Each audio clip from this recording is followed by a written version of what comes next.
last week, I believe we left off with you guys talking to Charn in the officers' mess over many glasses, I'm sure, of alcohol and so on. I was gonna have something more flowery there, and then I just said alcohol. There you go.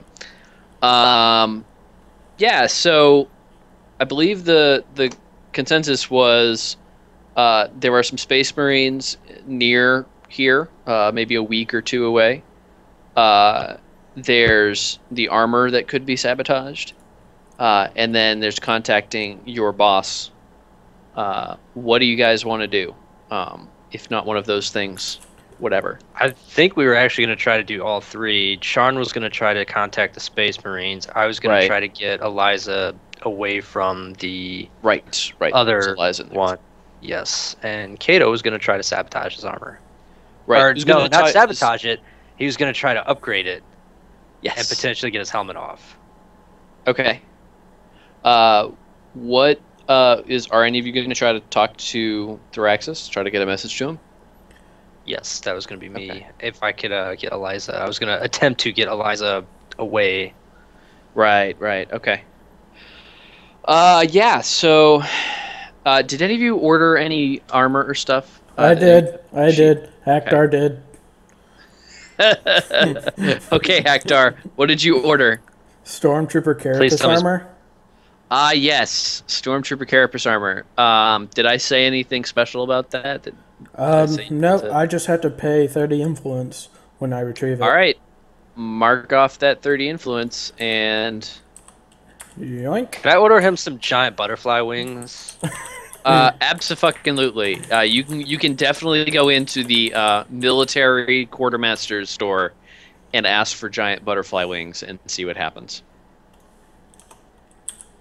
That's clearly the way we should start tonight. Let's do it. So, okay, you walk into the quartermaster store, probably still a little drunk, as I was this morning. I drank a lot last night. You did. It was fantastic. So, okay, a side story for a moment. I have a bottle of Applejack on my desk, and I usually will have, one drink. That's basically what I don't get drunk. That doesn't happen. There have been only a few occasions where I've been truly inebriated. I had about 3/4 of it last night. Damn. That's how much I had in the bottle, right? And I've had it for probably like 3 weeks. Like it's been around for a while. I went from 3/4. I have less than a fifth left of what is this? 100 proof. And so the way I drink it with a cider. So I pour about 2 shots or so and a whole cider, and I drink that. And so I had something to the effect of 4 or 5 ciders and a lot of Applejack. I was fucking. Did you need to upload the last? So I tried, but I was playing my own music, and YouTube just gutted the shit out of it.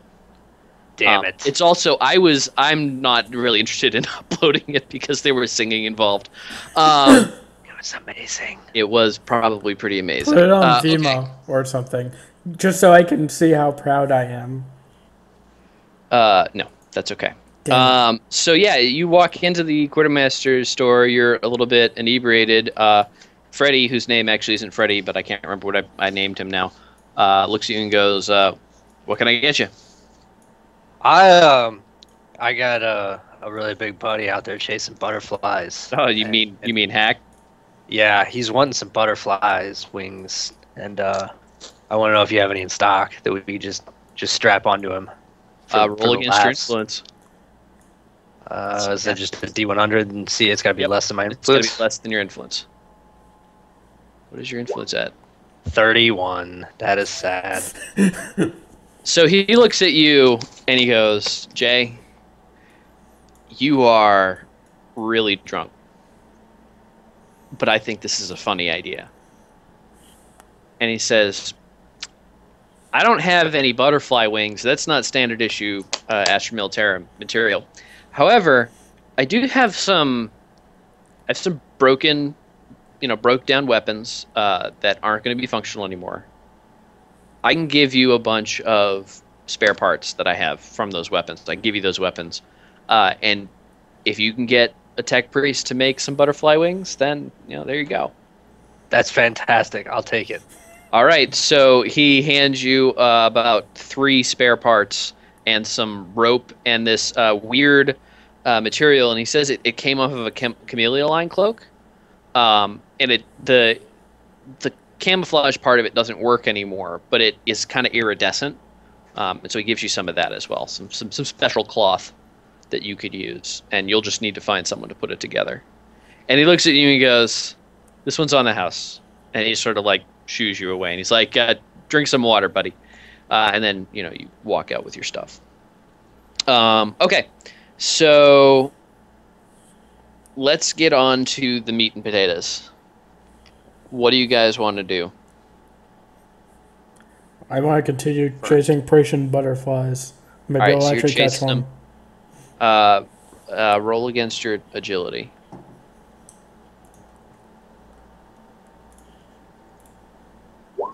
Damn it. Yeah, you definitely don't catch any. You're out there for a few hours, though, and you're trying and failing miserably. So who's going to talk to... Okay, so what do we want to do first? That's probably the right way to do this. I suppose that if you want to try to upgrade, air quotes, MJ's armor, then you're going to need to get him sort of by himself, yeah? So then it makes sense to me that someone's going to go talk to Eliza first. I will go talk to Eliza. It doesn't have to be upgrade, right? Could it... you can use whatever ruse you want to get at his armor. The assumption is that you're going after his armor. Yes. All right. I like the way that sounds. I will leave you to whatever device you want. For the moment, I'm going to use the term upgrade to reference that. So the upgrade with air quotes of MJ's armor. Yeah, so Jay, you walk into the HQ with Eliza and MJ, and she looks at you and goes, "What can I do for you, son?" We found some stuff. I was hoping I could get you to come check it out. Some stuff that Hak's been running around with, and figure I'd get your expertise on it. Oh, what has the slightly taller one found? And sort of looks over at you. It's got something to do with those snacks that she gave us, and I just want to know if it's affecting him poorly. Oh, very well. Miss Kwellin, I do believe we could take a break for just a little while. Let's go see these snacks, as you call them. And she starts to stand up and walk over to you, and so does MJ. And he sort of just like clonks as he walks.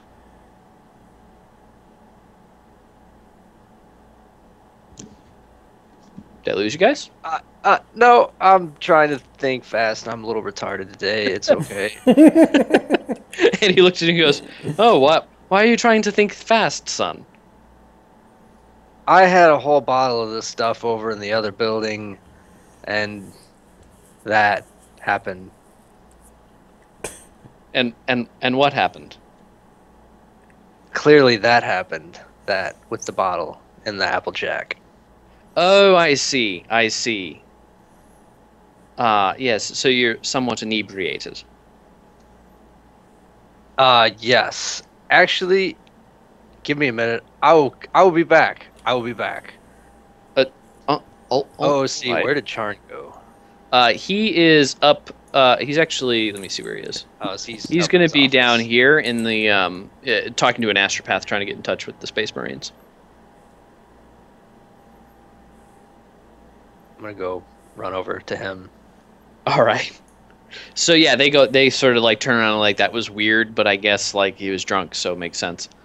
Yeah. So you come in and Charn says, "Jay, were you able to talk to Eliza?" Not alone. Is there any way that you could separate her from the big jackass? Nah, that's the problem. You put a sister battle and a space marine together, they're like peanut butter and jelly. That's an old Terran thing. You wouldn't know what it is. No, I haven't found a way to get them to be separate for any length of time, and up till now it hasn't been a problem. So, I think the only thing that could potentially separate them would be like an inquisitorial order. You'd have to somehow contact the Inquisition and get her to take a private message that he wouldn't be coded to see. I don't know what her security clearance is, but given that he hasn't been active for so long, he probably doesn't have one anymore. At least not one that's current. That might be it. Could I contact Gabriel myself? Absolutely. Or would that like break? Okay. No, that's I mean, it's sort of like jumping the chain of command, but in this case, I think you have like an excuse, because technically you're sort of below where Eliza is. Eliza's an interrogator, which is a rank sort of just below an inquisitor, but just above an acolyte. So technically, but there's no real strict rank structure. So theoretically, could I contact Gabriel, or at least try to get him to get her? I'm gonna do that. Okay. Yeah, so you're in the astropath building, and you can talk to an astropath. The way communication works in the 41st millennium, long-range communication like this, you talk to a psychic, and then they transmit the message to another psychic, who transmits it to another psychic, and so on and so on and so on, until it gets to the person. It could go through very many hops or very few, sort of depending on how lucky you are. So, what do you want to tell Theraxis? The gist of it is that we could have a potential Chaos Marine, and we have potential proof, and I was hoping to get Eliza to check it out with me, but she won't get away from the Space Marine long enough for me to discuss that with her, because now they're super buddy-buddy. Okay. Go ahead and roll against your fellowship. I'd have you make a couple rolls here. Okay. Yeah, so you write up that message, you give it to the astropath. The astropath looks at you like, this is what you want me to send? Yes. And so he sort of like scratches his head and some hair falls out. Astropaths, by the way, are basically like cancer patients. They just they get used so much psychically that they just fall apart and die. He's maybe in his mid to late 30s, and his hair's all thin and falling out, and he's very gaunt. And he goes, "Are you sure?" Yes. All right. Yeah. And then this is me saying I was about to say roll 1d something or other, but go ahead and roll 1d24.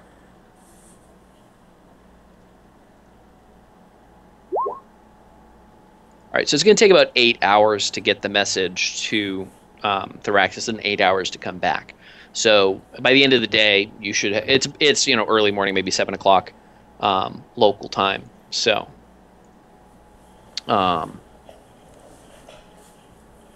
you'll get it by that's like 11 p.m. So it's going to take all day to get a response. Yeah, but so that sent off, no problem. Charn walks over to you and says, so were you able to get in touch with him? Is he nearby, or? I don't know. The psychic cancer guy over there looked at me funny, and it's going to take a while. Well, what? And he looks over and he goes, why would he, what did you send Theraxis? That, we might have a potential Chaos Marine, and Eliza needs to check it out. And he just sort of like breathes in a little bit, and he goes, "That's why he was looking at you funny.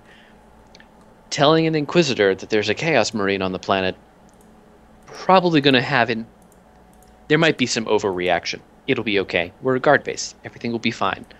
And he like sort of just like breathes very carefully, and he's like clearly trying to prevent himself from losing it. He goes, well, I was able to get a message to the Space Marines. They are quite nearby. It should only be an hour or two before we hear from them. That's good news. Yes, I think it is. So, back to the problem at hand. It seems that we're going to have to wait for these responses. It's going to take some time. Is there anything we can do in the meantime to separate them? Maybe there's something we can send, some mission we can send him on without Eliza. And he thinks to himself, and he goes, "Work problem is more or less taken care of. No, I can't think of anything in particular. Do you have any ideas?" We could tell there's a bunch more heretics back at the hotel that we found him in. I suppose it's worth a shot. I have a question out of character. Sure. Are the Space Marines who are coming, what chapter are they? I don't actually know. What chapter do you think they are? What chapter would you like them to be? I guess it's really, are they the same chapter as Michael Janis? I hadn't really given it much thought, to be honest with you. Grey Knights. Oh, was that Core? They're not Grey Knights. They're not Grey Knights. Yeah, yes. That was his, Core. his Skype was on silent, apparently. Wow. They're not Grey Knights. You don't actually know about the Grey Knights. Nobody knows about the Grey Knights. Their secret chapter. Storm They Wardens, maybe? are... I'm going to say that they're Dark Angels. So no, it's not the same chapter. Although you don't know if he was lying about his chapter. He is, after all, Chaos Marine. So actually, he's a Chaos Marine. So he might be posing as a member of the Imperial Fist, but he's probably not a member of the Imperial Fist. He's probably some other legion, some Chaos Legion. I don't think we've proven he's chaotic yet. He's only been accused to be chaotic. Okay, yeah, that's true. Weird frickin' tech priest. Yeah, so you're able to get your messages off without issue. You can try to convince him that there's some bad guys to kill somewhere. That's possible. Well, we need to get Cato a look at his armor, too. Yeah.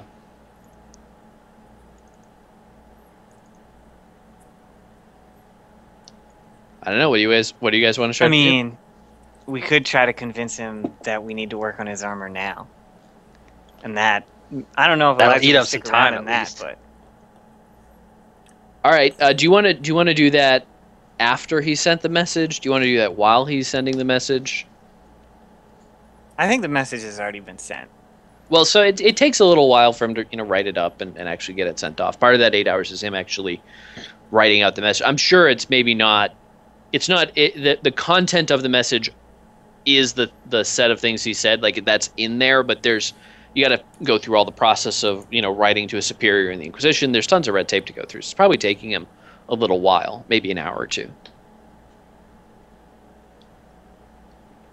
In the 41st millennium, everything is wrapped in bureaucracy, including simple things like sending a message. All right, I'm gonna go walk over. All right.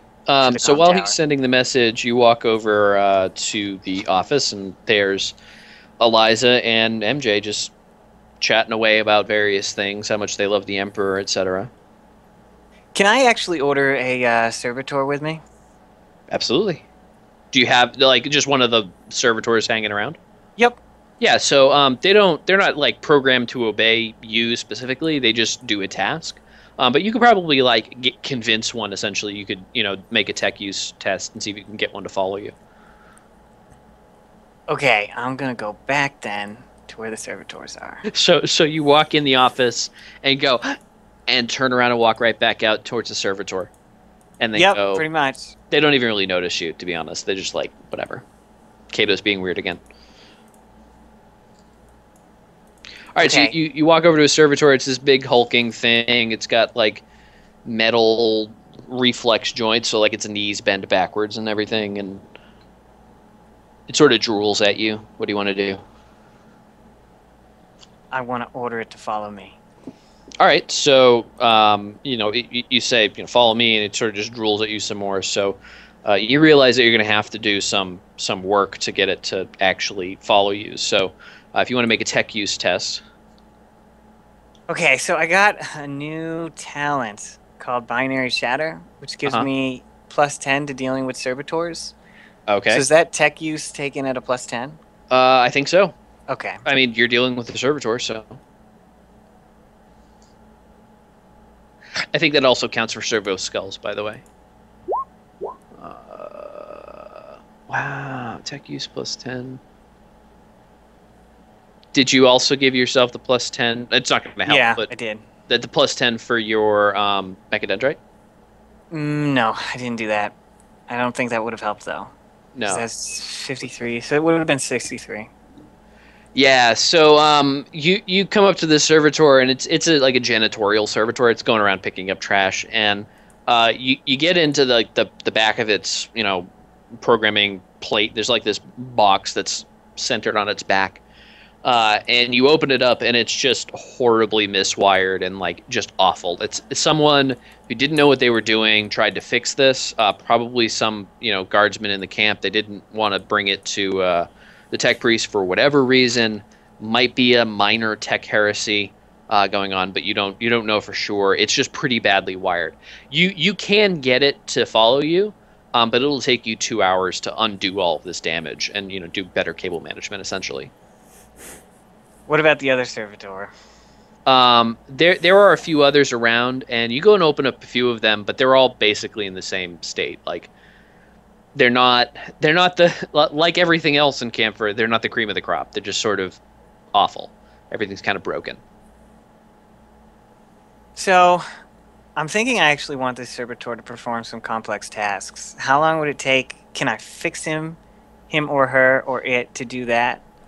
So it's going to take 2 hours for you to fix it, and the actual act of getting it to follow you is trivial. But the 2 hours it'll take to fix it is the problem. If you wanted to do some really complicated task, like something way outside of its scope, it's going to be very difficult to do. But if you just want to like give it simple commands and have it follow you, that's easy enough to set up. You just sort of get into its cogitator circuit and change some things around, and it'll just recognize you as an authority. These things have cogitators? They're not, well, so cogitators isn't the right word. They are machines that have brain things attached to them. So it's a human brain with some mechanical stuff attached, but they're not cogitators that make you smarter. They're cogitators that make you dumber. Okay, dumbators. Dominators, yes. They're servitors. They're just dumb machines that used to be people. All right, I'm gonna spend the 2 hours to fix this thing. All right, so by the time you're done, Jay's probably finished up sending that message. So, Jay, what do you do after sending that message? I'm gonna go find out what Cato was doing, because that would have been the next thing I would have checked on. All right, so yeah, you come up and Cato has his arm like elbow deep in wires and stuff. His mechadendrites are like cutting wires, restripping them, and it's clear that he's doing some kind of work. He's actually in the middle of the street doing this too, but fortunately he is a tech priest and he looks like a tech priest, so everybody's like, oh, he's just fixing something, whatever. Not too weird. A little odd that you're doing it in the middle of the street, but otherwise. You look a little busy there, and I'd offer some help, but that didn't go out so well last time. How will you learn if you don't try to exercise your skills? I'm also a little inebriated, so if you want me to solder that thing together, it's gonna break worse. No, I got this. I'm just gonna watch. Maybe I will learn just by watching. All right. Yeah, so are you just gonna stand there and watch, sort of like drunkenly? Yes, that's exactly what I'm just like, do. Okay, guys, everything's fine. It's flashing. I'm supervising. It's so shiny. All right, so Cato, he's gonna supervise you while you work on this thing. you finish up rewiring it. It's much more pristine now. You got some 41st millennium zip ties, which are probably made out of, some guy's finger or something. And yeah, you've managed to put it all together again, and you give it the command to listen to your orders. So it'll follow you around and do basic stuff. If you want to do something complicated, like have it, climb up stairs, walk around a corner, take a picture of something, and come back down, that level of complication, multiple tasks that might have like conditional parts or whatever, that's going to take more tech use tests. But otherwise, it'll follow you around and do stuff. I've got a specific question about servitors. Okay. How much electrical charge could a servitor generate? That is what I like to call a level 3 question. Let me think about that for a second. I can explain a little what my intent was. Yeah, what's your intent? And I'm probably going to be better off... So I'm thinking maybe we could get a servitor to shock Janice's armor. And I don't know what its ability to resist electricity is, but that might damage it in a way that I would have to look at. Huh. Let me think about this for a second. I might... How are these things built? I'm looking on Lexcanum to see how these things are built. I'm also contemplating putting a grenade in it and having it go off nearby. Oh, man. Oh, man. Aren't you supposed to be the nice tech priest? This is a new kind of Cato right here. How many corruption points does he have? I don't know, but I don't think I've given him that many. Like, this is all Cato's like warped mind. I have 1 point of insanity. You are... Okay, so it doesn't tell me that they have potentia coils. I'm assuming they do not, because those are so you have a potentia coil. You could do a thing called a luminin shock, and well, I don't actually know. I think you have to take the skill to do it, or the talent to do it. But yeah, it looks like it doesn't say that they have one, so I'm going to assume that they don't. You could probably get a pretty good zap out of it. But Space Marine power armor is really tough stuff. You would have to have a pretty big zap in order to actually do damage. In fact, if you wanted to try to like break through the armor at all, you would have to put something like a shape charge, like a piece of C4 on the armor and explode it. And that would probably blow it up. But you wouldn't so much damage it as probably blow an arm off or something. Which is totally possible. You could stick a crack grenade on the front of this thing and say, go hug MJ, and then click the button.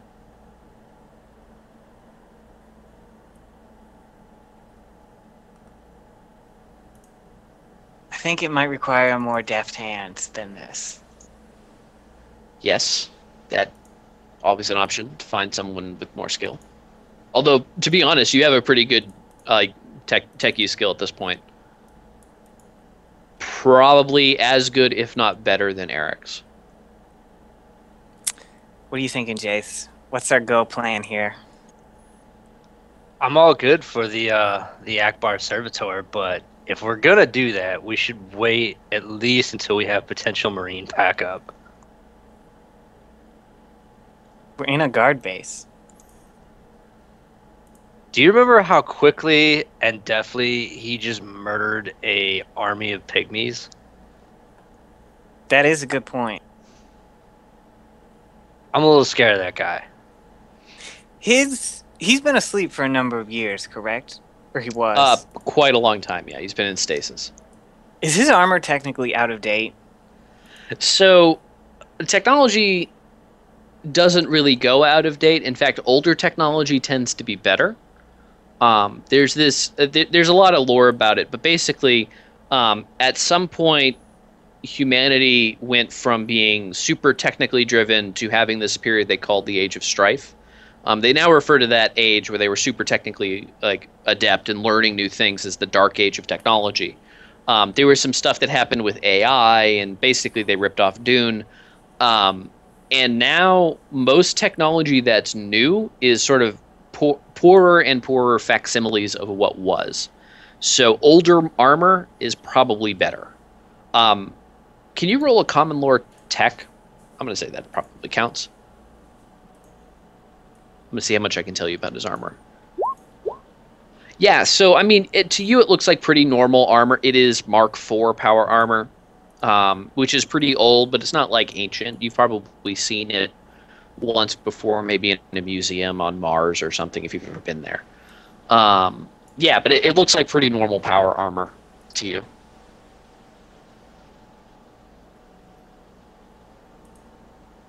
Do we have any... Who's in the prison at this camp? Can I figure that out? Yeah, so, I mean, there's probably, like, prisoners. Like, there's nothing... There's no one there that is notable. They're just, like, petty crime civilians who live on base that, you know, stole something or whatever. But there's a bunch of prisoners, maybe half a dozen. The whole base is maybe 1,000 people total, if that.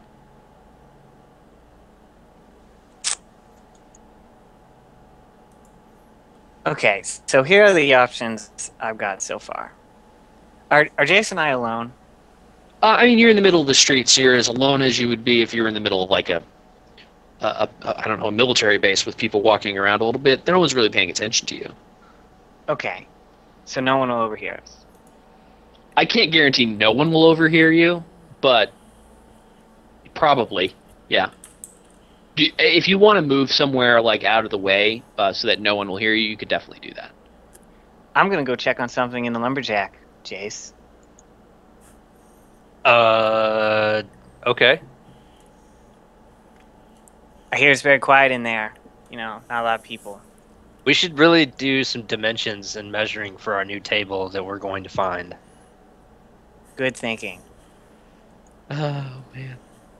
All right, so, I mean, yeah, like, you guys walk back to the lumberjack and you walk inside. There's nobody there. It's pretty quiet. Maybe close the door as you walk in. What do you guys do? Okay, so here's what I'm thinking, Jayce. We can put explosives in the servitor, and maybe that will damage his armor somewhat. And then I'd have to look at it. Or we could try to convince him somehow through some sort of tech bafflery that I have to look at it.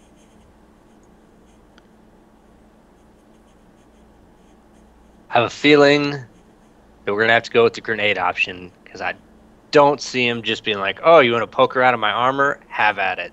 Especially if he's a Chaos Marine. He's going to be very protective of letting you poke around in there. Well, so, this is another setting thing, so I'm happy to tell you about this. Tech priests get a lot of leeway with tech. I mean, it's his armor, and he'll probably be protective of it. But you're a tech priest. Like, you could be like, yeah, I need to take a look at this for study. I mean, this is an old piece of armor. I've only seen this in a couple places. You know, I need to just take a look at it. Maybe he might be more nervous about you touching it, but you could definitely ask to look at it closely and examine it.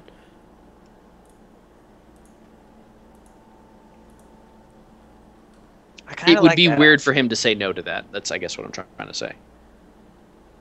And if you're looking at it, it's not going to spark a fight. Yeah, that's true as well. It's worth a shot. You miss 100% of the shots you don't take. Okay. Nothing. All right, that seems like a pretty solid plan. All right. All right, so Cato, as you're walking out, you and Jay walk out of the lumberjack, and Eric sort of like pssts over at you, but in binary can't. So Eric or Jay, what you hear is, yeah, and he's basically like telling you to come over here and talk to him. Is it hung over a clock already? Yeah, so you're just hearing like sounds. If you want to make a tech use test to try to like gather what they might be talking about, I'm not opposed to that. Like, that's a thing that you could do. Can I roll to find some aspirin and water? You could definitely go into somewhere else and find some aspirin and water. You don't even have to roll. You can just go find some, but it's going to be outside of the Mechanicus, right? Yeah. So you can go back into the lumberjack and grab some, and you'll hear some sounds from the shop, but it'll be in binary can't. Yeah, so you walk back in the lumberjack to find some aspirin. You go digging through some med kit or something. Yeah, Cato, what are you doing? What are you gonna do? I'm gonna go talk to Eric. All right, so you walk over to Eric. You go off to a corner, and he's basically dictates to you to use the same encryption you'd used the other day. And this is not uncommon among tech priests. It's like people talk if they want to have a private conversation, they just do it in binary cant that's encrypted. So. Yeah, he says, he goes, so Cato, about that thing you were doing for, the big guy, I got some parts together. I got pretty much everything I need. There's one problem. I need, a micropotentia coil, and they are not common. In fact, the only place I can think might have one, you're not going to like very much. I don't really like this plan to begin with, so just go ahead and tell me where it is. I think the Magos, that guy, the big bad evil fucker, that guy, he might have one. They're super rare, and he sort of like cants at you something that doesn't sound like words, but in your mind, you see an image of this small blue glowing device, and he's basically canting you speaking to you, but sending you an image in binary cant. And he goes, yeah, it's probably the only one on this planet is going to be there.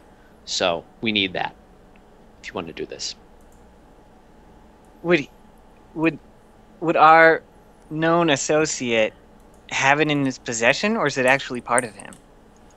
It's probably so basically these things are like really ancient. Like we're talking tens of thousands of years ago. Like before the Emperor, kind of ancient. He might have one because I know that he's experimented with abominable intelligence before, and you need these for that. Cogitators are a kind of that. So if he's experimenting with it, he's got to have one, right? And he might even know how to make them. I mean, he's a Magos after all. But yeah, that's my best guess. I don't know if he has one. It's probably not on his person unless he has cogitators, which he might. But yeah. Okay, I understand. Thank you for this information. All right. Once we have that, we can build this. Installing it's a pretty simple affair. Yeah, we'll be good to go. I figure it'll take us probably a couple hours. We'll need to be in private. We might want to leave the base. We can do it in the lumberjack, no problem. Okay, I like this plan. All right. And so he's like, and he sort of just walks off. And as he's walking away, he's saying in binary cant, yeah. So definitely with the lumberjack, we need to do those upgrades. And he's like, sort of just like making obvious chatter about something that you weren't talking about at all. I wave bye. Yeah. Do you wave with your mechadendrite or with your hand? Both. Nice. All right, so yeah, you're all done. Jay, you come back out of the lumberjack, having taken some space aspirin, and you're feeling a little better, but you're still pretty hungover. Yeah, what are you guys gonna do? Let's go see if we can convince this guy to let us have some sweet armor inspection. Let's do it. All right, so Servitor's coming with me. It's all right, part of the game. So your servitor follows behind you, drooling. He's sort of like pawing at you a little bit, and then you walk out, and he just follows you. He's kind of moving slowly. It takes you a little while to get over there, because he's not a fast thing. And yeah, so once you get over there, you walk inside, and Eliza goes, "Oh, back so soon, honey?" Room's still a little spinny. I see. It's all right. Just why don't you sit down over there? And she points at like a couch or something. Now, what do you need? I actually have a question for the Lord. Oh, all right. And the MJ looks up and he goes, "Oh Lord, I'm not usually called that. Usually people just call me brother, or brother Marine. That's plenty sufficient." I am not a Marine, your lord, and so I would do well to mind my post. All right, if you want to call me Lord, that's fine, Tech Priest. My lord, I've been told you recently engaged with a number of pygmies. Is this correct? Yes, I believe we were trying to prevent you from an untimely demise. It was not very challenging, to be honest with you. Do you know how many pygmies you engaged and how close you were to them when you engaged them? And he looks over at you and he goes, Jayce, I do not rightly recall. I shot my gun a few times. I didn't really look. I was just sort of shooting and swinging things and waiting for things to die. It's so tedious. I don't really remember how many there were. Do you have any idea? I remember him charging around the room, jumping from corner to corner, slaughtering them by the hundreds. So I suppose a few thousand then. Okay, so I am a little concerned about the impact of a lot of pygmy blood on the armor. I think your armor is okay, but it would be nice to and he sort of like inspect looks it. at either arm and he goes, it looks to be fine to me. I've had much worse than pygmy blood. I've had orcs and Eldar and so on. Pygmy blood is not Eldar blood, my lord, and I would remind you that it is not always the things we can see that cause us great harm. That's true. I will run a diagnostic, and he sort of stops, and the lights behind his helmet's eyes sort of shut off for a minute, and he's like screaming out. He goes, and you can't really hear him. It's very muffled, and it takes 5 seconds or so, and it comes back up, and he goes, no, the diagnostic seems to be fine. I've rebooted it. Everything seems to be okay. I added the incantations, of course, because that's what you do with these. You have to alter the incantations. But yes, it seems to be fine. Do you have any specific concerns? Is there some sort of output your armor has produced that I could inspect? Yeah, sure. And he sort of like looks to his arm, and he's kind of like fumbling a little bit. And he opens up a little panel, and with his giant finger hits a button underneath this little hidden panel, and you hear a burst of binary cant. It's old, but it gives you a full sort of spec readout of the status of this armor, when it was made and what its current power level is, and so on. So you know all that, and I can tell you that as you ask questions about it. Whatever you might be interested in. Is there any numbers that are out of spec? So, like, going through the list, you're seeing, like, okay, charge level is pretty good, and, the integrity is, at 99.6% or some, very high number. You do notice, go ahead and roll tech use. Is that with the mechadendrite? Or is Yes. that only when you're doing Yeah, you can use okay. it with mechadendrite. That's fine. Yeah, so you notice a few things that are, like, maybe a little bit out of spec. We're talking, like, 0.001 points off. Nothing that's out of, like, majorly problematic.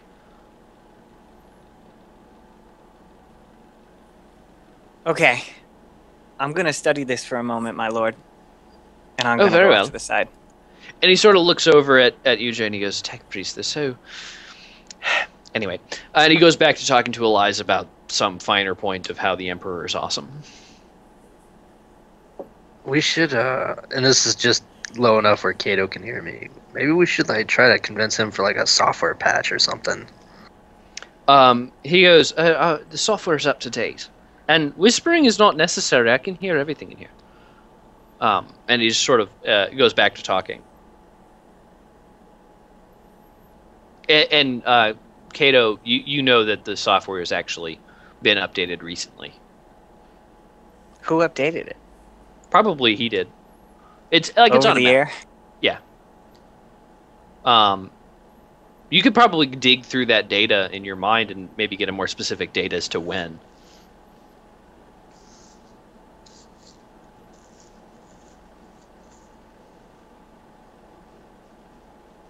Did I lose you? Nope, just thinking. Okay. Got quiet. Trying to be craftier than the GM. It's tough sometimes. It is. Well, so, I mean, I will say, so far you have come up with precisely one plan that I hadn't accounted for. So. And are there any interface ports on his armor? Is there what now? Any interface points in his armor? Yeah, there's like dozens. There's power couplings and other places you could stick something in to couple with the machine spirit of this armor. USB 33.0. It's actually more like a serial port. Things get shittier in the future. That's the thing. Technology gets worse the further into the future you go. It's weird. So they're using IE3. That's disappointing. In the grim dark of the far future, the only internet browser is Telnet. Oh, it's not even IE. Like it's like you're literally like there is no internet. It's just a bunch of Telnet machines spitting single bytes at each other at like 2 baud. God, that's terrifying. Yeah. I mean, you saw the cable management in that thing. Actually, you didn't. Cato did, but it was pretty bad.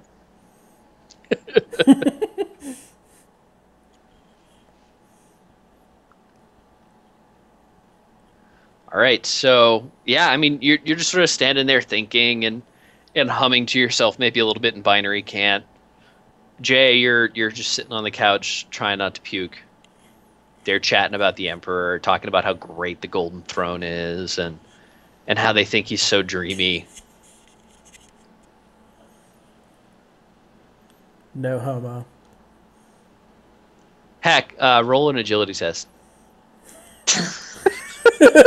I actually started a timer. I started a timer. No, you don't catch anything. Sorry. Yeah, every hour you can roll an agility test as long as you're in camphor and see if you catch a butterfly. Yes. Butterflies have razor wings, by the way. I have a little stat sheet for them that I rolled up. They have like razor wings. They are dangerous motherfucking butterflies. So God help you if you actually catch one.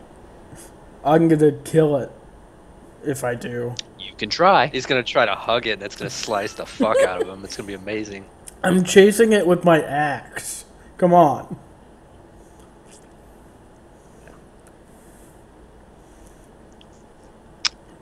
All right, so what are you going to do, Cato?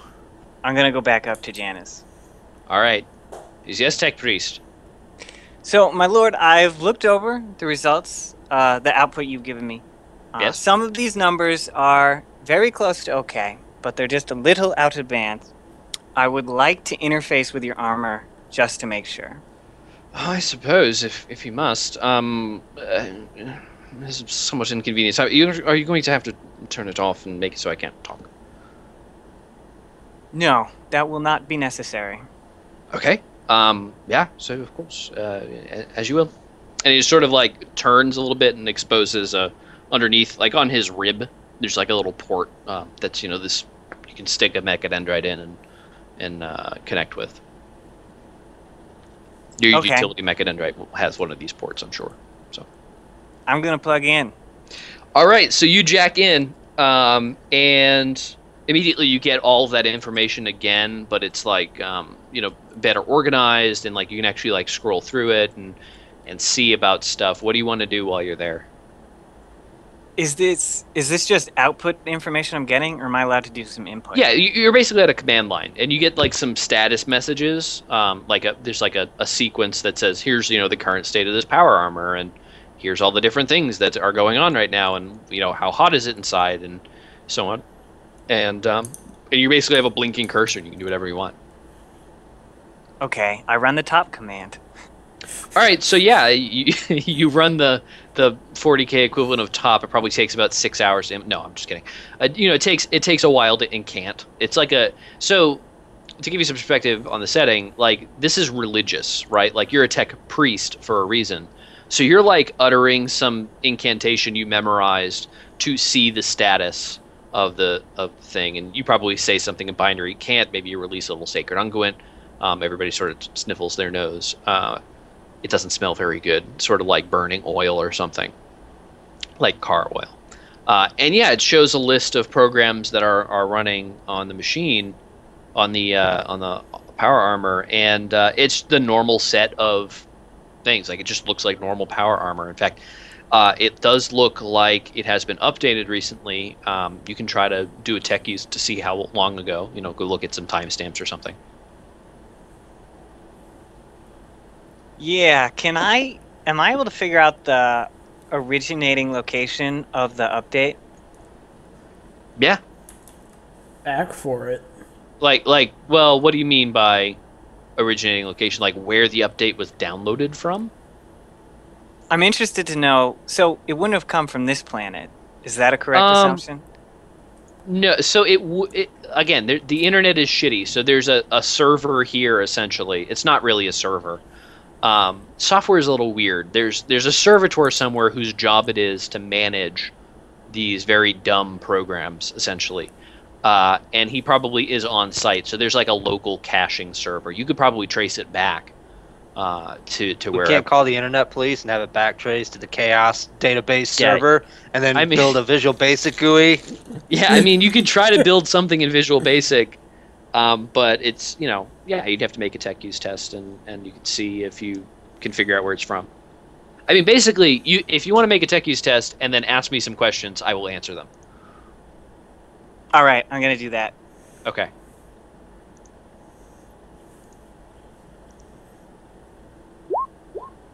You can ask me 4 questions, and I will answer them truthfully. About the armor, not like just general questions about life, the universe, or everything. Like, from what planet did this update originate from? It updated. The original source of the program, air quotes, was Mars, which you recognize to be normal. Okay, I'm going to take a few minutes to think of questions. Okay. While he's doing that, it probably takes you, half an hour to go through all this. Jay, what are you doing? Still trying not to throw up on the couch. Okay. I think your hangover's starting to, lessen. The aspirin's taking hold. You've been drinking water. You're experienced at being hungover. I mean, you have the decadent skill, right? I do. Yeah, so your experience of this, the room has stopped spinning probably 20 minutes ago. What are you doing in that case? Actually, I would okay, OOC, if we showed him the corrupted insignia, I would like to investigate and ask him about that, the Ordo Pilla Ignium. Yeah, you can totally do that. You probably don't have a copy of it on you. It is, after all, heretical. But you could draw a facsimile of it that would probably be not so heretical, and you could show it to him, and he might see what he does. That's exactly what I want to do. Okay. Yeah. So you walk up to him and he goes, "Yes, Jayce. What can I do for you?" Well, something occurred to me while I was hanging out in Hangover Land. Something we never really asked you about because we didn't think about it. We found this nice little symbol that's been causing all sorts of hell. Back at the hotel, back at all kinds of things. What was the Jack? What was the guy that was running this place before Charn? Stannis Dampium. Stannis, yeah. All kinds of corruption. I'm going to sketch it on this piece of paper here and see if you recognize it or if it does anything. All right, so yeah, you sketch it on your data slate or something. You just scratch it out. It's a pretty good facsimile. So he looks at it and goes, "Yes, it's the Ordo Pilla Ignium. What do you need to know about it?" Do you know anything about it? I believe it was the tech priest's little cadre of sorts before the main ghost you've been chasing. It was his cadre before we knew he was a heretic. He had a few people. It was mostly rich folks, rogue traders, and so on. Did you have any dealings with them, or any of that before you got put into stasis? No, I was in stasis pretty much from the beginning, and we weren't to be awoken unless there was some sort of planet-wide event that would require us. So I didn't have dealings with anyone really. It's mostly sleeping.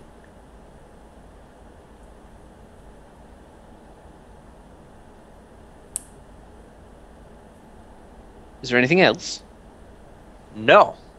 I guess that'll be all for now. Can you roll an awareness check? Yeah, so he didn't react at all when you saw the when he saw the symbol. He didn't have any reaction. Like, he didn't say anything.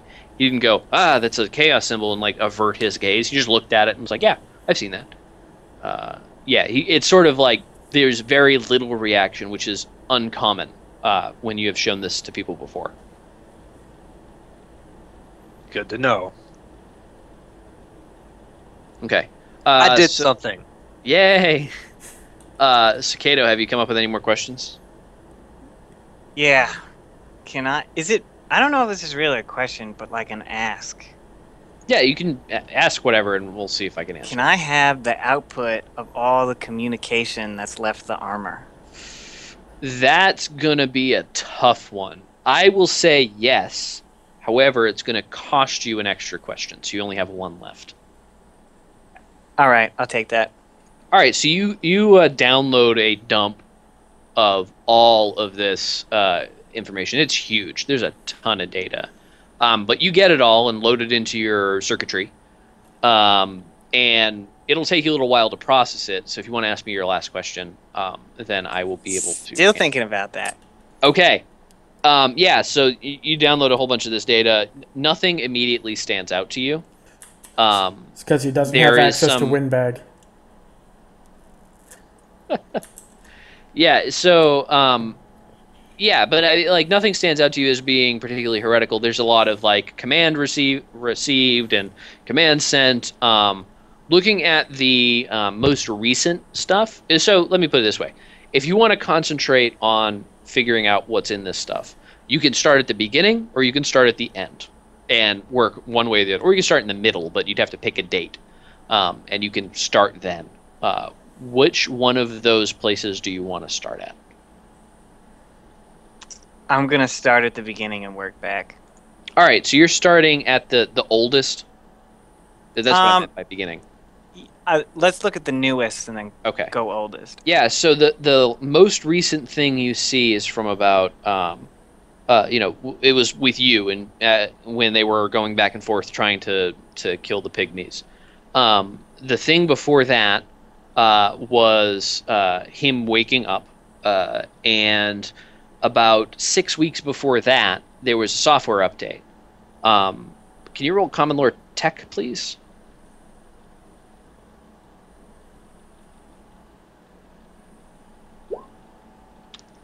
Yeah, so you see that there's a software update about 6 weeks before that, and then there's a bunch of, like, blank space for hundreds of years.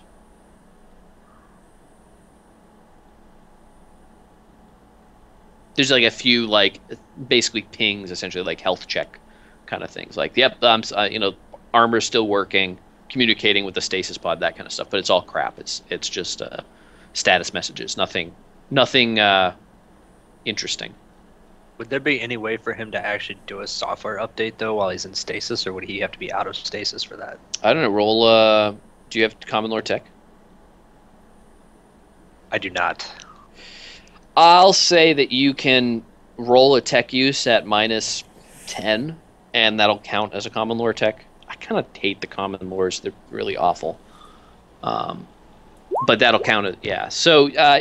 Yeah, it seems a little odd that there's only one software update in the last, 100 years or something. You don't know if it's something that can happen automatically or not. Cato, you could like search the history more, and maybe see if there's more of those. It'll take some effort. I guess I'll do that after. Okay. Do you have your last question? No, I'm still thinking about it. Man, you're a thinker. It's got to be a good question. Yes. I could roll agility to see if I catch a butterfly again. Not for another, not for a little while. It's only been about half hour game time. Fair enough. I was trying to find something to kill time. So actually, Eldritch, I haven't talked to you at all. What are you doing? I forgot you were here. What? What are you doing? Well, think I'll go try and get my bolt pistol back. All right. Did anybody pick up the bolt pistol? Was that in the arm that he lost? No. Yes. No, that was a chainsword. No, it was in then I would assume it was still on his body. Yeah, so you probably came back with that. You already have it. Okay. In that case, since I lost my chainsword, I want to see what kind of pistols I can get. Don't you have like 1 million? I do, but I want a hand cannon. Okay, you want to get a hand cannon. I do. Amazing. All right, so you want to go to the quartermaster and see what you can get? Yes. Yes, let me find hand cannon here. Hand cannon. Or a hand flamer, either one. Well, so those are two very different things, because a hand cannon is, it's a big gun. Hand flamer is like probably controlled. What'd you roll? Rolled what? Oh, no one rolled this. Someone just posted that. Yeah, if you want to, which thing are you going to try to get? That's the question. Let me take a quick look. I was looking at them while we were... Well done, Butch. Well done. Probably go with the hand flamer since I lost a melee weapon. That's fairly close to it. Okay.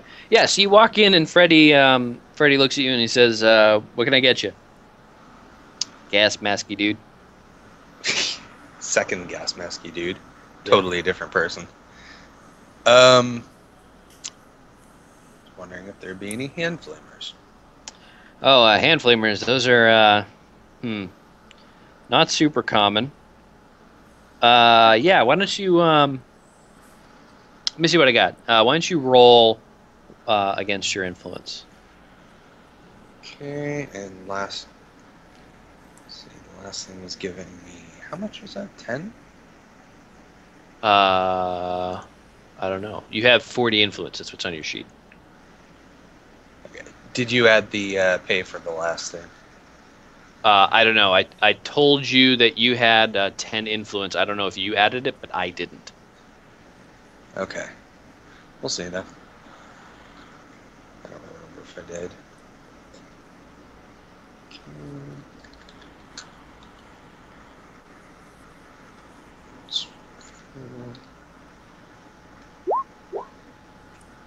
Yeah, so he comes back and he says, "Nah, no hand flamers on hand. They're gonna be tough to get. Yeah, I don't.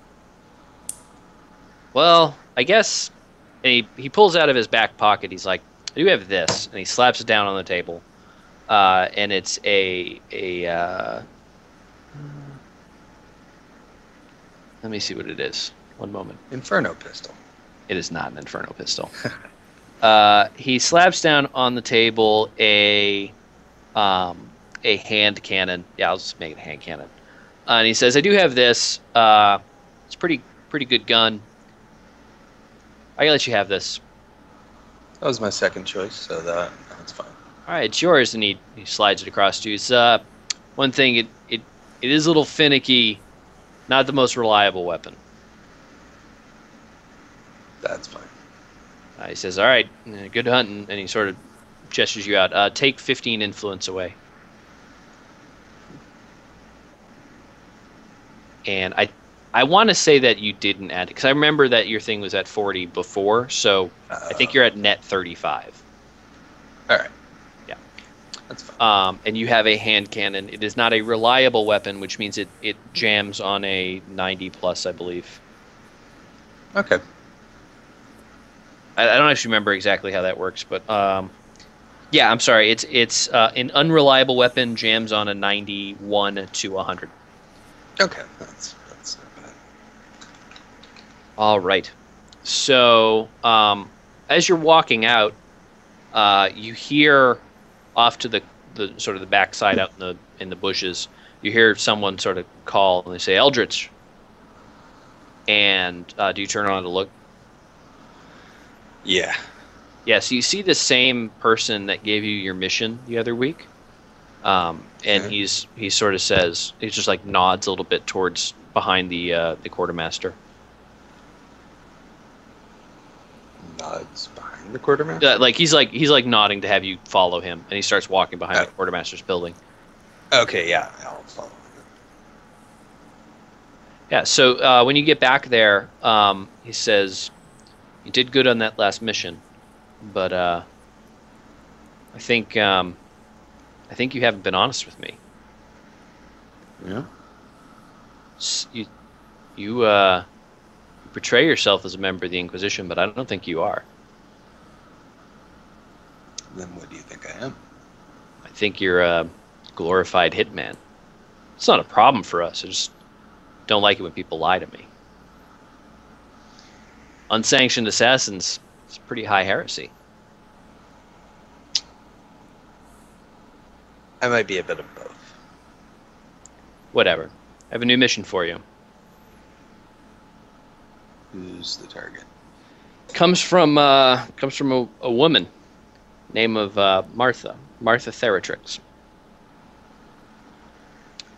She, you might have heard. I don't know. How much have you talked to Jay?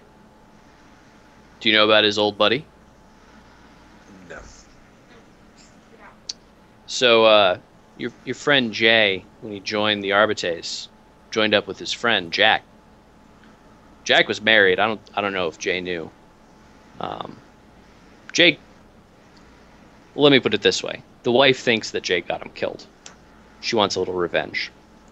It's a bounty, 5,000 thrown guilt on his head. Dead or alive, I don't care.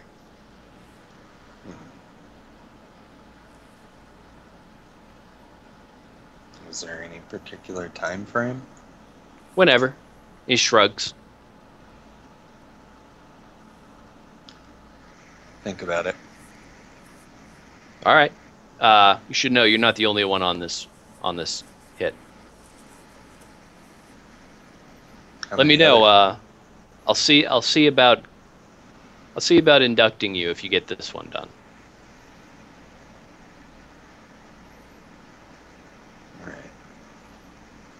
All right. So he sort of says he just says that and turns around and walks off. You blink for a second and he's gone. He's just disappeared. All right. So Cato, have you figured out your last question yet? Yes, but it might be too big of a question to ask. Well, go ahead and try. Is it possible for me to get output about this Marine's gene seed? Oh, that...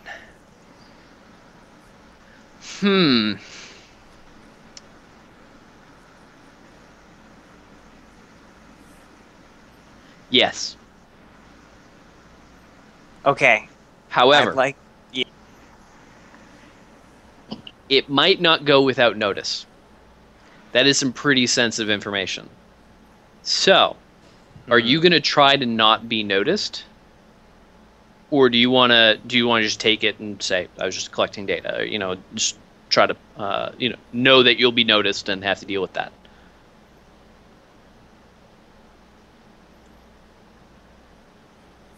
I'm just going to take it. Okay. Yeah, so you go in, you run the appropriate incantation, and you utter the sacred words, and this, you go through a series of screens that are all like, this is highly sensitive data, don't do this unless you're authorized, and Adeptus Astartes only, this is tech heresy, etc., etc. But you download it, and you get a copy of his gene seed. And it goes in your memory banks. It is heavily encrypted. It'll take you some time to decrypt it. But all the full sequence genome is there, and you can look at it at your leisure. You immediately feel yourself disconnect, and you very shortly thereafter feel the firm hand of someone back, slapping you across the face. You are flown into the corner of the room by the force of this slap, and Macius Janai looks at you and goes, "What are you doing?" I'm sorry, my lord. Was this not expected? No one touches the holy gene seed of a space marine. No one but apothecaries. And he like starts to like lean over to you, and he's reaching out a hand like towards your face. I am sorry to have offended you, my lord. My lord, you putrid! And he's like rearing back. He's gonna punch you. And I'm gonna just say this straight up: you're not gonna survive the punch. So you need to like do something. Okay, I'll try to dodge said incoming punch. All right, roll an agility check. This is not gonna go good. It's really, really not. Oh! Yeah, you didn't dodge it. Oh. Hold on. I have to actually make the test.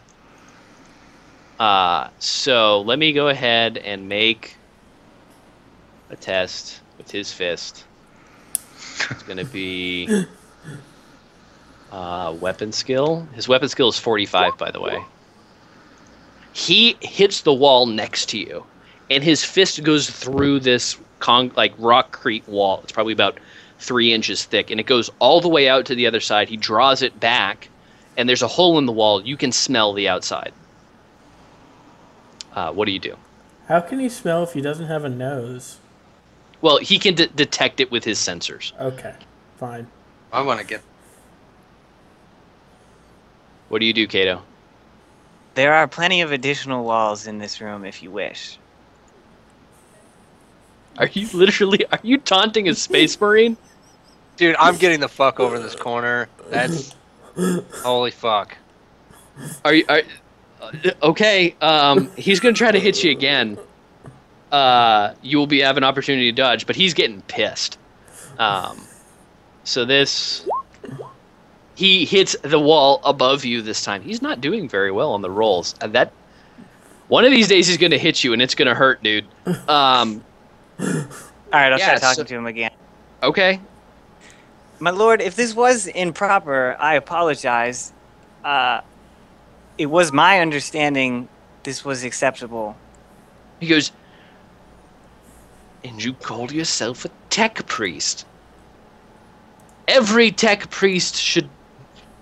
And he picks you up sort of by your torso. He just grabs around you, and he lifts you up to his level so he doesn't have to hunch over, and he goes, every tech priest knows that this gene seed of a space marine is sacrosanct. Delete it now. Out of character. How would he know if I deleted it? Say beep boop. I'm pretty sure that... Roll a perception test. Like an awareness test. So perception or awareness? No, like awareness It's is the the same thing. Okay. Yeah, so he wouldn't. He's relying on his ability just to intimidate you. Like, he wouldn't know. He would expect that there might be, like, some sort of, like, output. Like, he would see something, but he doesn't know. He's not a tech priest, not a tech marine. Okay. I apologize for the transgression, my lord. I will, of course, delete it immediately. And then I sort of, like, go quiet for a bit, and things are whirring, and... And are you deleting it, or are you actually not deleting it? I'm not deleting it. Okay. Is there there is a thing called deceive. I'm gonna say that you can roll a deceive check, which is against your fellowship, and you can roll it at a plus 20. Because there's no way for him to tell. Okay. You're going to want to fate point that. All right, I'll fate point it.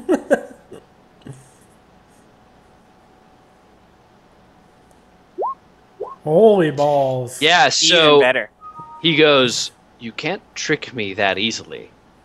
And he squeezes around your torso and he says, delete it now. These and things take time, my lord. So he's squeezing you. Oops.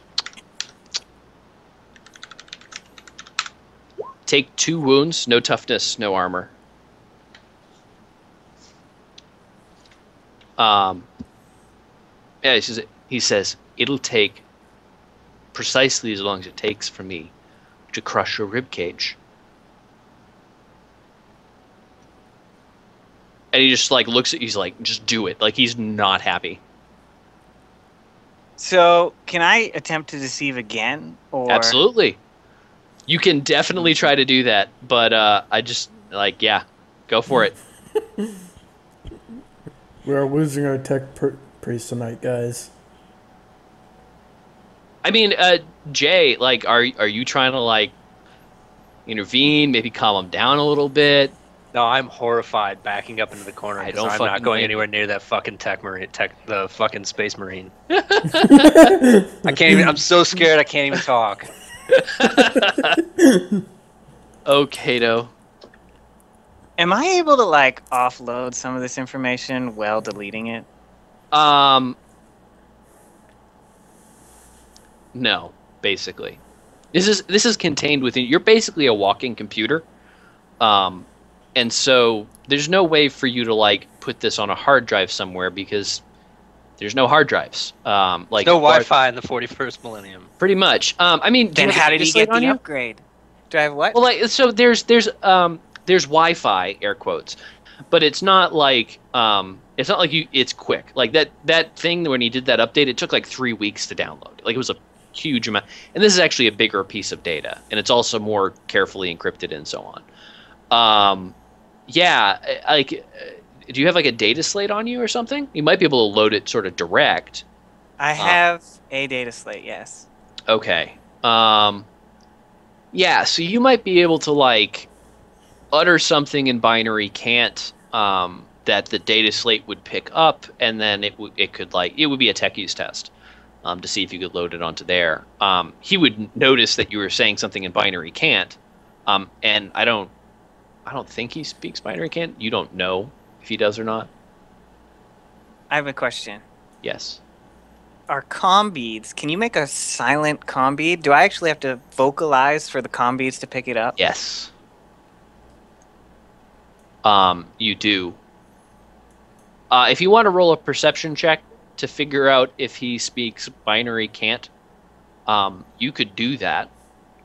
Or actually, I mean, you could try to figure out if he can speak binary can't. Maybe you say something in binary can't, call him a name or something.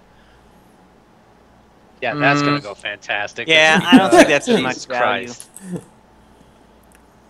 So he's sitting there, he's squeezing your torso, waiting for you to do something that proves to him that you have deleted this gene seed information.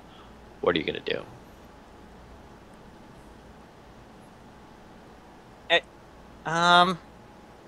What sort of mechanical parts can I not live with? I mean, let me rephrase that.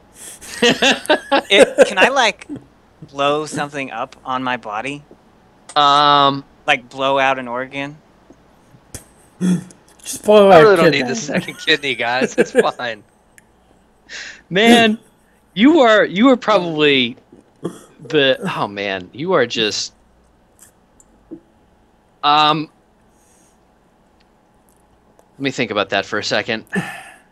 So here's what I'm thinking, right? Yeah, like give me the end game and I'll see what we could do. Like, what I'm thinking is, right, because this is a lot of data. You know, it took a little while to get it, so I can't just delete it real quick. But I want to delete it real quick, let's say. Okay. And so maybe in the process of deleting it real quick, or at least pretending to delete it real quick, I can have something blow up or go wrong. And that would convince him. It's still sort of like deceiving, but I don't know if you count that as deceive. It's not like a vocal deceive. So here's what I'd say to that. I don't need a spleen. If you voluntarily cause some harm, I would give you like a plus 40 to the deceive check, but you're still gonna have to make it. Yeah, you could probably cause yourself some damage, like make some noise that sounds like you're shorting out, and maybe like break something and take some wounds.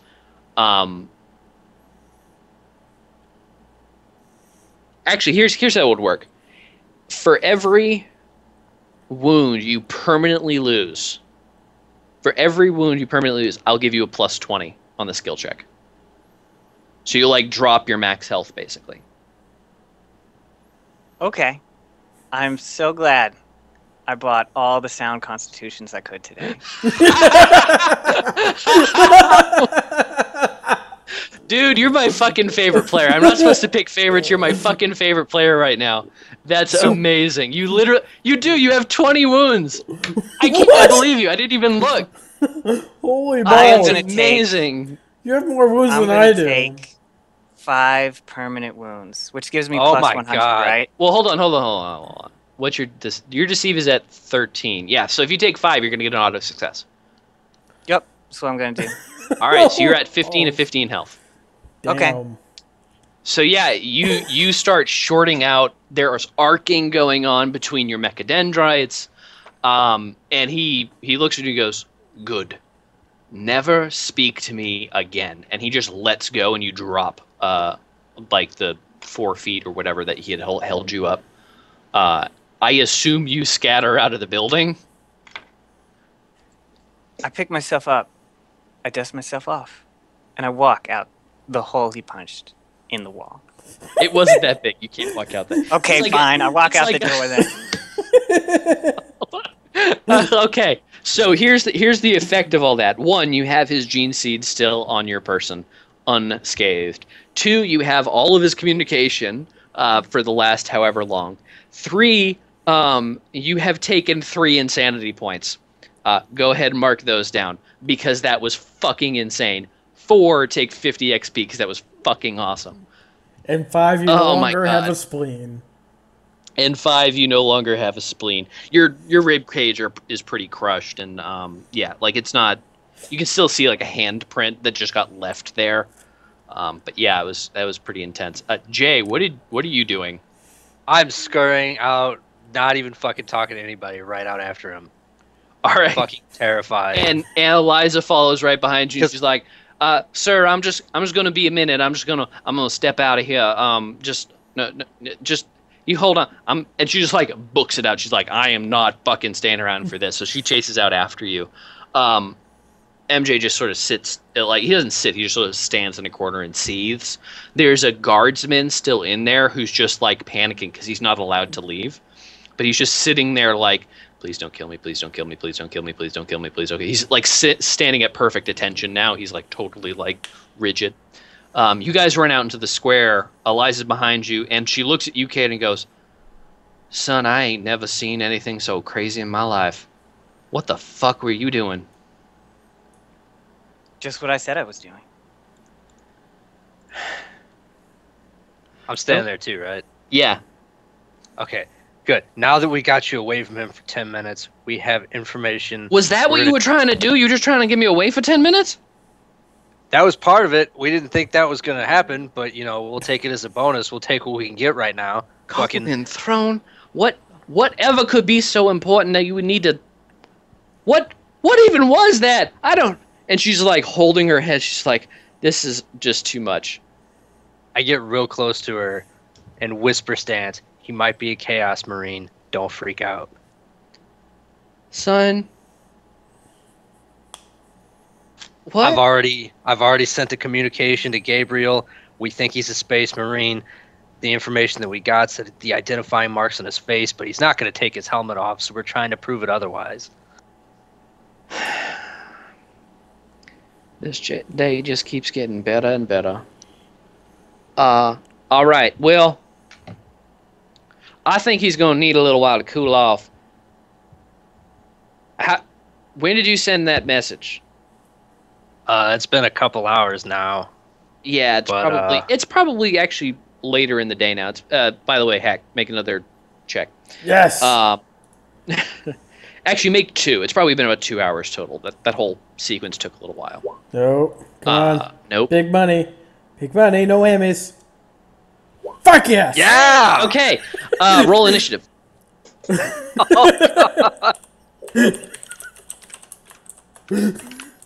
Worth it. I go first. I don't have a token for him, but I do have a character sheet. All right. So you do get a free attack because you initiated combat with him. So go ahead and make an attack. Swift attack. While you're doing that, no, it's just a regular attack. It's your free attack to start. You can't make a swift attack. So while you're doing that, what happens here is you're chasing these butterflies. They have about a 3-foot wingspan.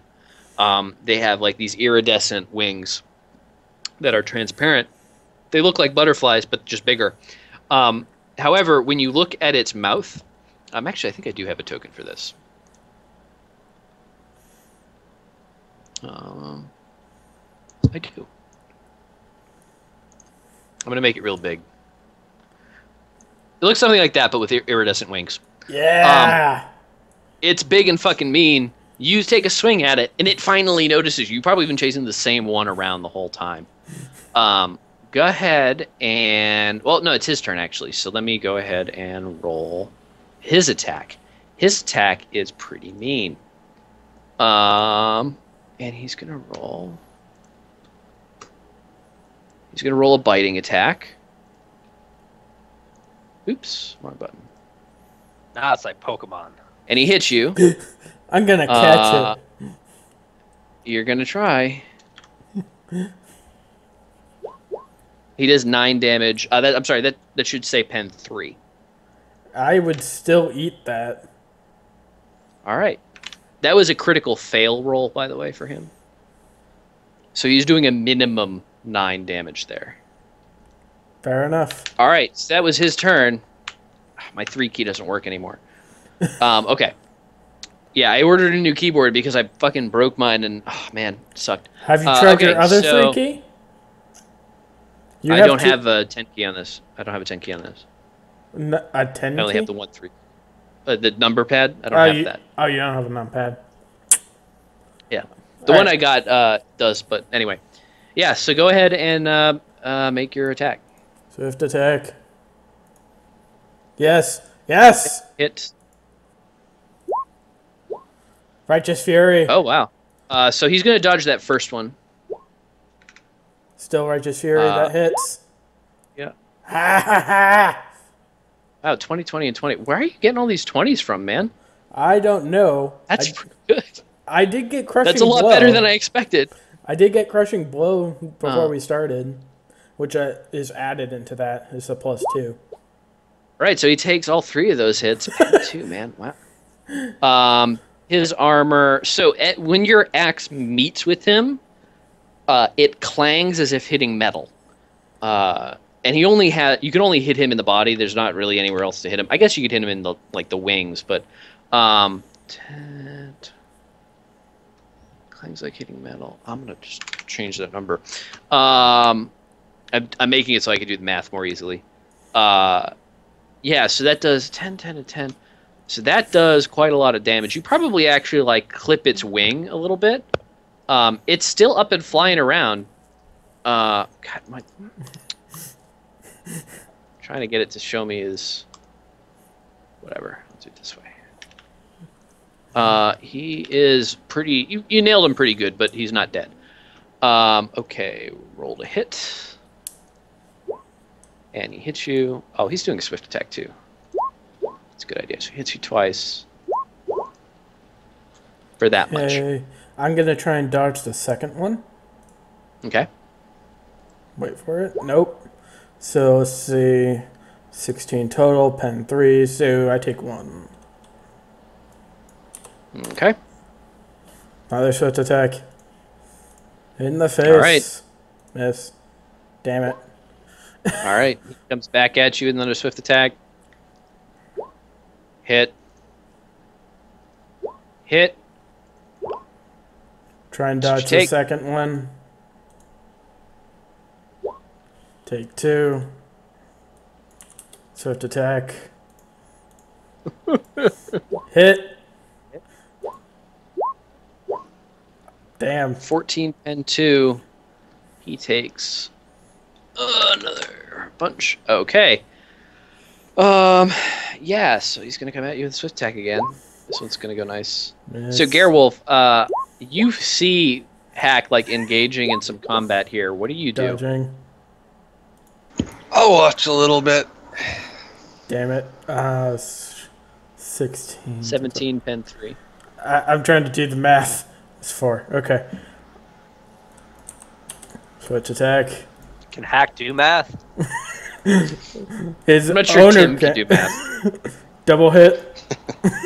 All right, roll them up. Nothing. Oh, that was a good one. Just another 10. All right, so you probably actually hack off his wing on that one. Like he's sort of like spinning. He's actually able to still fly though. He's not only flying via his wings. He's flying in a number of ways. Gas splatters. Yeah. Hit and hit. Try and dodge one of them. There you go. I can't dodge for shit right now. Yeah, it's because your agility is like 4. It's 30. Yeah, it's awful. His agility is 52. I haven't been dodging actually, so I should do that. Double hit. Yeah, double hit. He's gonna dodge the second one, or whichever one's higher. Yeah, the second one. Let me do this dodge. Blink. Yeah, so he misses that one, and he doesn't take. I don't think he takes any damage on the first one. Oh shit. Yeah. I'm pretty sure he doesn't. Well, it's pen 2. No, he does take some. Yeah, so you clip him really good. He's on the ground now, and he kind of rears up on his like back wing section there, and he's not able to fly anymore. So he spits at you this corrosive acid. Make an agility test. You have to dodge this. He's going to hit you no matter what. Yeah, so he hits you in the face with this acid. It does 10 damage. No armor. Only toughness. So just your only toughness. I think that's 2 for you, right? Yeah, that's 2. And you're also poisoned by this. And I think, is there a blind thing? You're either poisoned or blind, whichever is more fun. Blind. I don't see blind on my sheet here. I do see poison on my sheet, though.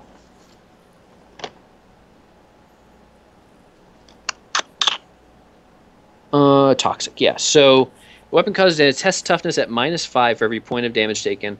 If failed, take an extra 1d10 impact damage, no reduction for armor or toughness. So, make a toughness test at -10. It should be fun. So he basically spits this in your eyes. And you just man up and take it. You probably like scream bestially and roll damage. See how badly you kill this guy. Yeah, so you bring your axe down and it clangs again and sort of bites into him and he dies, but you don't really like do major damage to him. He's still basically intact. I want to take the body back to the lumberjack and hang it up on the lumberjack as a trophy. All right. You pick this thing up by the wing. Like when you pick it up, it actually cuts you a little bit. Like his wings are razor sharp. But you notice quickly and like carefully pick it up so that it won't cut you. Yeah, but you have killed a Protellin butterfly. Congratulations. Yay. All right. Now what are we going to do to occupy him while we're back at camp? I'm probably going to go to the Medicaid and kind of get healed up because I actually kind of got pretty hurt there. Yeah. Protellin butterfly's no joke. Nope. All right, so let me think about where you guys are here. You told Eliza that he's probably Chaos Marine. You've stolen his gene seed. Gerwulf has a mission. Jay, I think you've basically accomplished all your goals. I think Cato's accomplished his. Charn's probably accomplished his by now. You want to go check in with him? Yes. Gerwulf, while they're going to check in with him, what are you doing? This is sort of a Gerwulf light episode at the moment. That's fine. Well, I'll go look for the others, the ones that aren't Hak. Yeah, so yeah, you probably can you come in and find them without having too much trouble. Hak kind of just ignores everything because he's kind of dumb. So yeah, you find him pretty quickly. You go. You want to meet up with them or just want to like? Yeah. Okay. Yeah. So you head over to the astropath where they are, and meet up with them. And yeah, Charn says, I got word back. He says to you, Jay, I got word back from the Marines. They are on the way. They apparently were already contacted by Thraxis and were already headed here. I don't know why, but it's probably not good. It's probably not good at all. Well, that is good, though. We're going to have backup. I got some other good news. We kind of, well, it's sort of good news because Cato ran a diagnostic and kind of stole his gene sequence, and he's kind of fucked up right now, but we got Eliza away long enough that she knows about it too now. He stole it. People are going to be the death of me. Okay, so we're going to analyze it, and that'll give us some proof. For Inquisitors, you force sure to commit a lot of tech heresy. I like to think of us as progressive. Very well. Yeah, so the reason I say it was probably not good, if they were already headed here, the question is why? Aren't they going to help us kill a space marine? Right, but they were headed here ahead of time. Oh. No, that probably isn't good. Yes, so Why didn't Gabriel tell us about that beforehand? Indeed. My thoughts precisely. Why? Can we evacuate the planet? I'm pretty sure that's a good idea. I've already made arrangements in the event they're coming here to kill us all. It's certainly possible. And then, so as he's talking, it was maybe like 2 o'clock in the afternoon now. That battle with the Bertel and Sybat probably took a little while.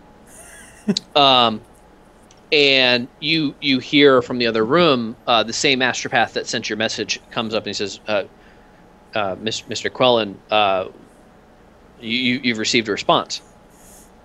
Oh, good.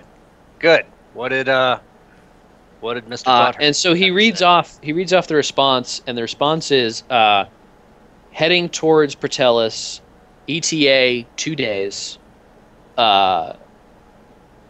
Sanction Extremis authorized, will speak to you when in system. And that's it. So I'm assuming that he just gave us like authorization to kill the Space Marine. Yeah, Sanction Extremis is like extreme measures. You can do whatever you need to. Okay. Do you have any common lores that might be applicable? Let me think. Imperium and Adeptus Arbites. Yeah, why don't you roll common lore Adeptus Arbites? How much would I have healed, by the way? How much would you have healed? It's probably a couple days later. So I think you heal 1 heavily wounded thing per day until you're at twice your toughness bonus net deficit, and then you heal your toughness bonus per day. So however that works out. Okay. Question: have I healed at all? I kind of lost track of the time frame. Yeah, it's only been in like a couple hours. So no. Okay then. All right. I mean, you could apply Medicaid to yourself if you want, but you should be at 15 to 15, by the way, because you took the wounds off the top. Oh. Yeah, so you're actually healed to your new max wounds. That was very perceptive of you taking those sound. I didn't actually notice, and I'm like, oh, this will be a great thing. I can have them. No, you just totally negated it. You outwitted me this time. Yeah. So.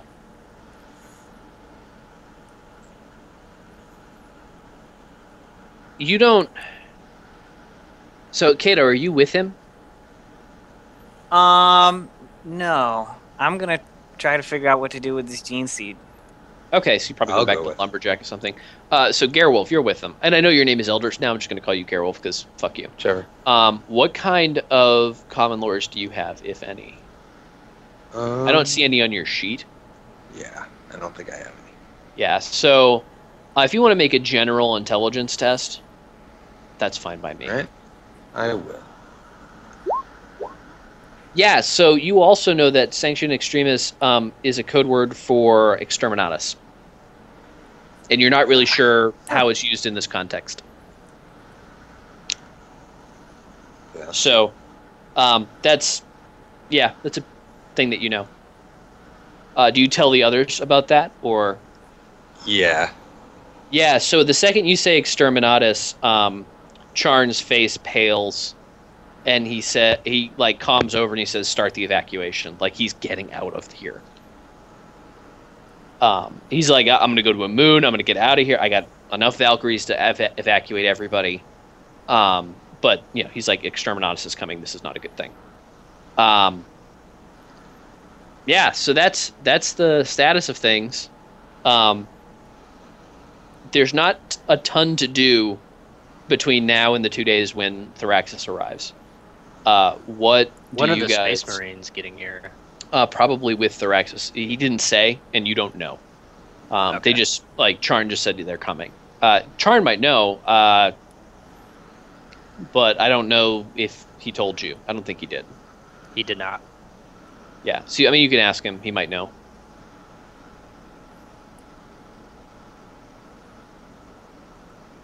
No, that's okay. Okay. Yeah, so if any of you want to do anything in the next 2 days, it's pretty hectic in camp. Everybody's running around trying not to, just trying to break down everything, get everything off planet. Can I still go to the Medicaid? One at a time. Cato, what were you saying?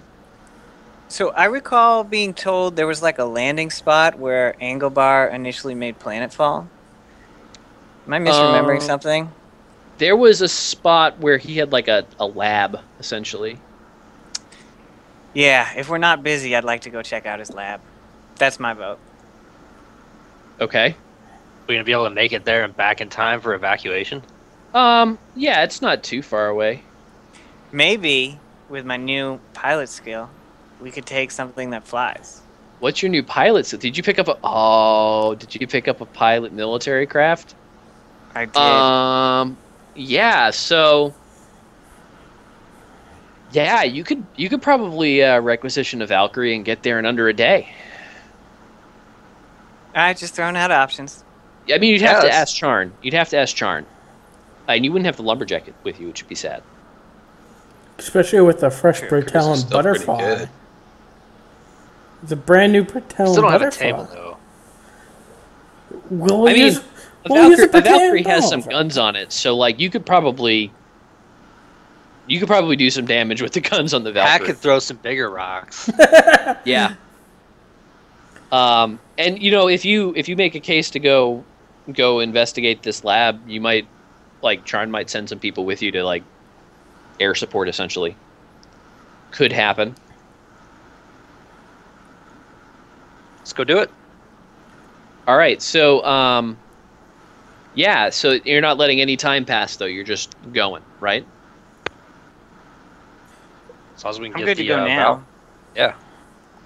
All right, Hak, you said you were gonna go to the Medicaid, I think I heard. I was gonna try and go to the Medicaid to try and heal a little. Yeah, so you can go to the dock there. Roll 1d4. They have some pretty good docks. They're in, full on mode. Yeah, you heal 4 wounds. Sweet. No Medicaid for the next day, by the way. That's your only one. Alright, so... Do I end up healing any wounds naturally from the time of the Bertalon butterfly to the point of the drop site?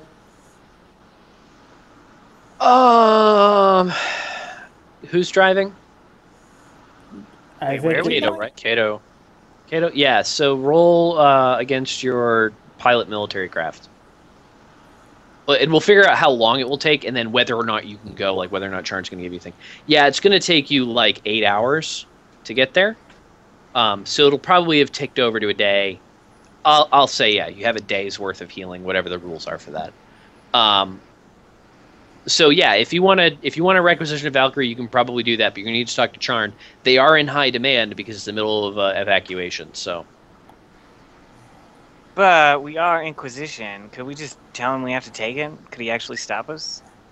No, but if you ask, he might give you more stuff. He's under no obligation to give you the good one. He could give you the shitty one that doesn't fly very fast. Good. Makes sense. Yeah, so if you want to talk to him about it, he will talk to you about it. Is that what we're gonna do? Does anyone else have anything else to do? Actually, I got some shit from the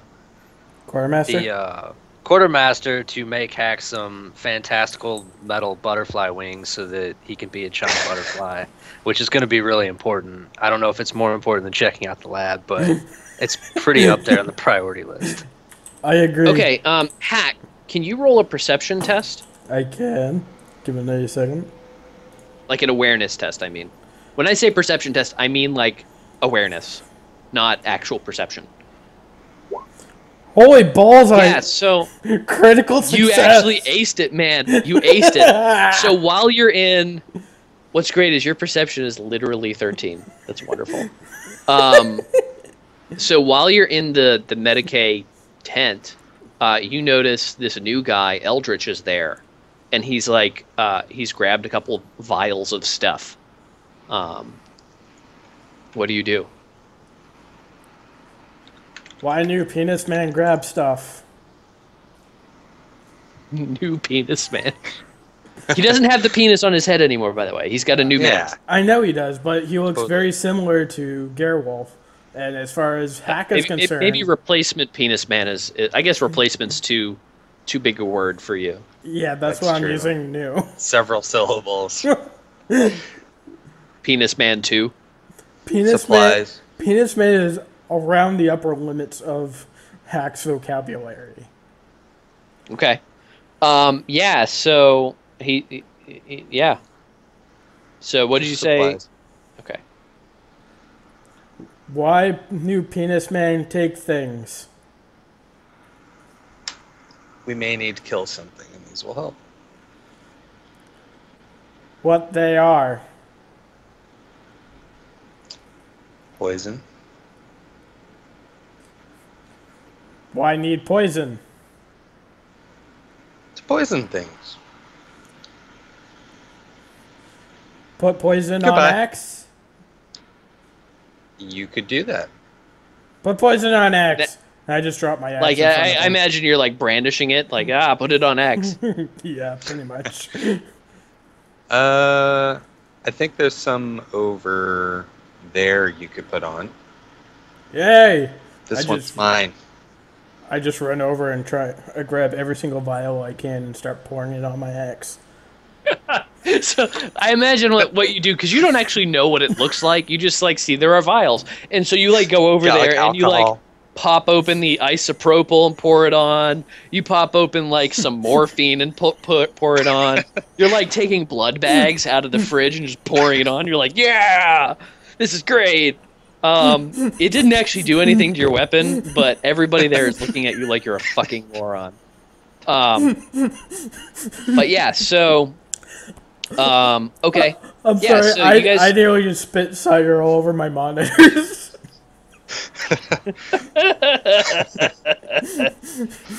Alright. So, Cato, you are going to Charn to ask for a requisition of something. I am. Charn looks at you as you walk in. He's still at the Astropath. He's working out of there for the moment, trying to coordinate everything, and, he says, "What can I do for you, Cato? I don't have a ton of time. Sorry to be short with you."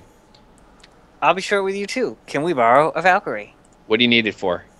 We need to fly to a place to investigate some Inquisition-related matters. In 2 days' time, there's not going to be any Inquisition matters. There's not going to be anything on this planet. Why do you need to take a Valkyrie? I really need to have those. There are things and matters that don't concern this planet. And he looks at Cato and he says, Cato, I like to think that we've built up some trust. Can you tell me what you need to do so I can equip you properly? I need to get all these people off this planet before they decide to blow it all to hell.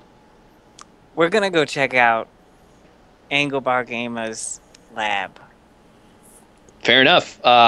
There's one on the pad. It's the blue one. That's mine. You can take it. Okay, cool. And yeah, he just hands you the keys essentially. Like he's like, go. It's like his personal yacht essentially. It's, a lot of like commanders will have the one that's assigned to them specifically, and so yeah, he sends you off to go get that. Yeah, so you have a Valkyrie handy. Go ahead and roll a fellowship test. Let's see how long that took. Against Charn? Yeah. So I am also friends with Charn, or at least that's what it says. So that gets you a plus 10. Okay. Yeah, so when you get to the thing, it's not the greatest one. He actually took kind of like one of the middling ones. It's not like super good or super bad. It's got 2 twin auto guns mounted to the front that you can shoot, and it's got enough room for your party, and that's it. There's some spare weaponry and like ammo and stuff in there, las pistols, that kind of thing. But it's a pretty run-of-the-mill Valkyrie, and it'll get you there in that 8 hours that I quoted earlier. All right. Is that where you guys want to go? Indeed. All right, so you guys all congregate. You know, Cato sends you the location to go to, and you guys all congregate. You're on the Valkyrie. Yeah. I go to the lumberjack. You go to the lumberjack. lumberjack. The fuzzy dice. I bring the fuzzy dice with me to the Valkyrie. All right, so you run over. Put it in the pilot seat. Eric's like, Cato, you getting out of here? Like what's going on? You guys leaving? Briefly, we'll be back though. You realize they're gonna blow the planet to hell, right? Yeah, It'll in 2 hopefully days. be here when we get back. Okay. Yeah. So the other thing that we were working on, it's gonna I guess we're gonna have to do it off planet or something, because it's gonna take more than 2 days, I'm sure. No doubt. No doubt. All right. Good luck.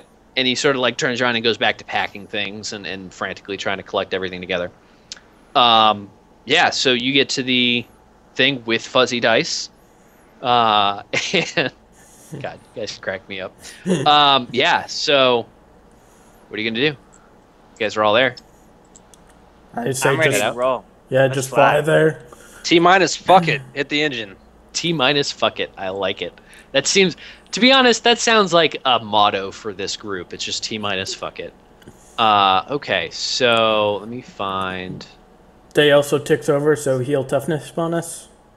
Yep, you get your toughness bonus back. Anybody who's hurt can get their toughness bonus back. Yay. Yeah, so you fly over this, towards the coordinates that you had, and you're flying at, pretty good rate of speed, and it's probably the first time that you've actually really felt safe, because there's not really anything that can accost a flying Valkyrie. It's going at a really high rate of speed, and it's high up in the air. So basically flying in a jetliner. So you're way up there, and after a few hours, you hit a cruising speed. Can you make a pilot test, Cato? Do I get plus 10 because I have the fuzzy dice? Yes. I assume that's why you did it. I'm not going to tell you it doesn't do anything. Well, it apparently didn't do anything. Yeah, so it's a little bumpy. There's some turbulence. You guys are all maybe a little seasick. Maybe not Jay, because decadence, but otherwise. Yeah, so you guys... In fact, I'm going to crack open the mini bar and have a drink. Yeah. So you're probably the just Valkyrie standing there. mini bar? Yeah, there is in fact a mini bar. It has that same unmarked liquor in it, Jay, that you had the other week. Yeah, so you hit the cruising speed, and Cato, you put it in autopilot essentially, just cruising, and you can step in the back and hang out with the gang. Yeah. So I was just going to ask what you guys are doing during this travel time, if anything. I want to try to start analyzing the gene seed information. Yeah, so I'm assuming that you're actually doing that the whole time. You can kind of multi-process because you're a tech priest and you're awesome like that. Make a intelligence check. See how long it's going to take you to process.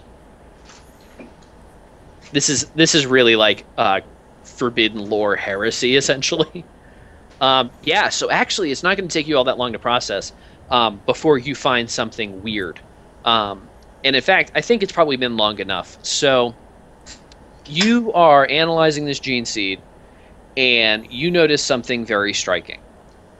You did do a little bit of study of Space Marine biology. I feel like Cato probably had an interest in it because he sort of is interested in medical stuff and like generally not being a total dick to anything that isn't a machine. So you probably studied a little bit about this. Maybe you were thinking about going into it, and so you had like the very basic stuff. And one thing that's true about every gene seed is there's a very clear gene marker, and that gene marker is different depending on the chapter, and not the Legion, the chapter. So whichever founding you were in, it's different for. And in particular, this is not the Imperial Fists chapter's marker. It's something different. You don't recognize it immediately anyway. It's quite a long thing, so you're still processing that part. But yeah, you don't recognize it, but it's definitely not Imperial Fists, as he is claiming. So he's definitely lying about that. Yeah, so you're flying, and that's the processing you do during your flight. Does anybody else want to do anything? I'm hammering alcohol. Okay. Because that's what I do. All right. Eldritch / Gerwulf, what are you doing?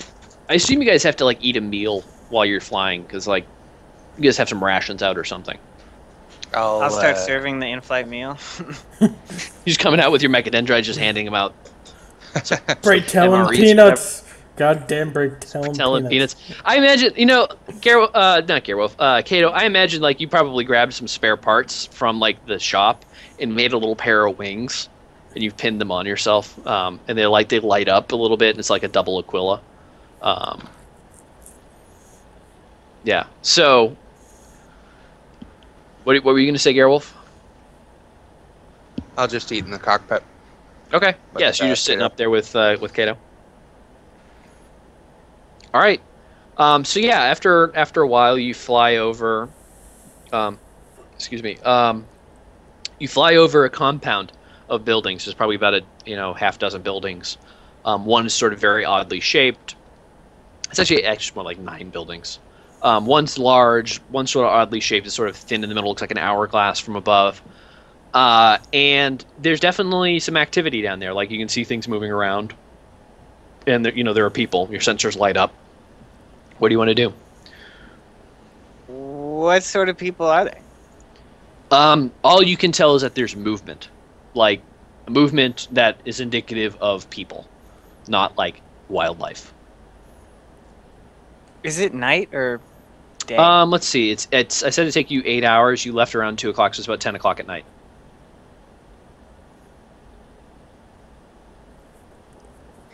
Good thing I took a new skill today called. What is it? I like you. We just talked about it at once. Heightened senses. Yes, with perception. Am I able to perceive if they're like heretics or someone, or am I just too far away? You're okay. So heightened senses, sight is what you took. That's going to give you the ability to see further away in normal circumstances and at a normal distance in darkness. Like you have night vision, essentially. I'm going to say that you can, if you were to go a bit lower, you could probably determine this. Like if you were flying at 1,000 feet rather than 33,000 feet, you could determine all this stuff. But yeah, you really can't. You can't tell from this distance, even with your heightened senses. Okay, guys, I want to take it lower to see if I can figure out who these people are. Do you want to do that? Hack that smash? Yes. Yeah. There's a possibility of smashing in the future. Is there someone on the guns? I was hoping to be on one. All right, so yeah, you're up in the cockpit, so you're probably on the guns. You only have the twin autocannons. They are pretty good, though, so, there's that. Twin-linked, so you get to, take advantage on rolls. You roll twice, and if you succeed on either of them, you hit. Basically, you do 2d100 KL1, and that'll do the roll for you.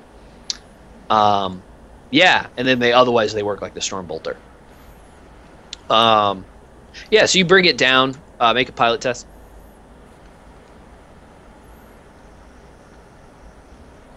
What was that? I was talking to Cato. Yeah, so you crash this thing out, you drop out of the sky like a rock. You're like, and you're like coming in hard, you're like stuck to the back of your seat. Everybody in the back who isn't in a chair, which I think is probably both Hak and because Hak, you were excited about smashing stuff, and I imagine that Jay was standing up, making himself a drink. So take an agility test. Excellently swallows a shot glass or something. So Butch, you're on your ass. You're already drunk. However, Hak sort of catches you by like your jacket and just holds you back up. So you guys are both managed to stay up. But yeah, you really like stumble a bit as you drop out of the sky like a rock. You're just going straight down. It's clear that he's not very practiced at this. You stop around 500 feet above the ground, just clipping the tops of trees. You didn't do anything. Like the emergency systems in the Valkyrie prevented you from hitting the ground. So you're cruising it, straight now at 500 feet, flying over these buildings, and it's very clear to you that these are like the gun servitors and malefacts and so on that you've seen before.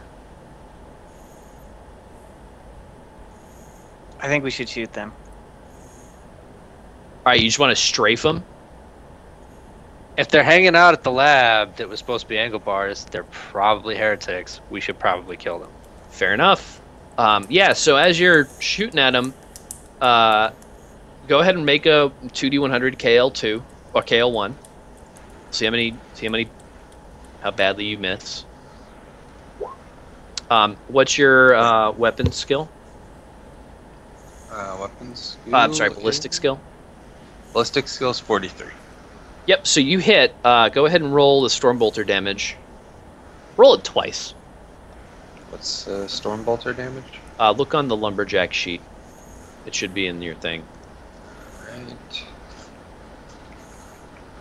It is 2d10 plus 5. So you roll 4d10 plus 10. 4d10 plus 10? Yeah, I'm making this shit up on the fly.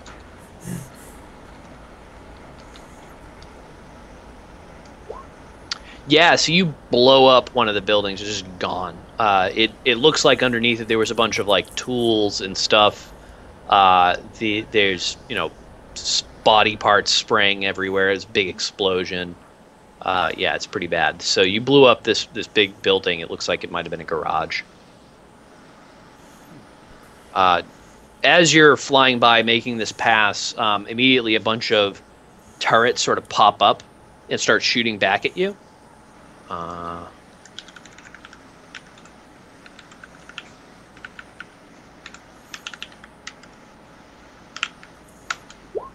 They hit you 3 times. 33 damage total. And your armor on this guy, I had written this. I'm just going to treat it like it was a lumberjack. AP5 is 5. And it's hitting you on these 6 different. It's 2d10 each. So you probably. Yeah.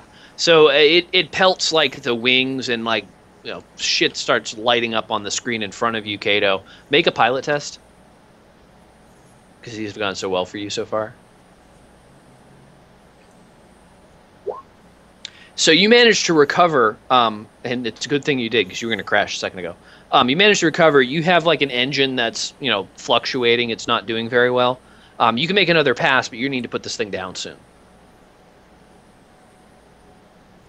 What do you think, guys? You want to make another run? Hak want to smash. All right, let's make another run. Drop it. All right, so you turn around, prep for another run. Can you make another attack, Gerwulf? Yeah, so you hit. Go ahead and roll 40-10 plus 10.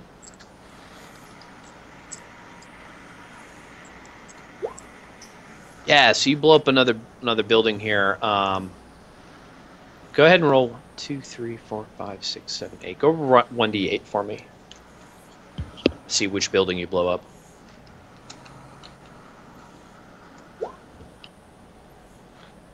Yeah, so this is awesome. You blow up another building. It's sort of in the middle of the complex, and I need to be on the right layer. So it's good. You blow up another building. It looks basically there's a really big explosion, and it looks like this is like a kitchen because there's actually like gas feeding into it. It's this big gas explosion. Yeah, so that happened. They're gonna shoot back at you once I fix this map that I just broke. They're gonna shoot back at you and roll. Where'd I put it? Oh shit! Crap.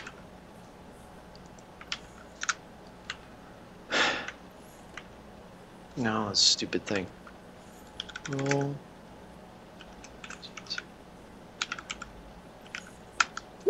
Yes, they hit you twice this time. 25 damage. Make another pilot test, please.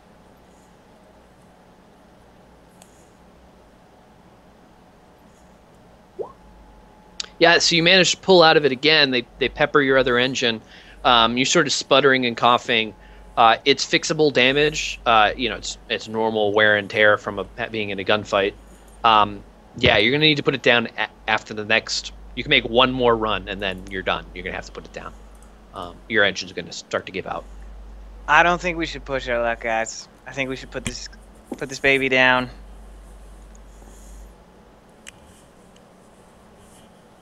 All right, is that what you're gonna do? I mean, there's nothing that can just stop you. You just put it down. Were those automated turrets? I'm assuming shooting back at us. Yeah, they're like anti-air turrets. They're flak. Okay.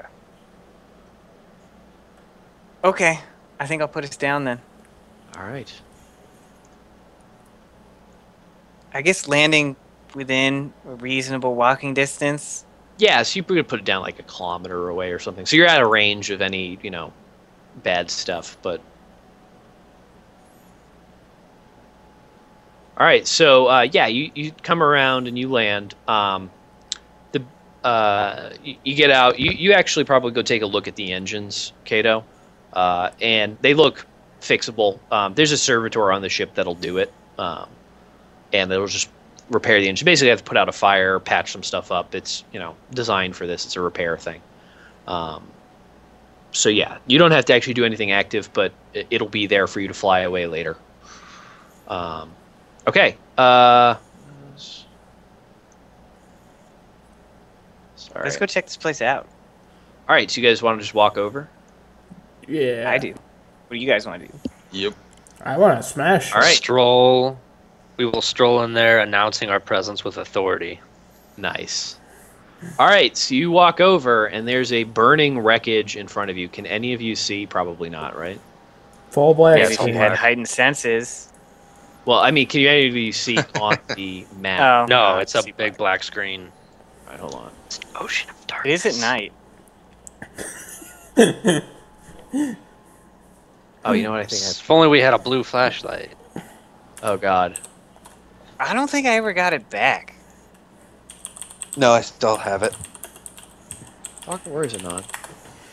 God damn it, stupid Roll20. I don't need it anymore, so I'll give it back when we get there. Okay. I assume I'm you gonna give it back whisper to him. you. Oh. You've given Well, it back it to him was- at some point. None of you Yeah. can see, right?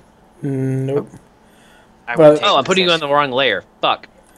We don't need to see though. When we have I'll use my this, imagination. that's exactly what I just posted. My imagination? Seriously, it's the Oh. SpongeBob imagination picture. All right.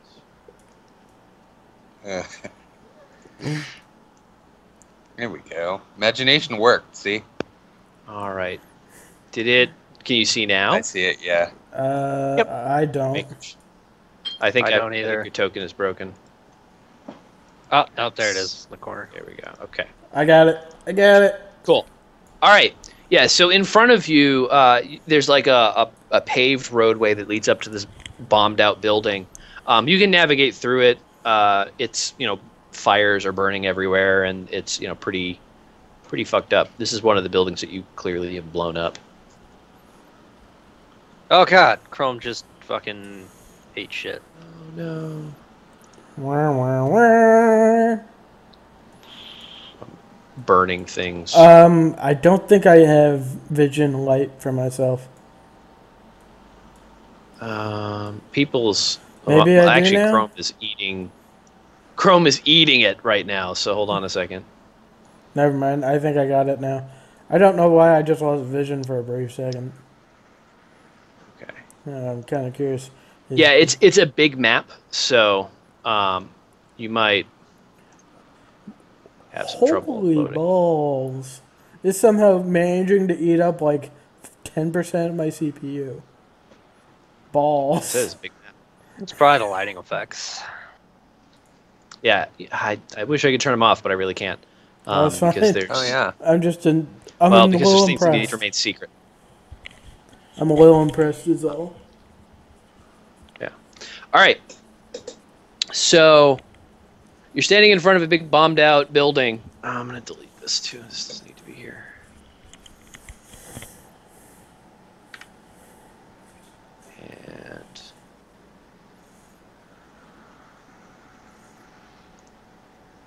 And you can walk inside if you like. I just walk straight in with my axe, looking for All something right, to so hit. you're in here. There's, beams are on the floor, and it's burning, and it's, freshly destroyed. There's a door to you're looking down towards the room, so it's to your left. And, at the far end of the room, there's a bunch of bombed out parts of big bronze malefacts, and there's some body parts, like a hand sticking out somewhere. Yeah.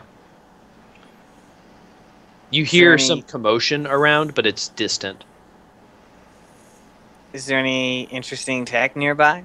Not anymore. You blew it up, man. Okay. We're a good shot, guys. Yeah. Oh yeah. I mean, the building that you're in before you blew it up probably had like a 30-foot ceiling. It's like a big garage, basically. It's a hack. Oh, yeah. God. So Hak. I think So I'm Hak, okay. you walk in. There's a long hallway that's connected. Like it's not really a hallway. It's like a long paved path with like a big wall and then like a sort of overarching thing that just sort of connects up. It's like just there to sort of shelter you when you're moving around this building.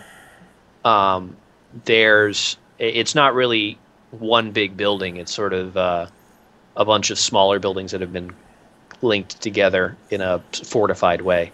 There's a big door in front of you, and another one close to you on the hall, and then the hall extends down quite a ways. I'm going to walk down this hall. All right.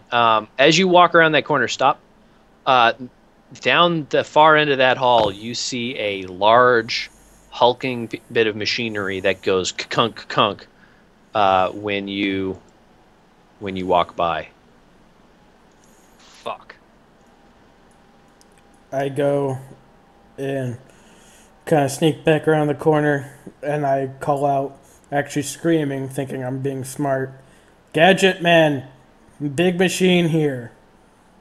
Yeah, so you hear, Cato, behind the door that you're next to, you hear some people, like, shuffle around and start heading towards that door. Are they, like, really close to that door? Or just Yeah, they're, like, close? feet away. I'm gonna have both my pistols out, by the way. Gerwulf, you hear some people down the hall at that other door that's close to you also start to shuffle. Be ready there, then. I'll give them a warning that someone's moving behind the door. All right. Cover. You have... Okay, everybody roll for initiative. We're gonna get murdered before the planet blows up. Probably. Holy damn. balls. Ooh. Holy Jesus! 1d10 plus agility. Agility. Your Yeah, agility. A 1, a 2, and a 2. And a 10. All right. Let me start adding turns. Hold on. It'll take just a minute.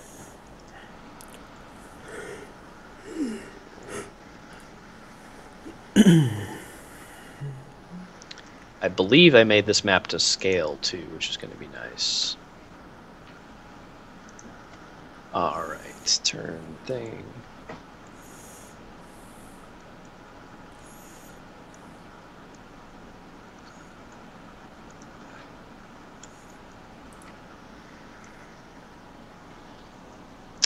And then it was 5 and 5 for Cato and Jay. Yeah, this map is basically to scale. And then Hak is last. All right, Gerwulf, you have an opportunity to act. All these doors are closed at the moment, but you can hear people on the other side. Does it look like something I can shoot through? Yeah, it's just a wooden door. Okay, cool. Then I'll just use both pistols to pepper the door. Do you have skills to back that up? I'm not sure. I do. Okay, 2-weapon wielded ballistic. Yep, you can shoot with your pistols. All right. Which ones are you shooting with? My bolt pistol and hand cannon. Okay. I know the hand cannon gets a -10 when it's not fired two-handed, though, so it doesn't matter. All right, go ahead and make your rolls.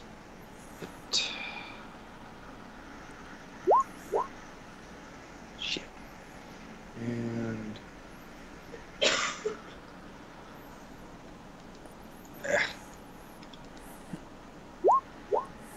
Yeah, so you don't hit anybody behind the door. I'm assuming you're shooting at the one that's right in front of you, right? Yeah. Yeah, you blow away the door, but you don't actually hit anyone behind it. Behind it, there are 2 people that are surprised to see this, and they dive for cover as a reaction. So they're hanging around cover here.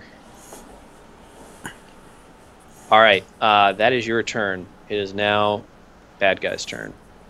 So one of the guys behind that door, I could open a whole bunch of character sheets, sees you guys, freaks the fuck out, and starts shooting back with his last pistol. He's shooting at... he misses, so I don't know who he's shooting at. He just sort of shoots around the corner. The second cultist in there... Let me just open all these now, so I don't have to do it later. Tech cultist there. Bronzeman. There we go. This guy goes over here. And we're going to go... This guy. Yeah, so the other guy behind there also decides to shoot at you, Gerwulf, because why not? And he hits you. And he does 8 How does cover work again? You have 2 points of cover right now, so it's just basically additional armor. It could be penned the whole 9 yards. You'd have 2 points of additional armor. Okay, I'm going to try and dodge that. Okay.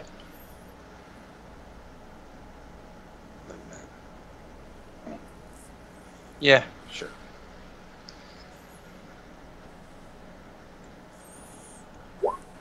Son of a bitch. Yeah, so you take that 8 damage. Right.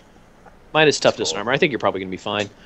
Actually, right. Yeah, 4 and 3. Yeah, you take like 1 damage or something. All right, so that's their turn. Up above you, a bunch of dudes break through this door, knocking it down. Kool-Aid! Yeah, they Kool-Aid it. They're just breaking through, so that's their attack, essentially, as they break through this door. There's also a gun servitor behind there that's coming out with them. And from down the hall, Hak, you hear a sound probably not familiar to you. It sounds like this. Ka-kunk, ka-kunk. Ka-kunk, ka-kunk. Jay, it's your turn. I hope you brought grenades. Of course not. We haven't had grenades since fucking we assaulted Charn. Y'all should buy some grenades, man. That would be useful.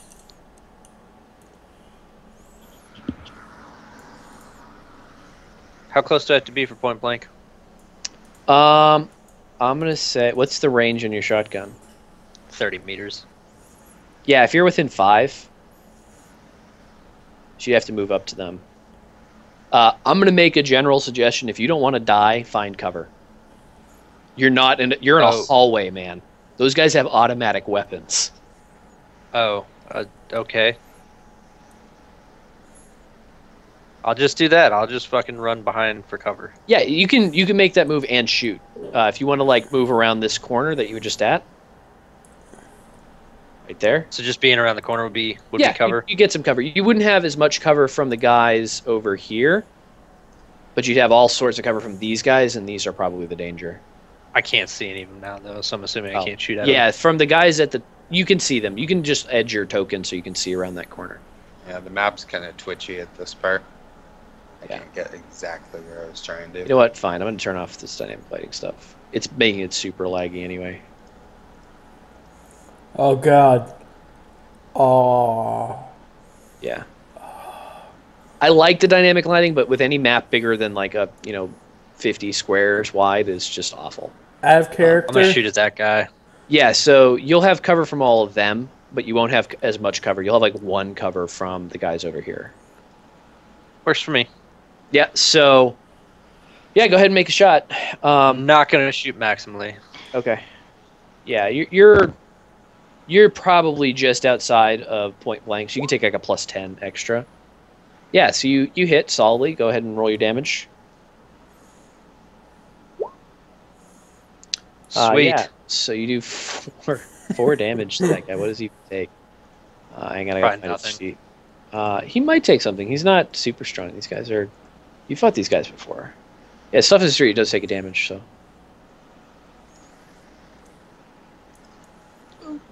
Actually, what's his armor? He might not take anything. Yeah, he doesn't take anything. I'm sorry. I lied.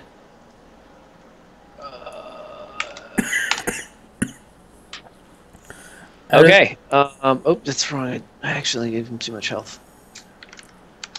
Out of character question that I know I technically can't see is Hak Dar. But those tables, are they made of mahogany? Let's do the fight first.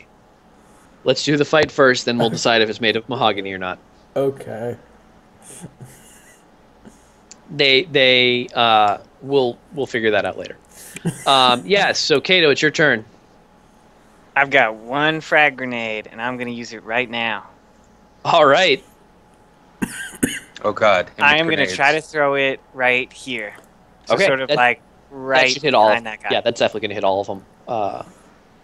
You can also move afterwards, so you can like throw it and move before it goes off. That's my plan.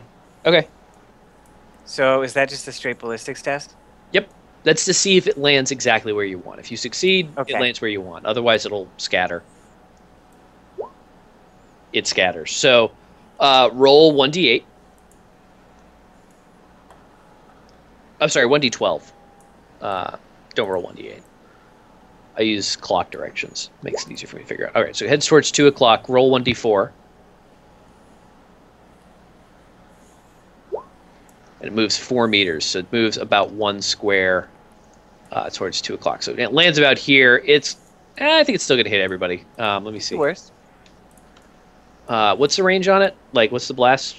I don't know. I think it's blast 4. Right, so let me find the thing. Hold on. That's not it. It's another sheet of paper over here. A frag grenade is strength bonus times 3 range. Blast 4, yeah. So it hits... it's gonna miss. It's gonna hit everybody but this guy that that the other Jay shot at. So roll 2d10.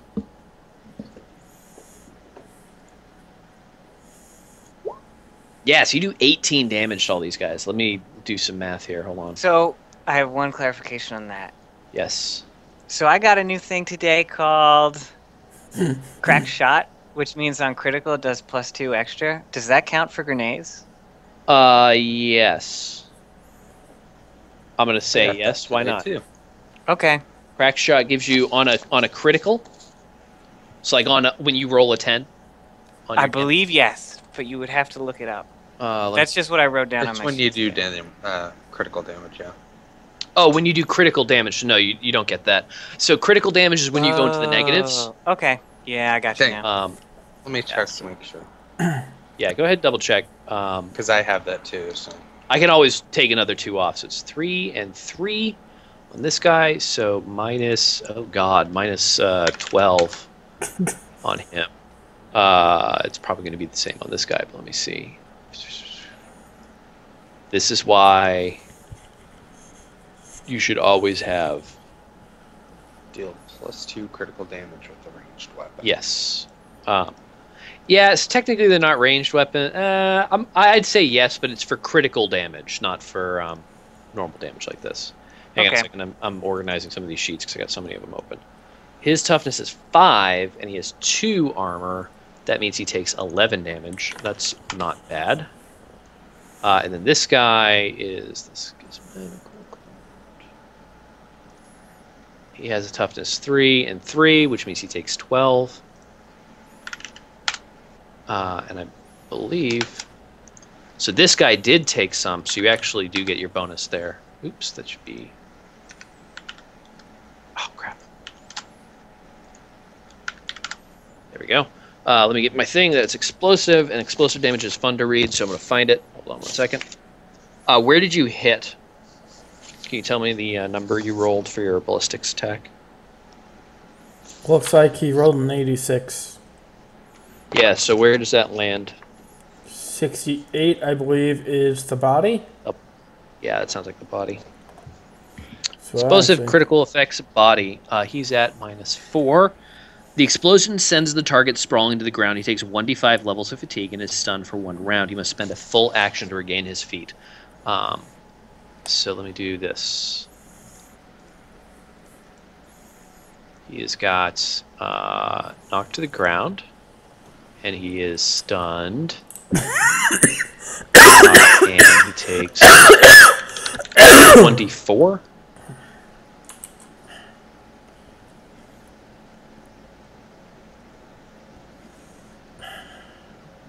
$1d5. Yeah, so he actually knocks out. He's knocked out. He's out cold. He's not getting up anytime soon. And the other guys here are okay, but they're clearly pretty badly hurt. This guy in the corner is just out of range. He sort of gets some cover from the walls and managed to avoid the bulk of the blast. Where did you want to move, Cato?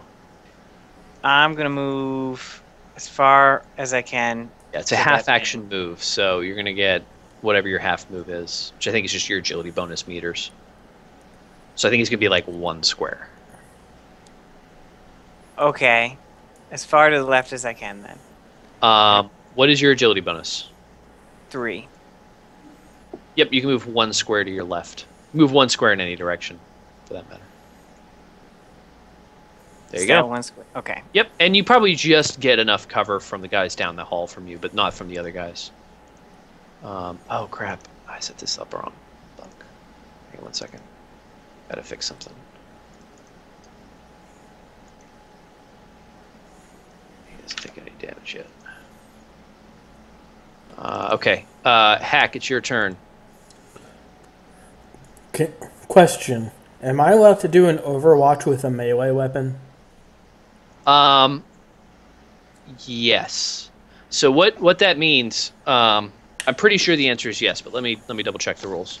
So I'm reading the description. It says shoots target coming into a set kill zone, and target. I'm going to say that 20 ping. Yeah, you can take a defensive stance. That's probably what you mean by Overwatch, right? Like, because you're going to shoot targets coming into the kill zone. They take a -20 to pinning. Defensive stance.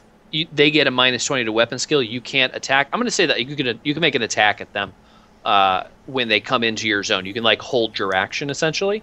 So if anybody comes into your zone, you can make attack before they get to move. Is that what you want to do? Kind of. Because I would think that the guys up the hall here are in range of me, which for most of their guns. I want to see if I can maybe move to the other corner and go into an Overwatch. So I kind of want to move here and take that defensive stance Overwatch thing. Yeah, so are you waiting for the big hulking dude to walk down the hall and attack him? Pretty much. Okay, yeah, so you can move, and you'll have a half action that you can use later on. So the idea is that you're going to hold your action, the other half of your action, till other people have moved. Okay. So, actually, what's your agility bonus? How far can you even move? It might be a full action there. I think it actually might be. My full action is a 6. I can charge for 9 or run for 18, so I think it's a full action. Yeah, so you would have to run to get over there. I will run. Basically, each one of these squares is 3 meters. I'm going to just run to the other side to put myself out of range of those guys. Gerwulf. Yeah, you should probably... You're right on the edge of their range. They have las pistols. It's like 30 meters. Yeah. You can hear the whip going off. Gerwulf, it's your turn. All right, so what happened to those guys? The ones up here? Yeah, so there was a grenade. You hit a loud explosion go off, and a bunch of them look pretty hurt. Nearly dead. Cool. See what I can finish off then. All right.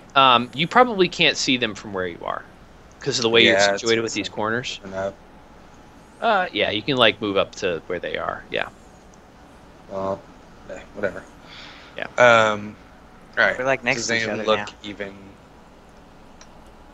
lower than the others? Or? So the one on the left is looking just fine. Like he managed to escape almost the entire blast. The ones on the right, the one furthest back looks completely incapacitated. His gun servitor just sort of like slumped and is drooling visibly onto the ground.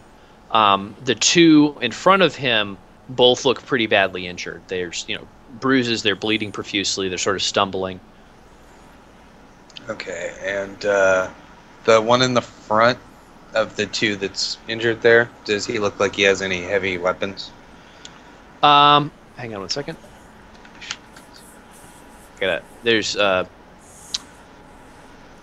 some of these tokens were set up wrong, and so they're showing the wrong values for things. Okay. The guy in the front, no, he looks like you see a las pistol. He has a mechadendrite. They actually all seem to have las pistols. Oh, okay. I'll just take him out then. All right. Go ahead and make your attack.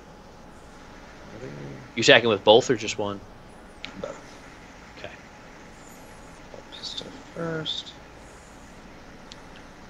Let's click the damage. Son of a bitch. Alright, hand cannon.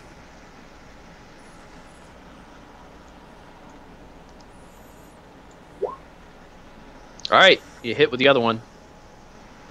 And quite a hit it was. All right. Yeah, you blow him away. You shoot this guy in the front, and he just collapses to the ground. He's given up the ghost. He's done. All right, so he's no longer in the rotation. This guy, the guy that's full health, he's gonna shoot at you, Cato. And he misses.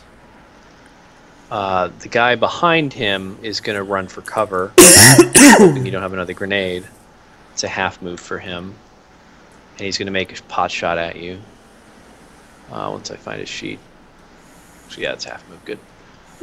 He hits you, Cato, for 11 damage. They're rolling well on damage, man.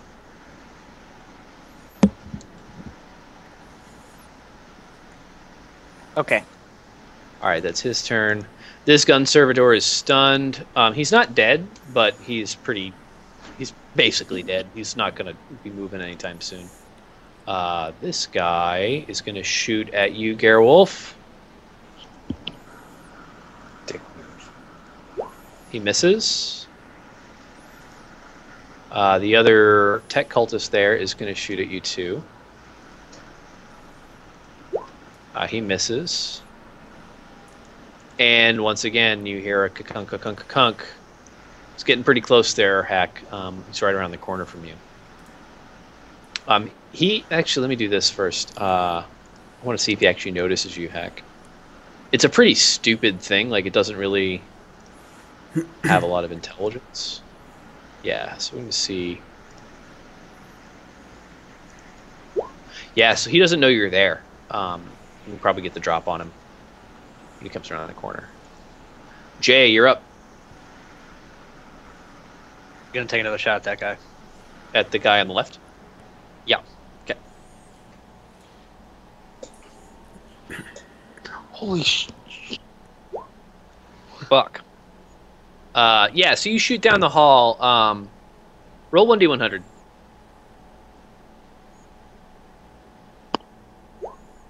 Yeah, so you don't you shoot down the hall, but it basically hits the wall on the other side and doesn't manage to like clip anybody else.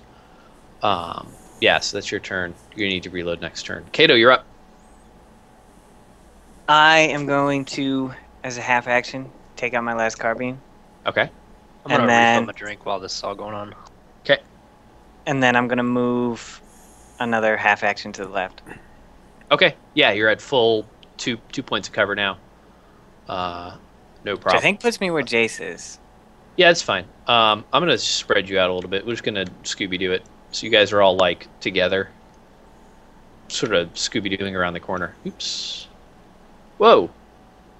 Chrome just freaked out. Hold on. Okay. That's what that's. Yeah, so you guys. Lighting. No, that was all me. Yeah. So, and there we go. So that's your turn. Hak, it's your turn. What are you gonna do? I am going to basically take up a defensive posture and wait for the big guy to come around the corner and try. All right. So you're holding. You're gonna hold your action and wait for him to pass and then attack him. Yeah, I want to do a swift attack on him when he passes.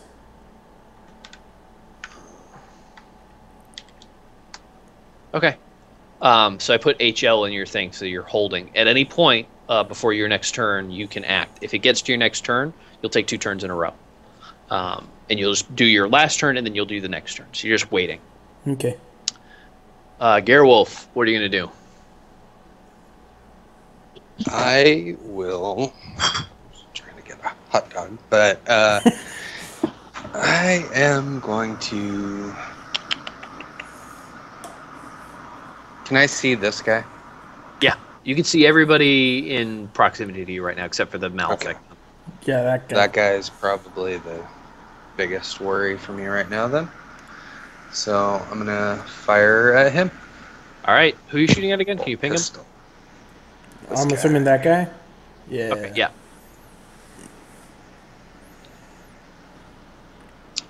Can I aim? Yes, absolutely. Cool. And that's plus... Plus 10. Plus 10, plus another 10 if it's an accurate weapon. Okay. I don't think either of those are accurate. No. Just Son saying. of a bitch. All right. Can I aim with the other one, too? Yes. Your aim counts for both. Okay, cool. Okay, so that's going to make it a +0. Awesome. Son of a bitch. Nice. Nice. Same freaking thing. All right, so you're at 0 on both. You're going to have to reload both next turn. Yep. Tech Cultist. This Tech Cultist is pretty fucking pissed at you. He realizes that he has a chain axe, and he's going to charge, which I believe he has a charge of 9, which you're well within range. Yeah. So he's going to charge you, and let me read the rules for charge real quick. Charge plus 10 to weapon skill. So he's going to go to hit. You get a plus 10. He nails you. 9 damage. Pen. Who, me? To you, yes. He's moving up. I just haven't moved his. Okay. Yeah. So he's right up in melee with you. I'll see if I can dodge that then. Okay. Actually didn't do a very good job on his roll. Oh wait, he does 9 damage. 9 damage, pen 2. Yep. Okay. Yeah, I'll dodge. Son of a fucking bitch. I upped my freaking dodge, and since I have not gotten anything. Neither have I. Granted, my dodge is 15. You guys are all like 4th rank now. Yeah, I'm a sergeant. So, Hak is a sergeant. Somehow, well, so I think that Hak probably isn't actually a sergeant. They just like say, "Yeah, Hak, you're a sergeant. Good job, Hak. Yay, Hak." You give him a little gold star. Little gold star, little like. I think Cato actually probably has the most XP out of anybody.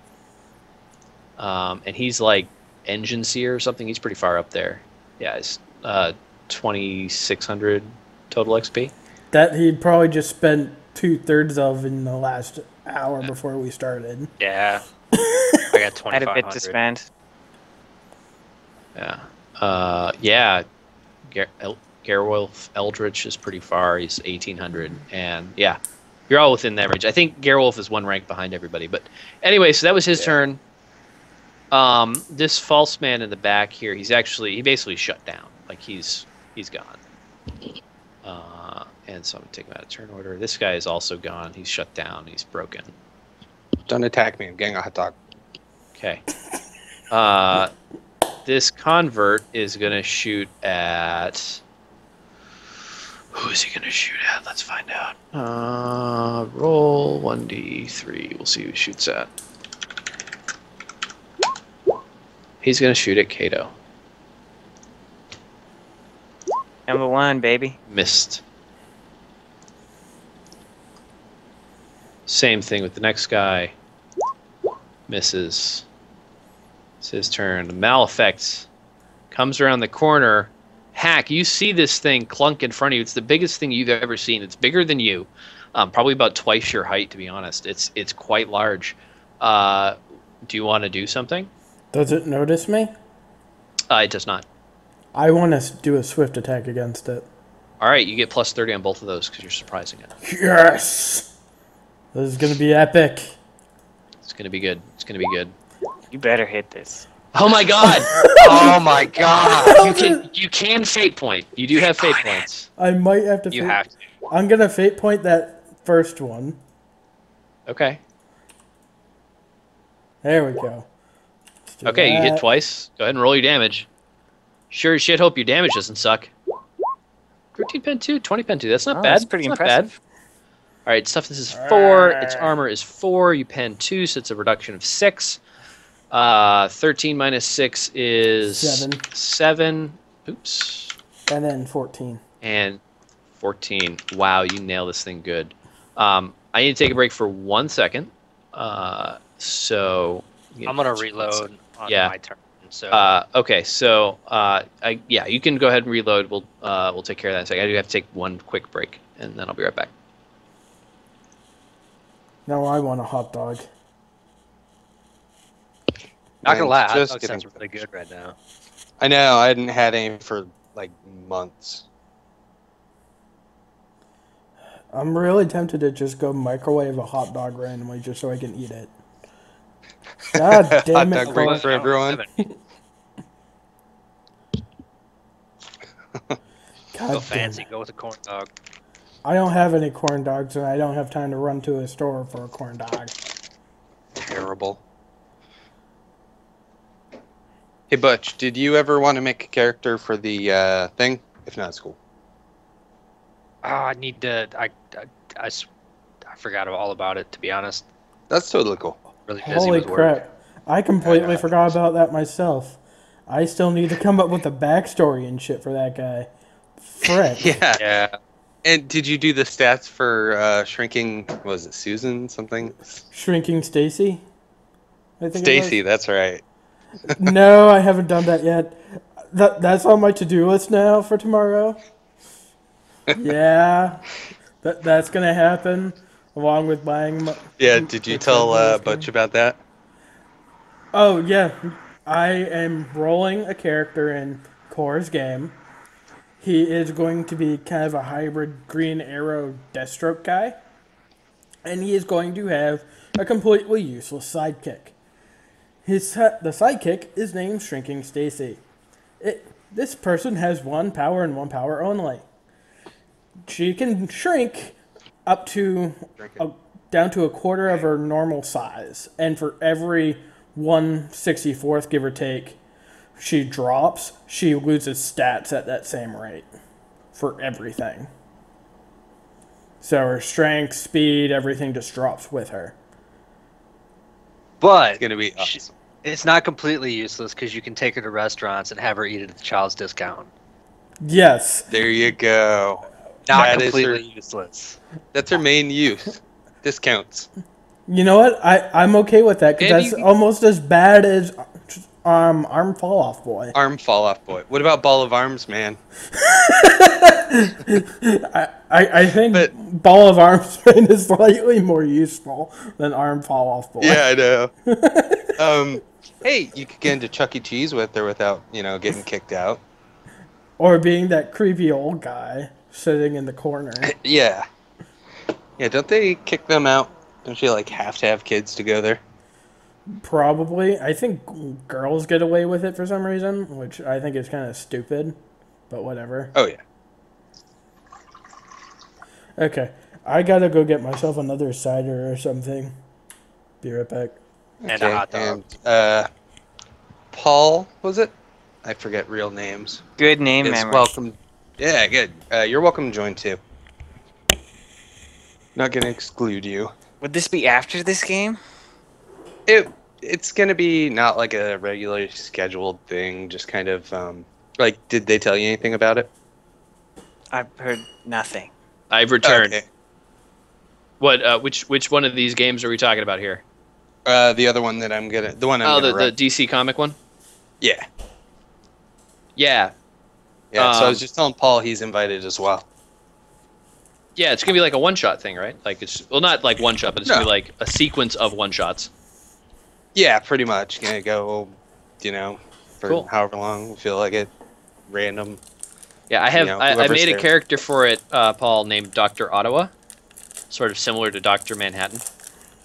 But he's or his original name was Captain Apology, and he's that really Canadian guy who just comes in after Superman or Batman or whoever comes in and breaks the whole town up, and he just makes it so it's all terrible, and he just comes in and goes, "Oh, I'm so sorry about that. I really didn't mean to break up your whole town like that." So I'm here, and he's like basically Dr. Manhattan level power, but Canadian level nice. So he never does anything. He's just awful. It's great. All right, let's get back to it. So this Bronze Malefic gets fucked up by the axe of one Mr. Hak Dar. I think there's actually an effect for this. Let me look that up real quick. You went AFK to make a drink, by the way. That's fine. Rending critical effects on. I'm good. I'm already back now. I also have an ice cream Snickers bar. Nice. Closest thing to a hot dog that I can get without cooking it. Wait, what? That's nowhere near a hot dog. It's rectangular. Yeah, and a hot dog is a cylindrical object. What kind of hot dogs are you eating? I mean, they're the same sort of rectangular size. Rending body. Rending body. Rending.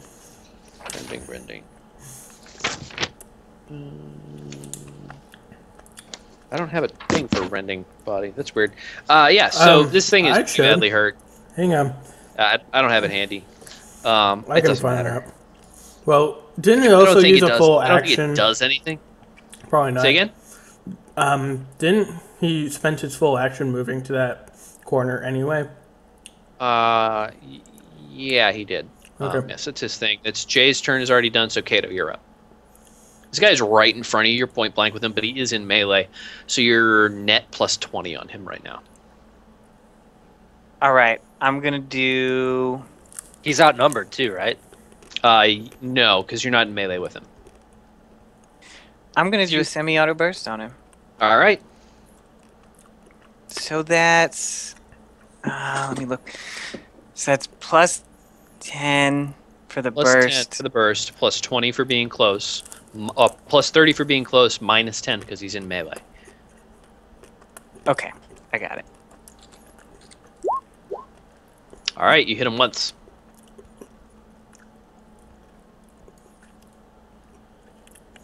All right, 8 damage to attack cultist.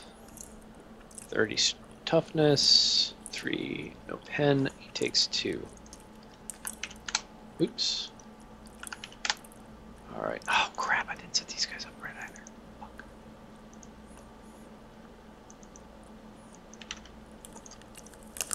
All right, that's your turn. Hak, you had hold your action before, but it's your action again. I assume you don't want to hold, so. No, I'm gonna do another swift attack. Okay. Go ahead and make your rolls. Damn it. You miss. Okay, that's your turn. Gerwulf, you are empty. You need to reload. Yeah, can I break combat with him, or is that? Not sure how that works. You have to disengage, which is a half action. Yeah, disengage. I'm sorry, disengage is a full action. You break off from melee and make a half move. That'd be your full action. You can reload in combat. That's reasonable. Like, you can do that. Okay. I'll do a reload first for my bolt pistol and see if I can get a free reload out of it. Okay.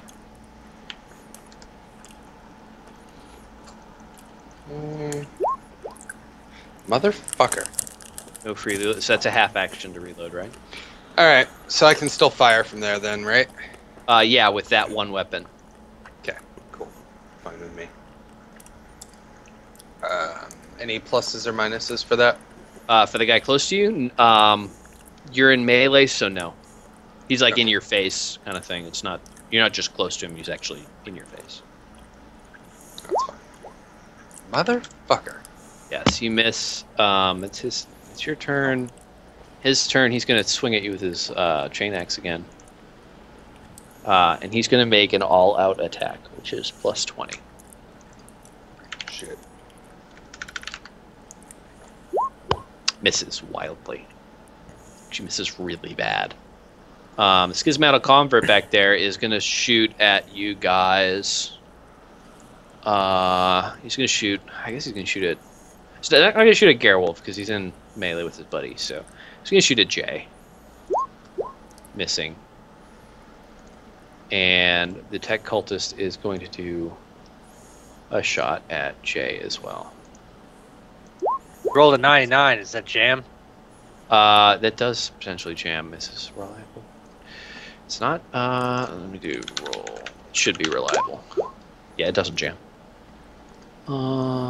Good catch though. I didn't notice.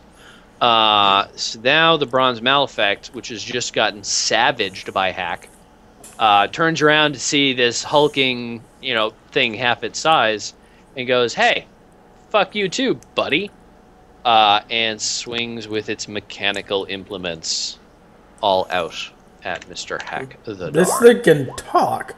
Interesting. It doesn't actually talk. It's just like, "Hey, fuck you." Like that's its attitude. It doesn't manage to hit you at all. You disappoint me on the inside. You disappoint me on the inside. I have funny things happening in my head right now, but I don't want to say them out loud because I don't want to give you ideas on how to fuck us over.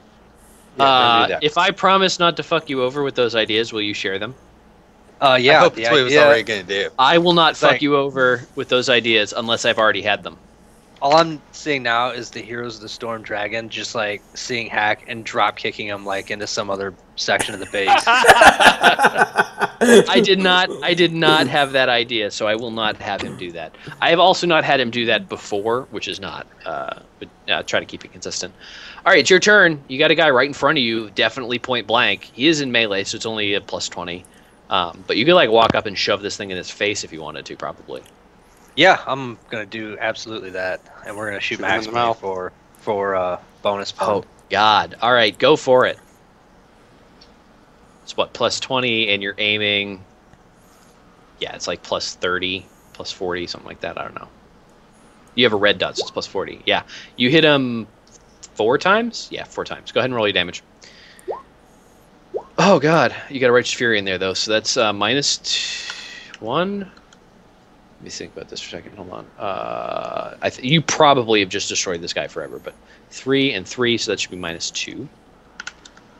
Then a minus 3, and then 11 minus 6 is 5, right? Yeah. Mm-hmm. All right, so you blew his face hole. Impact, where'd you hit him? 42 goes to the body. So impact to the body, I don't have that handy. Page 205.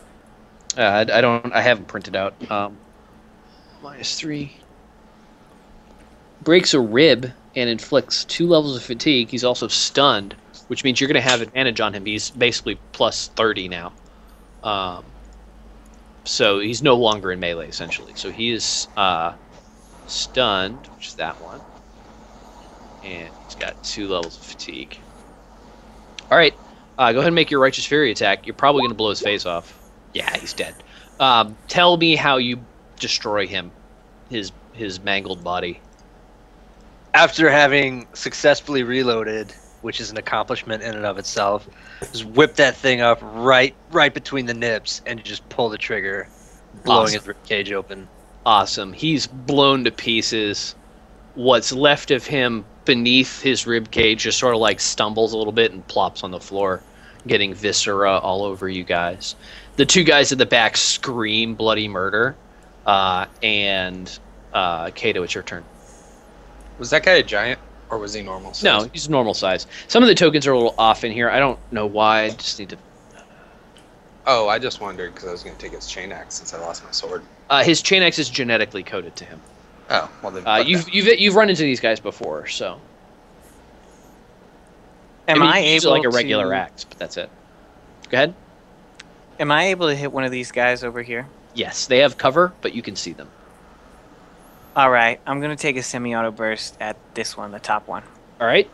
He's got 2 points of cover from you, so means he just gets 2 extra armor. You miss. What gun is Cato using anyway? Las carbine. Okay. Hak, it's your turn. Swift attack. This thing's Swift attack in the face. No. Yes. Nice. Roll your damage. You're probably going to kill it. So, Hak, you take your big giant axe and you just drive it right through the middle, and you actually cleave it, not entirely in two, but pretty damn close. Like, you just cut right down the middle, and it falls over, no longer functional. So Hak just aced that? Yeah, 2 rounds, or 3 rounds it took him to kill it. As I recall, when Gerwulf fought that originally, it took him like 6 rounds to kill it, so pretty good. With crack grenades. Turns out crack grenades don't do shit. Yeah, they're kind of underpowered. I believe it looked cool doing it, though. Buffed them. You need a great axe in order to take them down. All right, Gerwulf, as I recall, you have 2 shots in your bolt pistol and no shots in your hand cannon. So you can reload or you can shoot. Try for reload first. Okay. See if I can get the free reload.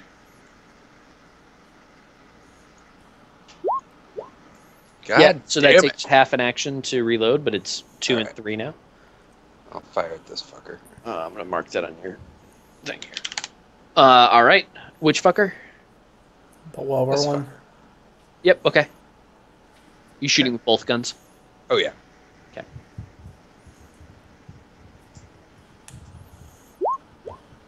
Jesus. Fuck. And... Hey, you have to click into the modifier box instead of it capturing your... Yeah. God. All right, so you're at 1 and 2. You can update your thing. All right, so that tech cultist is dead. This guy is also dead. So these guys in the back, the schismatical convert starts shooting at you, Gerwulf. He takes some careful aim. And he still fucking misses. The other guy, how far away is he?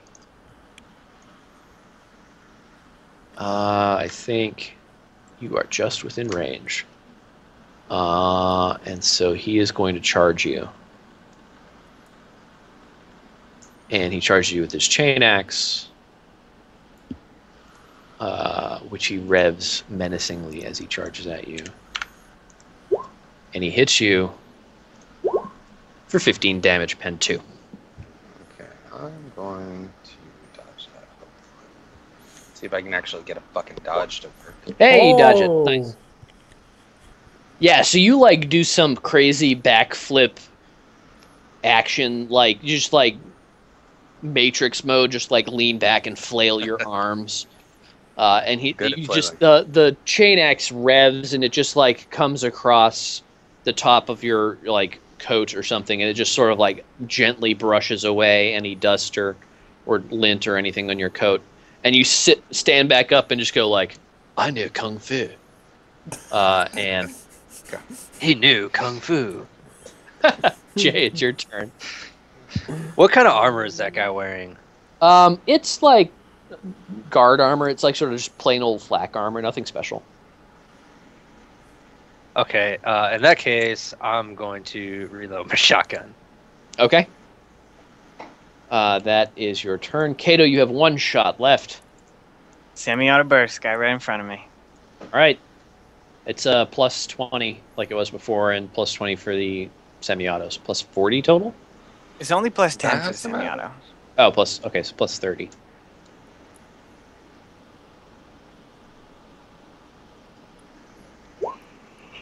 Okay, you hit him every 2 times up to your limit. I don't know what that limit is, but it's the second number on our... What is it, last carbine? Times. Yeah.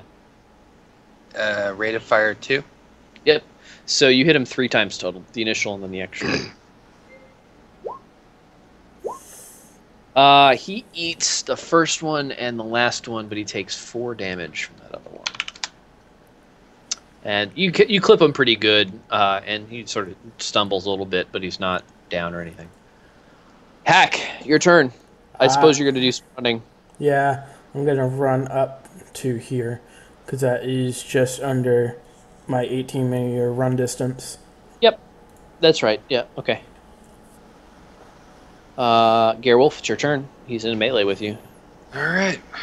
Shoot him in his stupid fucking face. Both weapons. And, Alright. Aim. Okay. So you got plus 10 on both.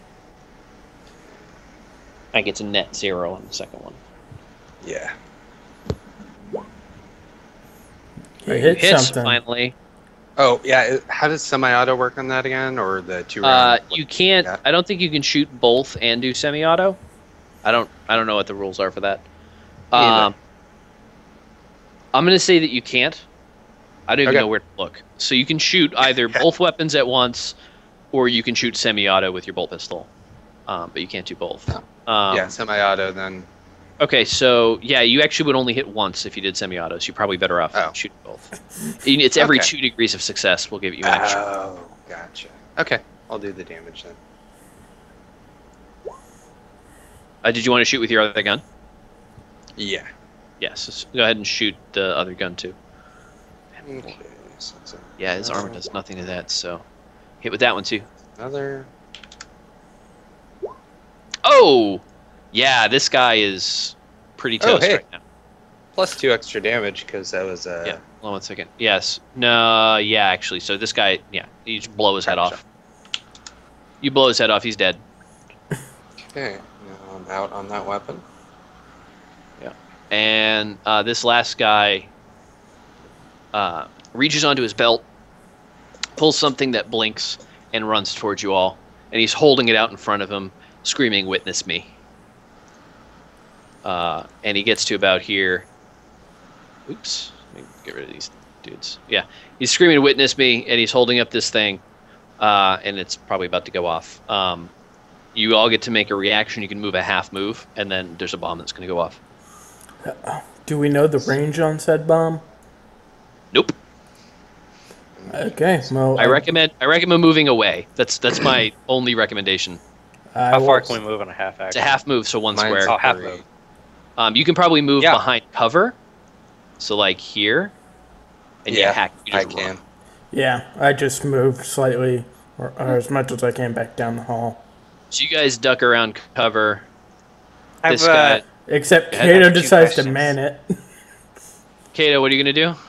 So, I think I'm going to move around cover, but is this bomb electrical? It's like a grenade. He's just holding up a grenade. Okay, I'm going to move around cover where I'm going to do what Jayce did. Yeah. Let me see how far away you guys are. We'll see what happens. Cuddle buddies! Yeah, you guys are probably all going to be safe right now. So, yeah, he lets go of this bomb. It drops to his feet. Let's see how far it scatters. It scatters 1 meter, so it doesn't scatter very far at all. And roll 1d12. It scatters towards you, Hak, but it's probably not going to hit you. Let me do this. 1 meter. Oops, wrong button. 1 meter is that far towards 9 o'clock. Blink. Okay. It's just... I'm gonna say that's out of range. It's right on your edge. You might... I'll roll the damage to see what it does. Yeah, it doesn't do anything. Yeah, so he just blows up and he's dead. Witness what, jackass? Yeah. So he's dead. He blows all his buddies to smithereens. It's all fucked up. Yeah, so that's the end of that combat. You guys can all reload your weapons, and that's that one. Oops, I've never turned. I think that went quite well. It did go quite well. I forgot to turn on the stream again, so I didn't get any of that on tape. Shit. I got it all. Space Janitor. Okay. I've been running this. Yeah. thing. So. Now the important matter at hand. What are these tables made out of? Yeah, so go ahead. Someone roll. Actually, all you go in there. I'll move you, Hak, just quick. Roll a, I don't know, an intelligence test, I guess. Awareness. Intelligence test. You're trying to identify wood, not like be aware that there's wood here. Yeah. Cato. Scrutiny? Wait, I've been studying my trees. Actually, scrutiny is the right answer. I don't think you have that. Do you have any awarenesses trained, Cato? Doesn't look like it. You would have nailed it regardless. So yeah, because you rolled a 4. Yeah, so Cato, you look at these, and the table at the top is made of a lovely walnut, or like walnut analog. It's Pertellin, so none of them are mahogany. But it's a lovely walnut, nice dark stain, dark wood. There's some Dutchman in it, which are really very tasteful. I don't know if you know what a Dutchman is. It's a little patch that you put over a crack in a piece of wood. It's sort of like an hourglass-shaped thing, and you cut out a hole for it and put it in, and it holds the two split pieces of wood together. They're very tastefully done. They're very ornate. They sort of like frill out a little bit. They're not quite just normal hourglass. They have like some extra stuff on them. The joints are all dovetailed. There's a nice banding board, breadboard at the end. And it's a little beat up. People have been using it, but it's a nice table. The one below you, however, is really quite exquisite. There are no Dutchmen in it, but it's actually an inlaid cherry and birch. So it's a very nice two-tone thing. It's alternating. The ends are also breadboarded in a darker wood. It looks like maybe Purple Heart. And you all can tell that I spend a lot of time on the woodworking subreddit. Yeah, so they're I feel both like there. My kitchen table is highly inadequate now. Yeah, you should. You should invest in one. They're both like Craftsman style. They're sort of chunky and bulky. When you like try to lift one up a little bit, see how heavy it is, it probably weighs a good 600 pounds. It's a big table. It's about 12 feet long, maybe a little bit longer, and about 6 feet deep. But they will be here when you leave, so you can take them if you wish. Hak could probably pick one up by himself. The rest of you would have to work together on the other one. So there you go. You really don't want to give us a mahogany table, do you? None of you are getting a goddamn mahogany table. Mahogany. There are other tables in this building too. Like this is actually, I spent probably the most time on this map, and I was not even planning to use it. I just had a lot of fun with it. So, all right. So, yeah, you're in an area. There's like dishes lying around and stuff. So this is clearly like a mess hall or something. Above you, you can see some tools and stuff, Cato. And there's a bunch of half fixed servitors. They aren't moving, so you assume they're broken.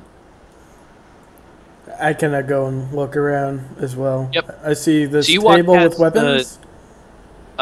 Those are not weapons; those are tools. I know it looks like weapons, but they don't make sci-fi art on Roll20, so they are actually tools. There's a bunch of like spare parts and some wires and a couple of screwdrivers, a spanner. There's that sort of thing. Can I take the spare parts? Yeah, roll 1d3 minus 1. Yeah, so you get 1 spare part. Yeah, and you search over the room, you find those spare parts. There are a couple of servitors that seem to be broken at the top of the room. They're not really making any noise. They're basically just broken. And there's some papers next to them, and there's another little desk in front of them that has some schematics and stuff. Yeah. What do you guys want to do? Do these servitors have guns like the other one? Yeah, they're like this one. Gun servitors, yeah. Would I be able to repair one and have it be an ally? Let's find out. What have you got on you here? Got 1 spare part. All right, yeah. So, go ahead and make a common lore tech test. God, I cannot say that. and see what's wrong. Yeah, so the first one looks pretty much beyond repair. Go ahead and make another one. You might be able to like scrap it for parts or something. Yeah, the second one looks like you probably fix it. It'll take you 10 or 15 minutes. But it you know, it looks okay. There's some problems with one of its coils, like power coils, essentially. And there's a problem with like one of its servos is broken. But the other one looks totally forlorn. Like it's fallen apart. It's the meat is actually hanging off and rotting. So it doesn't smell very good. Yeah. If you want to take the one that you're standing in front of apart, you can do that. It's a tech use test, and we'll see how many parts you get based on the result of that. And then the one on the other side you could try to repair, and we'll figure out how many parts it'll take based on your tech use test. Okay, so I'll just roll 2 tech uses then? Yeah. And you're working with servitors, so you get that bonus. I thought that bonus was only to commanding them. I don't know. Is it? Talents. What's it called again? Binary chatter. Binary chatter. You're adept at controlling servitors. Gain a +10 to any attempt to instruct, program, or question. So on the first one you wouldn't. On the second one you would. Okay. Because you're kind of like reprogramming it. Yeah. So you get 2 spare parts out of that. Did you add your mechadendrite to those? Yes. Okay. To both of them. And did you add your binary chatter to the second one? Yes. Okay. Yeah, so it's going to take you get 2 spare parts, and it's going to take you 2 spare parts to fix the other one. So you manage to scrap one and fix the other. Okay. And it will do as you wish. Follow you around and be loving. It's sort of like it looks at you and just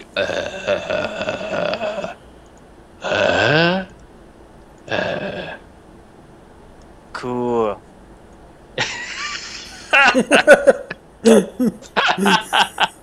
All right. So yeah, so this thing is following you around. Let me give you control of it. It's controlled by CPU is blink. Yeah. I can give you some information about it as well, because you were in there fixing it. So let me give you some information. It has 2 twin autoguns, not unlike the ones on the Valkyrie, but much smaller. They do 1d10 plus 4 damage. They can only shoot semi-auto or full auto. Full auto will expend its full clip, so 3. It'll use all 3 shots in 1 turn. Semi-auto works as normal, so it's only 1 shot. Its rate of fire is 4 on semi-auto burst and 20 on full auto. And it has 10 wounds, 6 armor everywhere, and a toughness of 4. Its ballistic skill is only 30, and its weapon skill is 15. It can hit things with its fist for 1d10 plus 5, but it's not particularly adept at it. It's incredibly stupid, has no fellowship, etc., etc. It has no skills to speak of, and basically is useless otherwise. Okay, I dub it Cato the Younger. Cato the Younger. Very nice, very nice. So Cato the Younger, actually, you know what I'm going to do? Watch this. It's going to be great. Name, Cato the Younger. Show nameplate. Name. Dink. There you go. All right, so there's a door in front of you and the servitor. You could open that if you like. There's also the wreckage of the Bronze Malefict down below you, and more hall. What do you guys want to do? Is this servitor large enough to, like, can I hide behind it? Yeah, it's a pretty big thing. It's about, so it's made from a person. It's probably about 5'11". It's wider than a person would. They sort of like took it apart and sewed it back together. So it's probably about like 3 feet wide instead of like the normal 2 feet that a person is with their arms at their sides. It's got reflex joints on its knees, so it's actually like an extra joint. And so it's a little bit taller than it was when it was a human, but it's still only about 6 feet. And yeah, it's sort of like lumbers along. You could hide behind it. You can use it for cover. It'll give you like one cover. It's a pretty good meat shield. That's what they're designed for. What do you guys want to do? I want to kick down the door. All right, you fucking boot it. Go ahead and make a weapon skill check. get off to the side a little bit so I get some cover when he does that. Yeah, so you kick it, and it just sort of like bends in and then bounces back and sort of makes you stumble back. Rubber door. Yeah. It makes, I'm going to try to open the door. It's pliable. All right, so yeah, you can open the door, no problem. And while he's doing that, I end up getting mad, and I take out the steel bar, ready to swing at the door. Mad. Yeah, so it opens, and it opens towards you, which is why it bounced. And you swing down with the steel bar, and you just hit empty space because Cato has opened the door. Gadget man smart. And then I just walk in.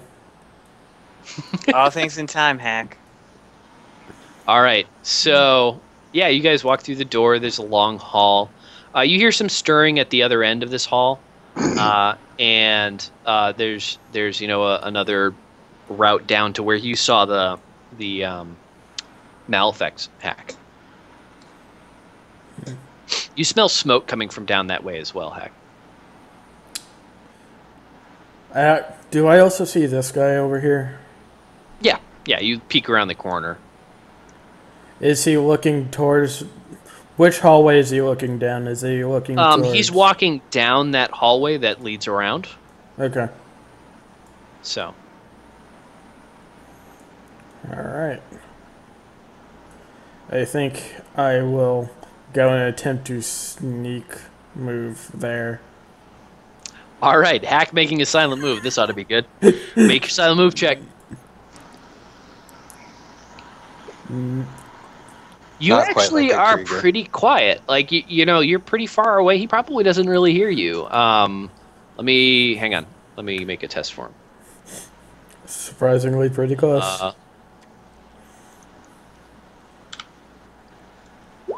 Yeah, he doesn't hear you at all. You do hear on the other side of that, Hak, you hear a couple of people milling around, making some noise. It sounds like they might be, like, clicking stuff. Like, there's, like, sounds of machinery. Alright. I just wait for this guy to walk down the hall. Yeah, so he sort of, like, mills a little bit, but he doesn't really walk too far down the hall. He just sort of, like... He's walking slowly. He's kind of on the lookout for stuff, but he's not, like, doing anything specific, so he's just milling.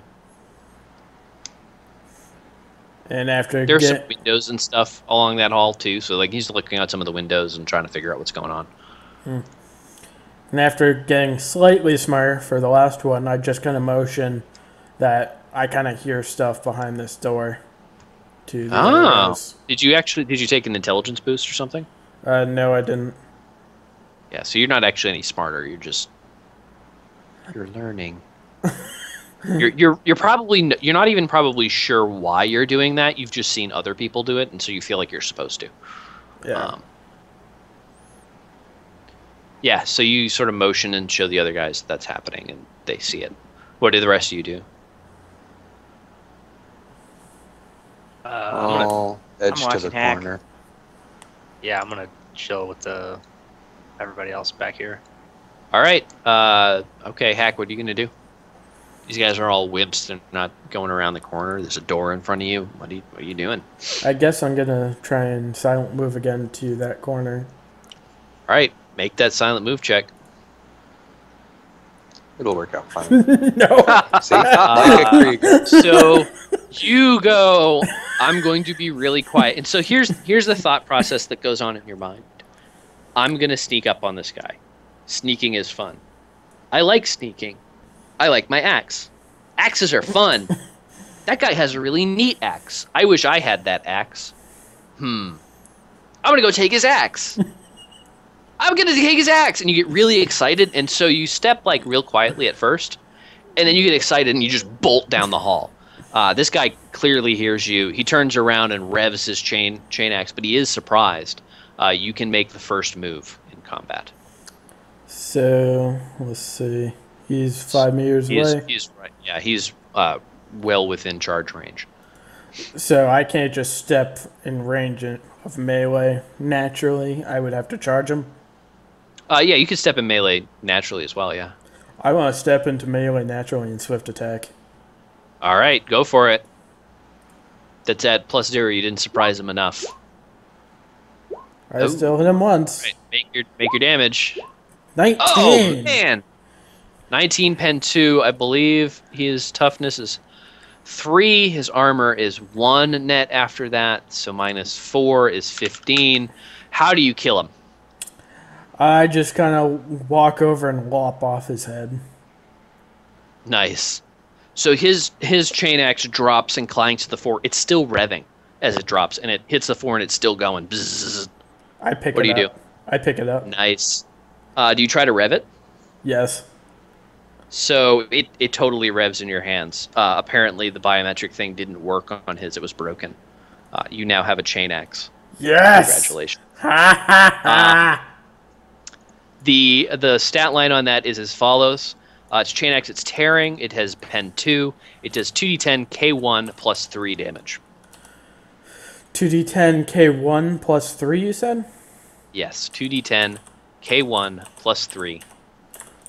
That's what tearing does, is it gives you advantage on the dice roll. So. Any other special things in there? Nope, pen 2, and it's rending damage.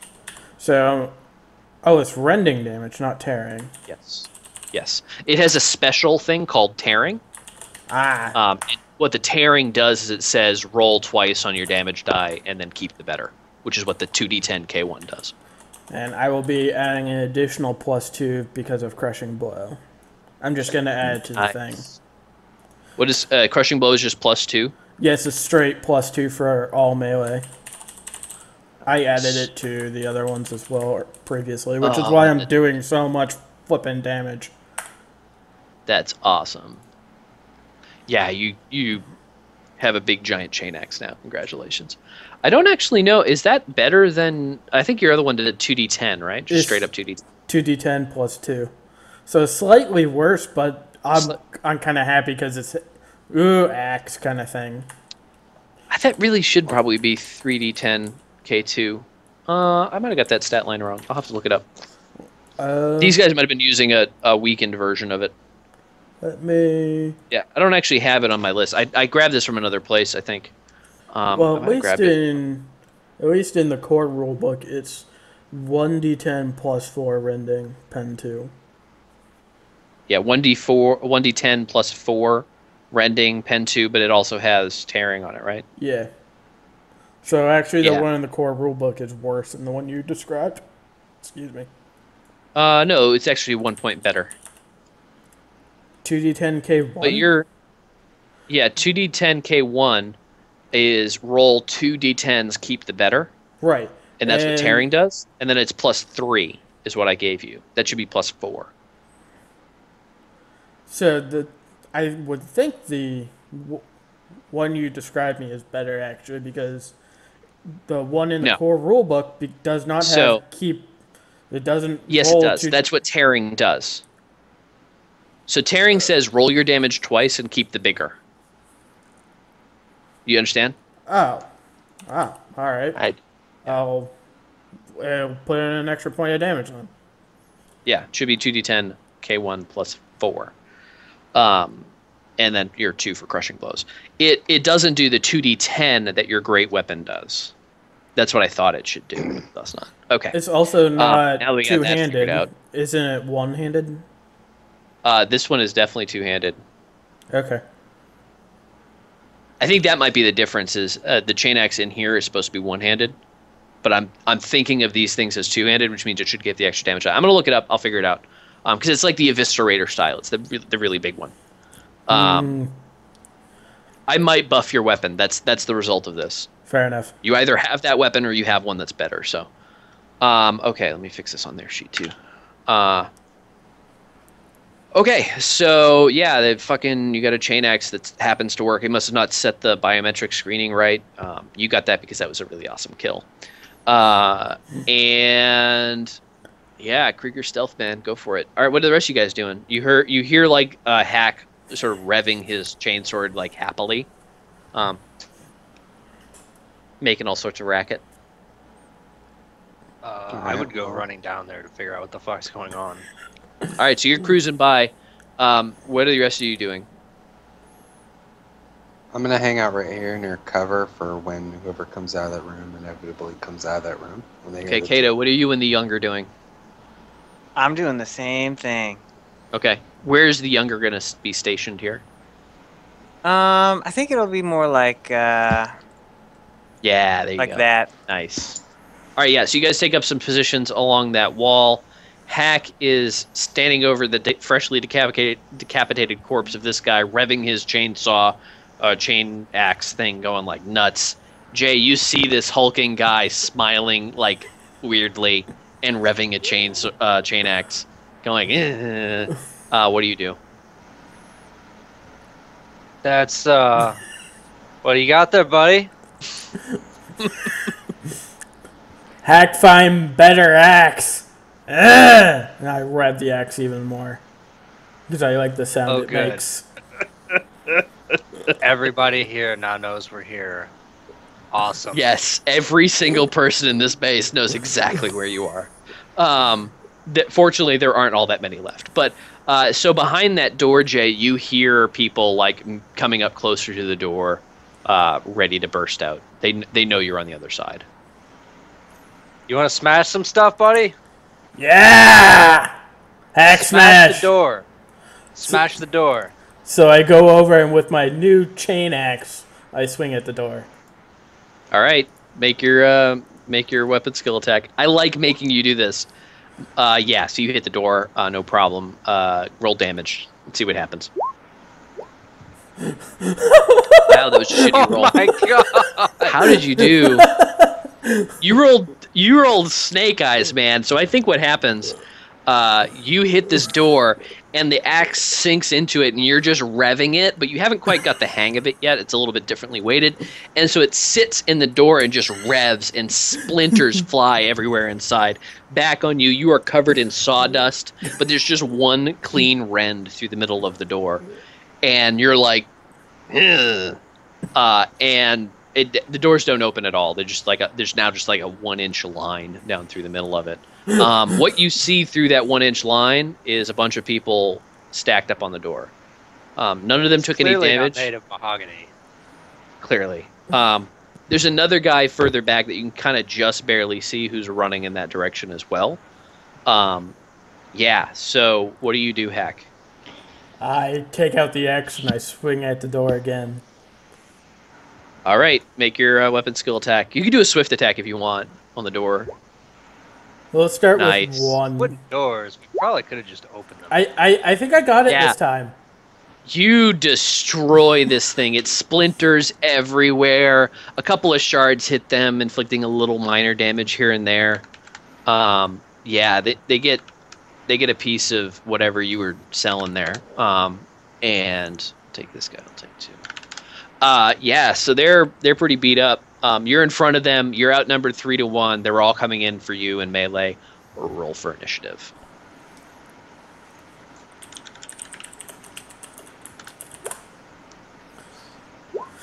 Hak. Oh, man, Hak. That could not have gotten better for you.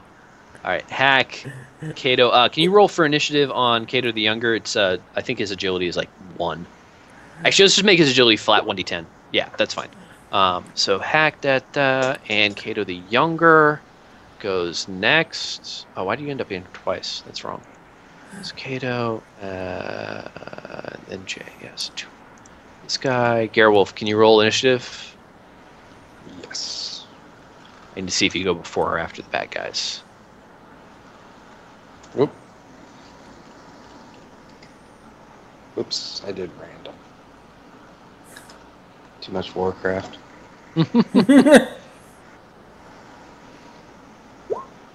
Alright, you go. Actually, you go before Cato, Younger.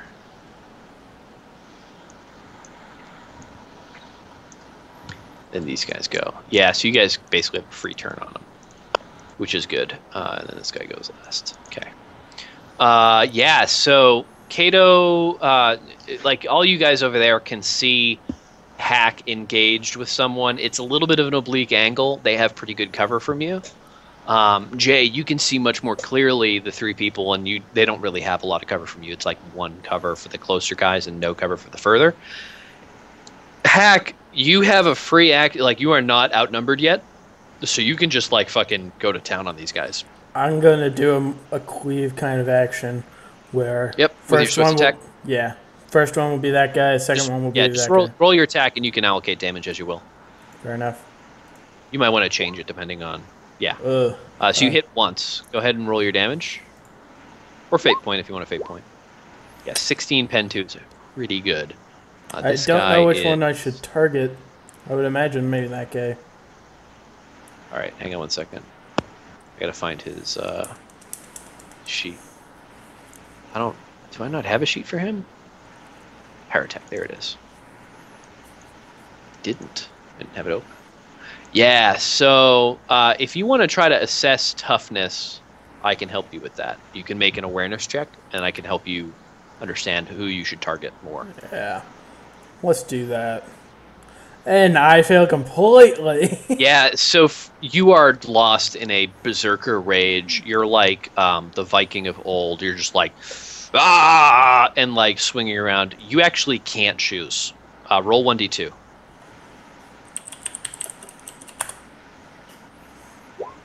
Yeah, you hit the guy on the right here. Okay. For 16 pen 2, he has 6 minutes 4. That's 12. So you hit him pretty good. You don't have that do more damage when it's critical, right? No, I don't. Crushing blows is just straight 2 always. Yep. Okay.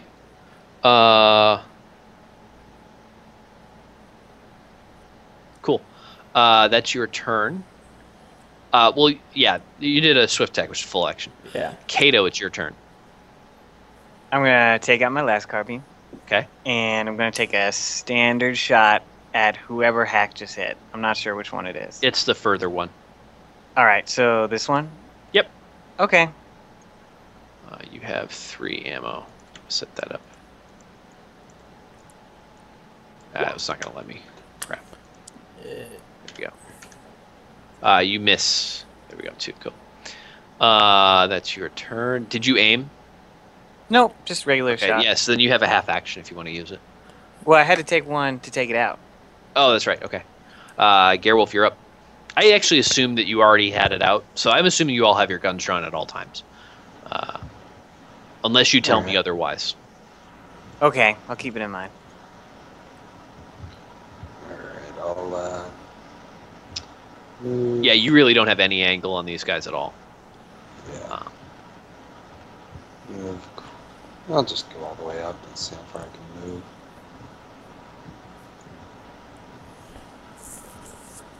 So, approximately here.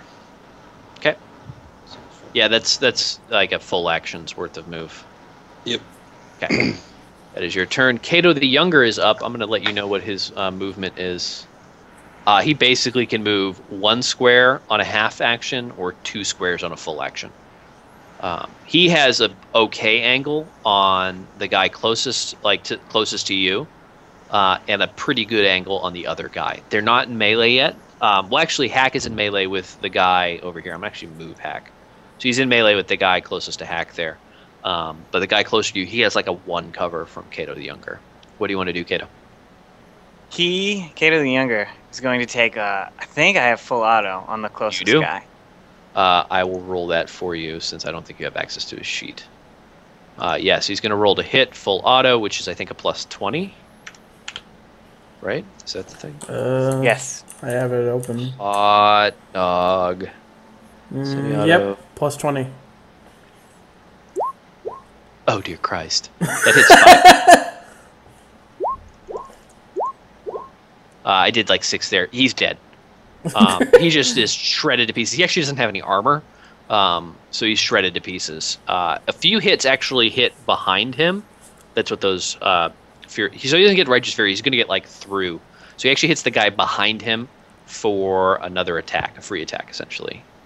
And he has 6 damage to him. He's a schismatical convert. He has 3 and 3 with pen 0.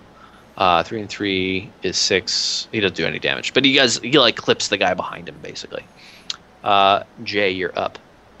Okay, so if I shoot into the guy that Hak's in melee with, what's that do?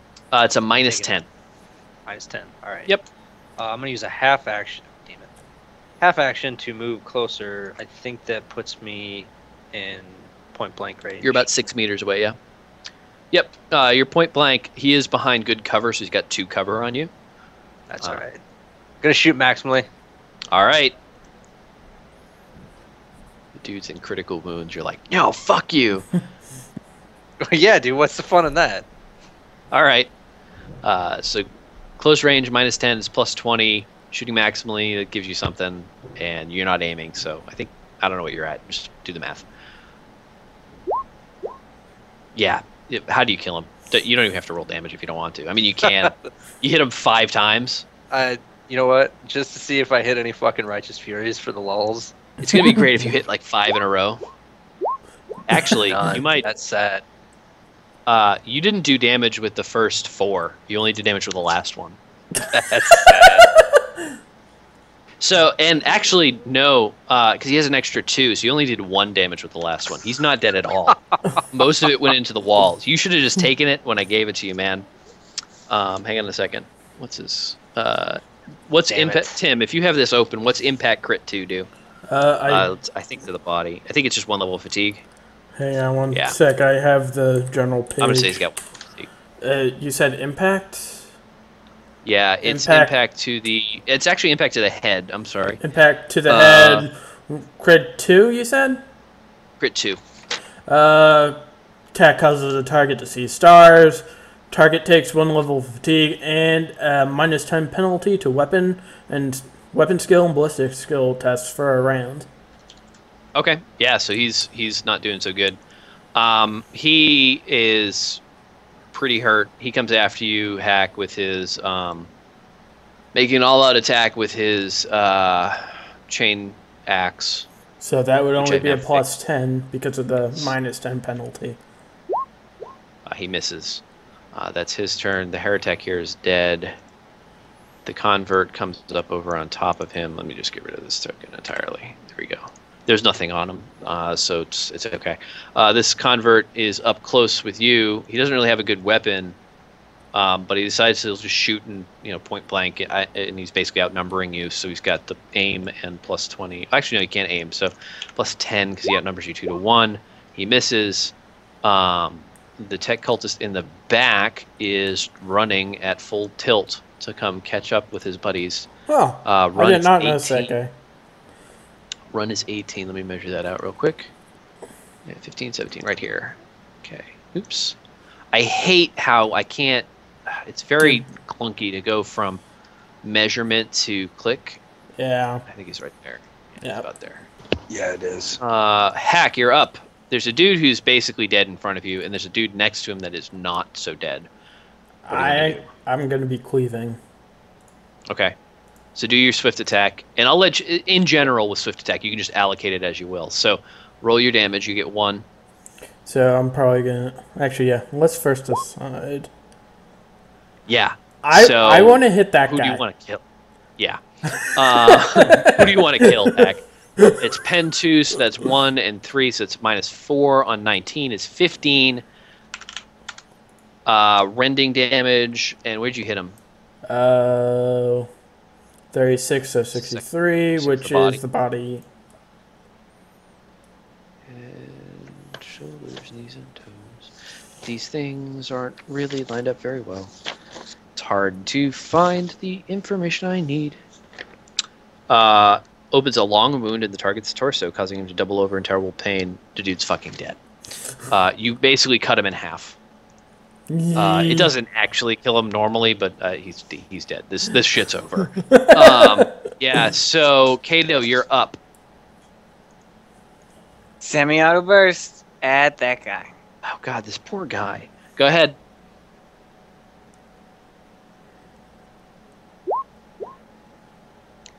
Yeah, you don't. It pelts him, but he's pretty much already dead. He sort of falls over and collapses to the ground. He's prone. Okay.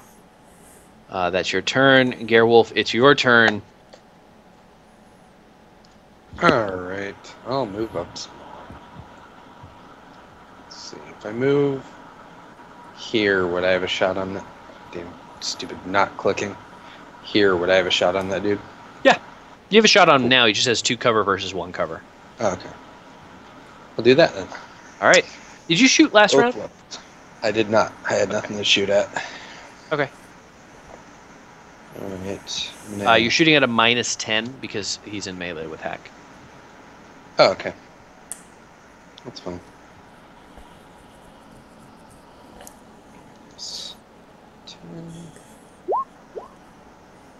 Miss and it's 20. It's gonna be terrible.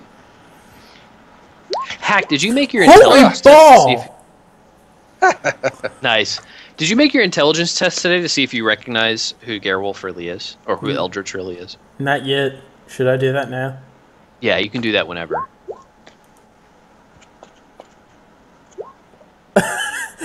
Critical failure. Beautiful.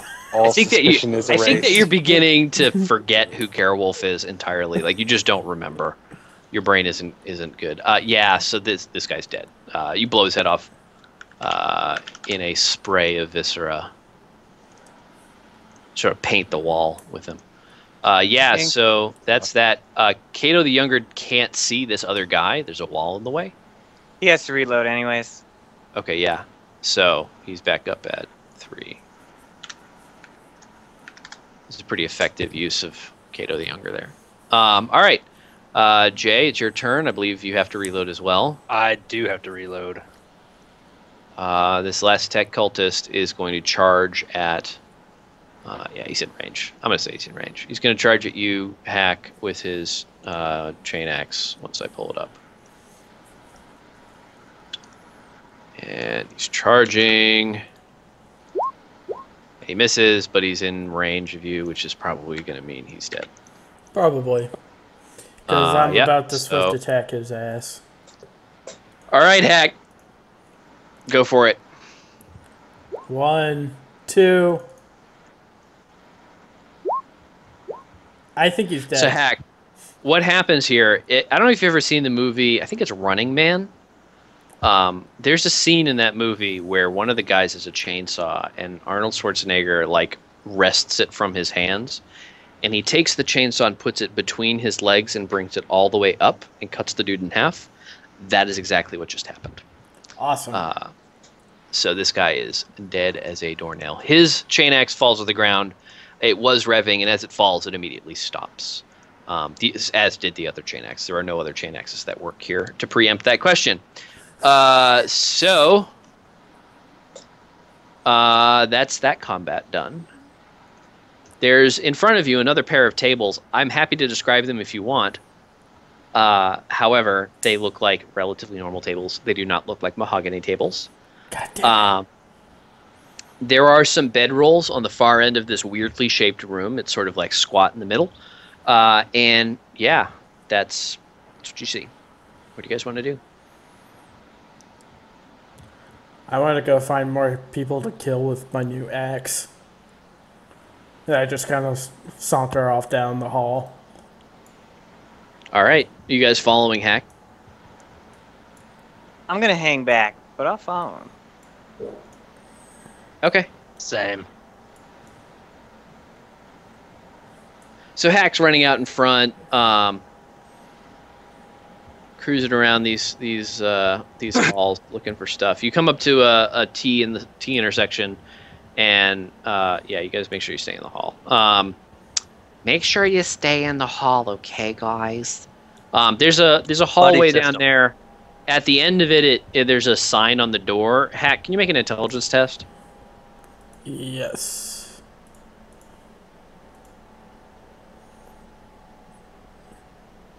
I think my favorite mechanic in this game is making Hak make intelligence tests. Yeah, Hak, you see some changes in color on the door, but you don't know what it says, and you don't even recognize them as letters. So what do you want to do, Hak? You seem to be leaving the party. Scary as that sounds. That's not terrifying at all. I just walk down the hall to the first door here.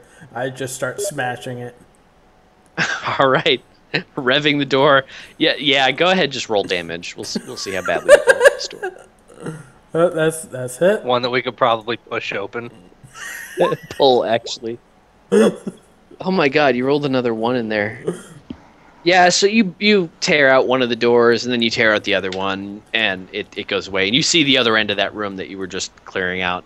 You do make a bunch of noise. There's some people on the other side of that other door that you can hear milling around. But I think at this point they've gotten the picture, and they're actually going away from you. The sound is getting quieter.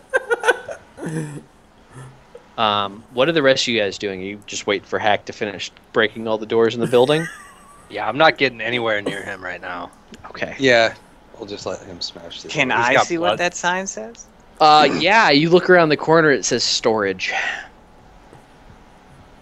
I want to go see what's... Can you make an awareness check, Cato?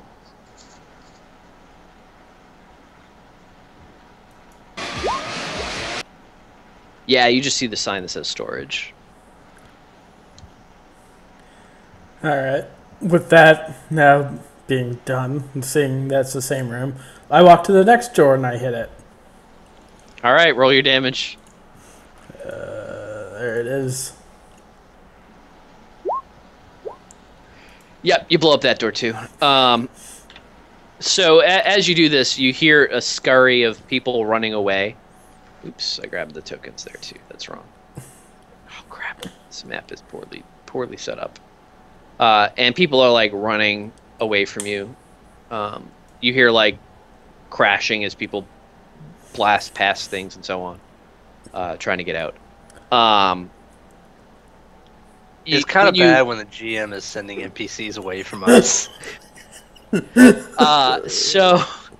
Well, you don't know why they're running away. You just know that they're running away. Maybe they got orders, man. You don't know. You don't know. Could be a trap. However, Hak, when you enter this room, there are two things that you notice. One very briefly, and the other with great intent. The first thing you notice that to your right, there's a small glowing screen. It's very pretty, and you look at it for a moment, and then you lift your eyes up and see a room filled with boxes. Wooden boxes. The sort of wooden boxes that kind of look like doors, but bigger and more cube-like. Oh god, he's gonna link them. What do you do? I actually get intrigued by the screen, and I just walk over to it and just stare at it blankly. Yeah, so it's actually on the wall right next to you. It was like right next to the door, and it has like a little display on it. It's pretty colors to you, like you don't understand. I mean, you can roll an intelligence test if you want to try to understand it. Fuck it, let's do it. All right. Nope. Yeah, so actually, Hak, you look at this thing and you're like staring, and you recognize there's something different about the little lights on the screen. You don't know what it means. You can't read it because Hak can't read. But you do notice that there's something here, and you like put together in your head that this has information in it. Like there's stuff here that someone who's smarter than you could use to know about this place. What do you do? Seeing Jay practically next to me, I say, "Drunk man, read magic panel thing."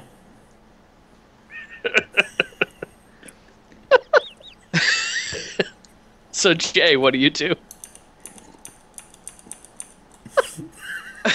Apparently die laughing.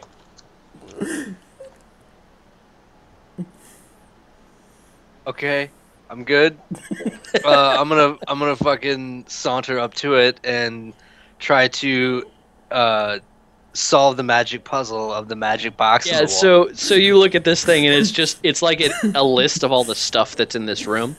As you read it, there's some scrolling that you have to do, but it says general supplies, food stuffs, that kind of thing, and it shows you like a sector of this room where you can find that. And as you look into the room, you notice that this organization system is just bullshit. Like there's like the boxes still have labels on them. You could figure out what's in them using this panel. You see, there's a couple options. You can look at what's in some boxes. You can look at the organization system. You can look at input output, so like what's been brought in, what's been sent out. And you could actually access from here with some effort a more general system to like control the base. Essentially, this is part of the base control.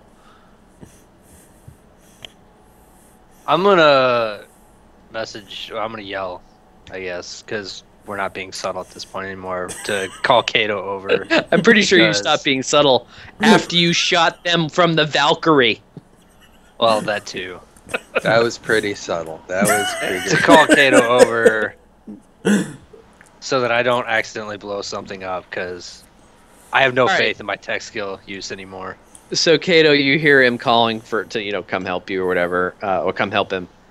You and your servitor follow behind, and you see this thing, and it's very easily recognizable to you.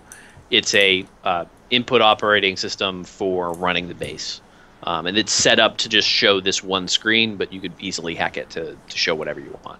Hack. In the meantime, there are a bunch of boxes in that other room. They're all made of wood. What are you doing? What are you thinking about? Are you just staring at the screen? I stopped staring at the screen when Jay started looking at it, and I just went over and started smashing. All right. So you remember this. You're smashing box 1. There are 10 boxes in this room. I know it looks like there are more, but there are only 10 with stuff in it. And you are smashing one of those 10 boxes. Okay. Cato, what are you doing? Hey, Hak, can you not do that for a minute? But Hak, smash! There'll be plenty of time for smashing before, but you might smash something that would be even cooler. Or, how should I put this in other words? You might smash something that should not be smashed. So, Hak, did you already smash this box? I smashed the first one, yes. All right, so yeah, go ahead and roll damage. I want to see if you actually broke the box. These boxes are... Oh, gosh. So, as you're about to tell him to stop, Cato, like, you're and he just brends down the middle of this box, and out comes, like, pouring rice and grain and, like, foodstuffs. Yeah, so... And then you tell him not to smash stuff. Hak, what do you do? There are better accent box? There might be. We gotta look first. Hak, wait. And I just kind of go and sit in the corner. And I imagine like your chain axe is revving, and it just sort of makes a sad rev. It's like rev. Pretty much, yeah. And you sink a little bit. All right, so Cato, you're looking at the screen. What do you want to do? Can I hack it to get access to the rest of the base? Yeah, you can access the rest of the operating system. It's a tech use test. Let's tech use test then. All right. Yeah, so it takes you about a good 40 minutes. Hak, can you make 4 willpower tests, please? This is gonna go great.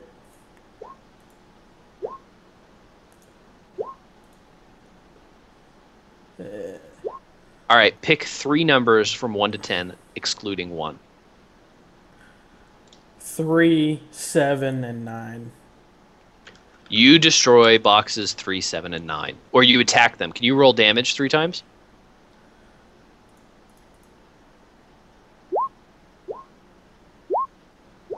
Yeah, so you destroy all but 9.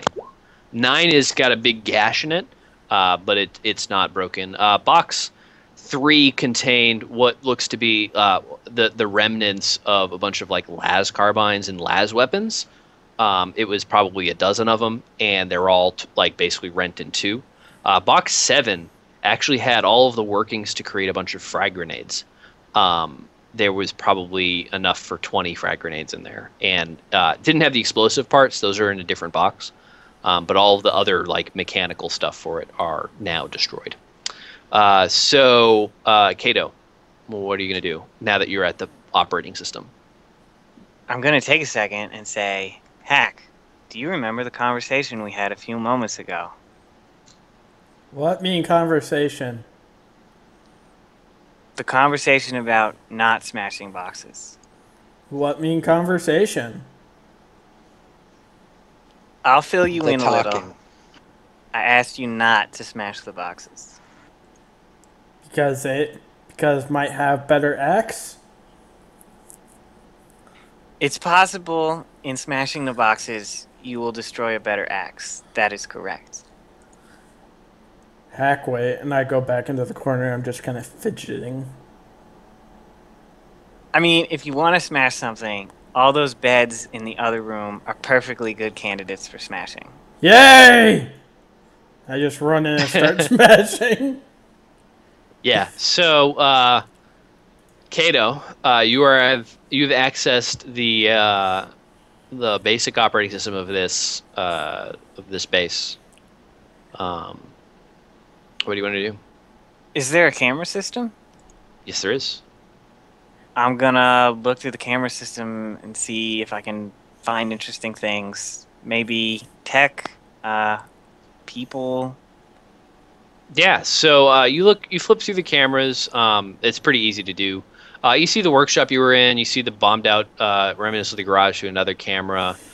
There's another area that is kind of bombed out. The camera is like on the ground, fallen over, looking on its 90-degree side.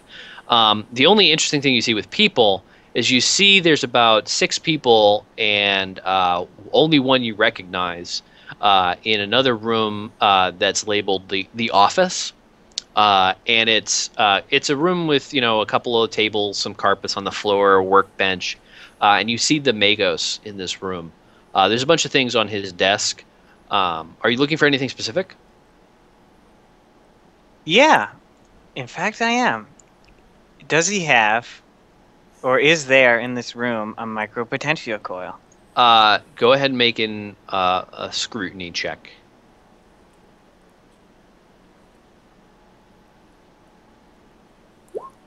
Yeah, the film is just too grainy. You can't really tell. Okay. Hak, roll 1d10. Okay.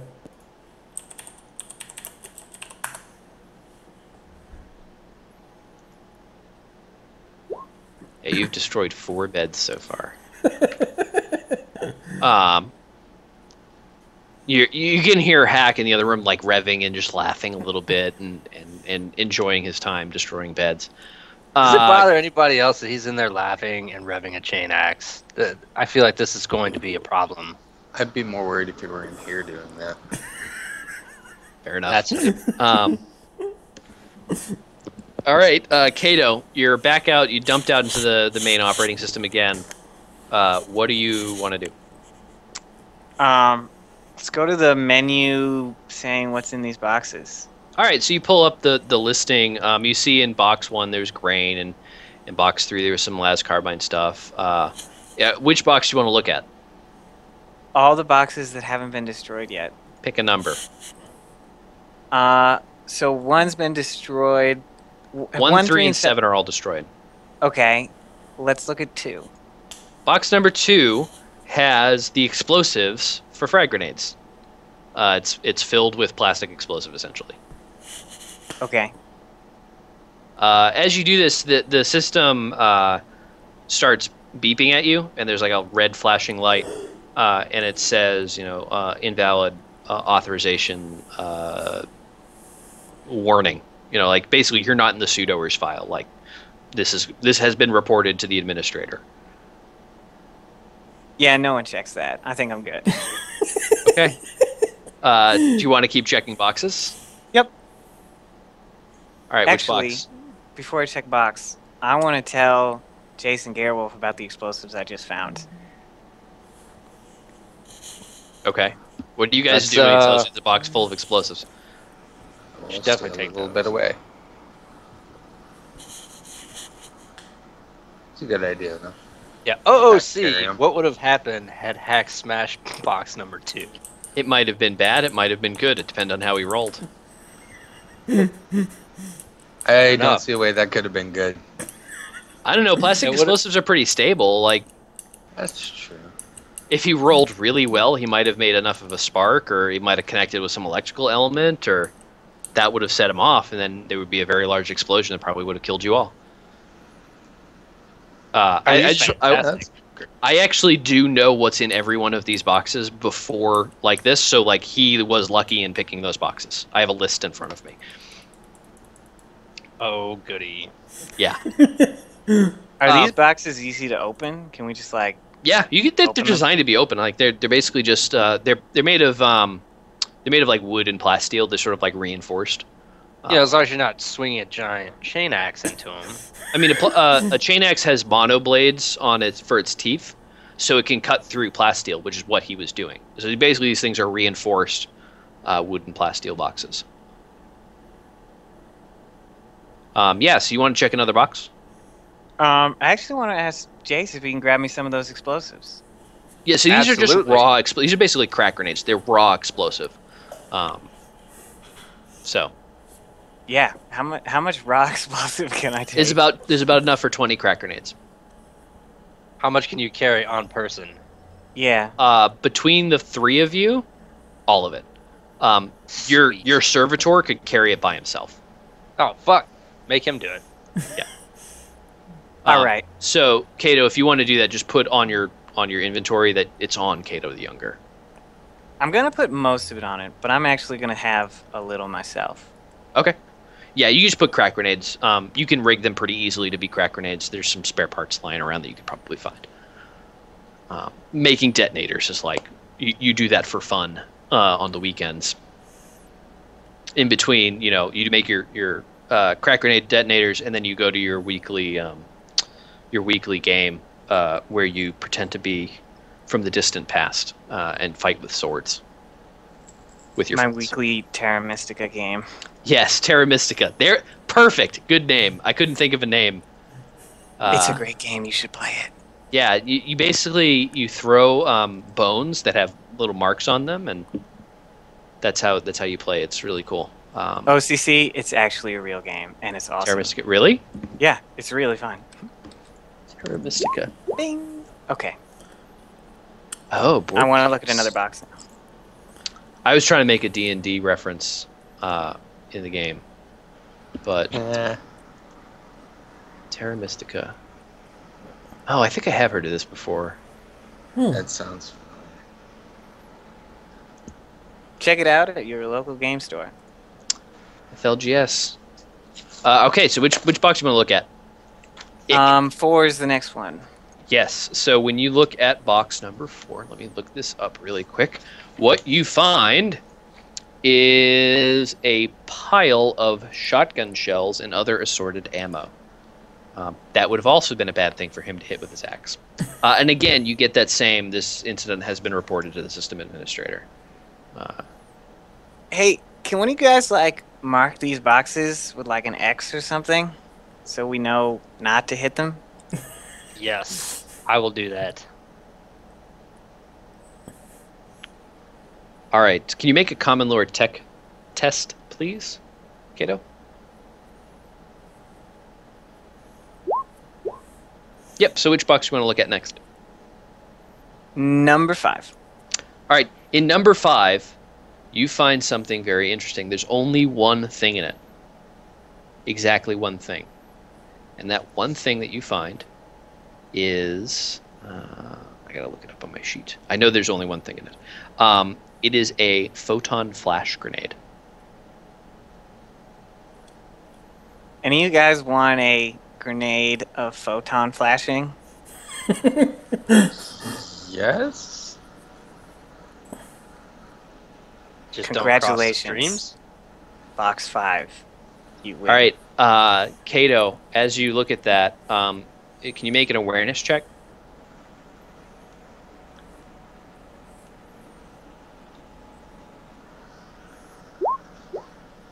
Yeah, so you notice that same alert pops up again, and this time there's a countdown on the screen. It's got about 30 seconds. Okay, I think it's time to leave this room, gentlemen. Just to be on the safe side. How many more beds has Hak destroyed? 'Cause that's Hak, roll 2d10. It's been a little while. I meant to make you do this every time, but... Rolling. Yeah, you destroyed 10. It's 1, 2... Did you grab that grenade? I would assumed Yeah. Eldritch would have. Yep, okay. Yeah, so... Cato, it's counting down from 30. It says you will be logged off in X seconds. You get a better look at it. Oh, so I can look at another box? Yeah, probably before you get logged off. Okay, I'm gonna look at box. Let me think. 1, 2. I think it's box 5. I believe that's. I'm up to 6. It's box 6. Okay. Yeah. So when you look at that, it shows up, and there's a reading. It says assorted technical materials. Do not open. Biohazard warning, and it's got like a bunch of just like different like warning symbols. For different, don't open this box. It's full of bad stuff. And at the bottom of that list, just before you get logged off, can you make an awareness test?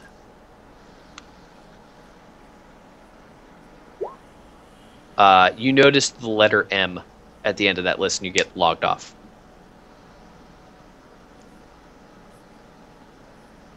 The system just sort of shuts down and turns off, and you can't access it anymore. Did I notice? Was this like the first letter, the last letter, the middle letter? It was, you saw an M. You rolled really poorly. You can fate point it if you want to get more information. Maybe you roll better, but... You know what? I will. Even though my awareness is pretty awful. Too bad you didn't have someone else looking at it with you. Ooh. Hey, you actually see the word micropotentia. Nice. Holy shit. That was beautiful. I'm very proud of you. Yeah, so you see in that box number 6, the word micropotentia. Which one of these boxes in this room is box 6? Ed, you know exactly which box it is. I'm not going to point one out. Like, you just pick one.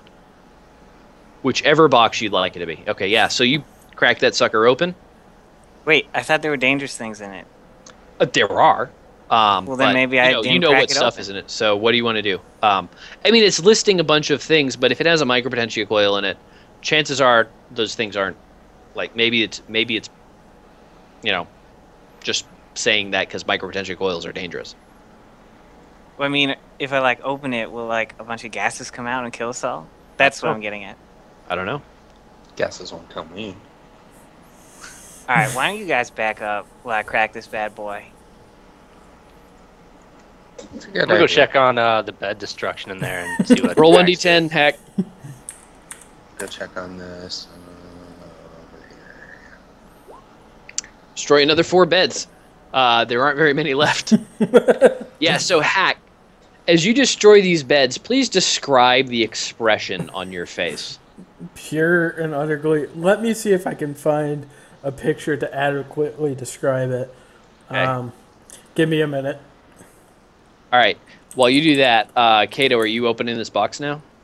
I am indeed opening this box. Okay. So you crack that sucker open, and as you open it, in Pulp Fiction where they finally open the briefcase and it glows on them?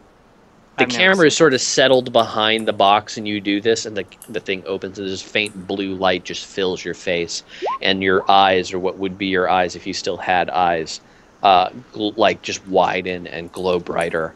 And what you see in front of you is just a smorgasbord of wonderful, wonderful tech.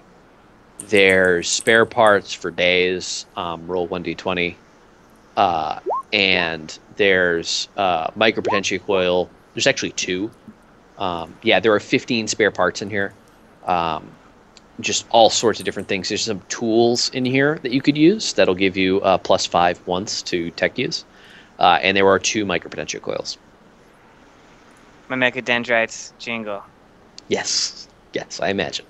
There's a bunch of sacred machine oil. There's roll 1d10. Yeah, so there are 8 vials of sacred machine oil, which is a pretty good amount. And let me think. Where'd I put this? I had this on the sheet. Oh, shit. I think I deleted something from this because I had added it and then went back on it and then added it again. Oh, there it is. There is the parts for another mechadendrite. It is a... I didn't actually write down what kind of mechadendrite it is. So it's parts for a mechadendrite. And you can pick which one you want it to be. I'm going to take every last thing in this box. Yep. And that'll... So How many crack grenades did you put on Cato, the younger? So he's got 15, enough for 15 crack grenades. Yeah, he can probably carry the rest of that stuff for you, and then he's at capacity. I'm fine with taking it all, unless I can. I think that you could probably take about... You could certainly take the 2 Potentia coils. The Mechadendrite's going to be pretty unwieldy to carry, like, because it's a big, long thing. And you could easily, like, strap it to Cato, but the younger. But you carrying it around would be tough. And you probably take about half of the spare parts. And, like, the machine oil you can load into your Mechadendrite, so you'd basically be able to take the other 2, no problem. Okay, so I'll take 7 spare parts, and Cato the Younger will take the 8. Okay. Excuse me. And he'll also take the Mechadendrite parts. Okay. And yeah, you got your 2 Potentia coils as well. Okay. All right. So that's basically all of use in this room. I found a picture relatively close to describe Hak's mood. Just swap the turkey for beds.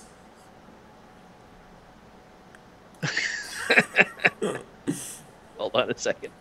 I opened up cores. Oh, that's beautiful. Oh, that's wonderful. Hang on. I'm gonna make sure this ends up on stream. Dink. Oh, that's fantastic. All right, let's see what that one is. I'm gonna put up all these on stream. Are you a wizard? No, I'm a sorceress. Oh, that's awful. Oh. Oh, man. Okay. Yeah, so... Okay, so, yeah, Hak, you've destroyed the rest of the beds by now, I'm sure. Yeah. You are out of things to destroy. What do you do? I walk back into the other room, and I see giant X's, and I'm intrigued enough where I want to smash the boxes with the X's. Cato, what do you do before he has a chance to smash it? I throw a hack snack. I throw it so far away. Okay, what's your strength bonus? What's your strength bonus? 2. Like halfway down the hall. Your strength bonus is 2. Mechadendrite's stronger. Indeed it is. You throw it 6 meters. Pick a direction. Towards Gerwulf, I assume? Yeah, so you throw it... 6 meters is 2 spots. Yeah, so it goes down the hall just a little past where Hak is. Hak, you see this hack snack, and you are faced with a dilemma. There are pretty X's in front of you, and there's a hack snack flying past you. What do you want to do? I immediately get distracted by the flying, moving object, which I see as a hack snack, and immediately run for it. Okay, so you turn around, forgetting the boxes for a moment, and grab the hack snack. Are you gonna try to lead him out or something, Cato? Like, what are you gonna? Because he's gonna eat the hack snack and then. I'm gonna loudly start marching down. What's down this hall, guys? Oh, look, another hall. Hak, what do you do when you hear him? I get easily distracted and fall right after. What? I like that, Tim. You play this almost. I imagine he's almost like Randy, like our dog. That's what I would. When we were kids. That's what I've become. It's literally like, oh wait, there's a food. Oh no, there's another thing. Oh, the hall. The hall sounds awesome. I love the hall. Let's go. Anyway, yeah. So you guys walk down this hall. Hak, as you come around the corner, you see there's another door.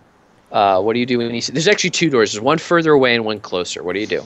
I smash the closer one first. Okay, roll your damage.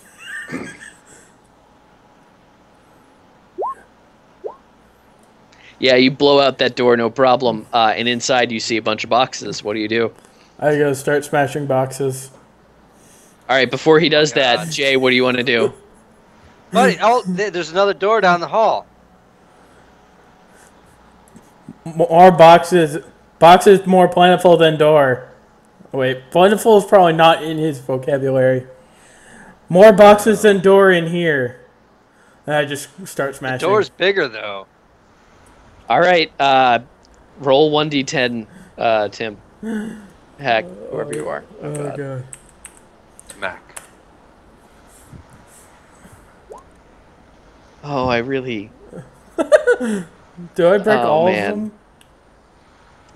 No, you break box number 10. Okay. Box number 10 didn't get looked at.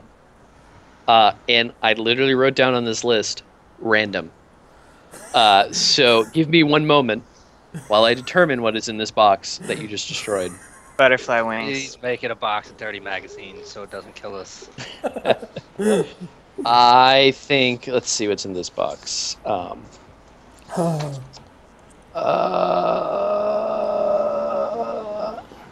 So you cut into this box, and at first you hear the sound of the wood ripping out and the plasteel crunching in your shiny new axe.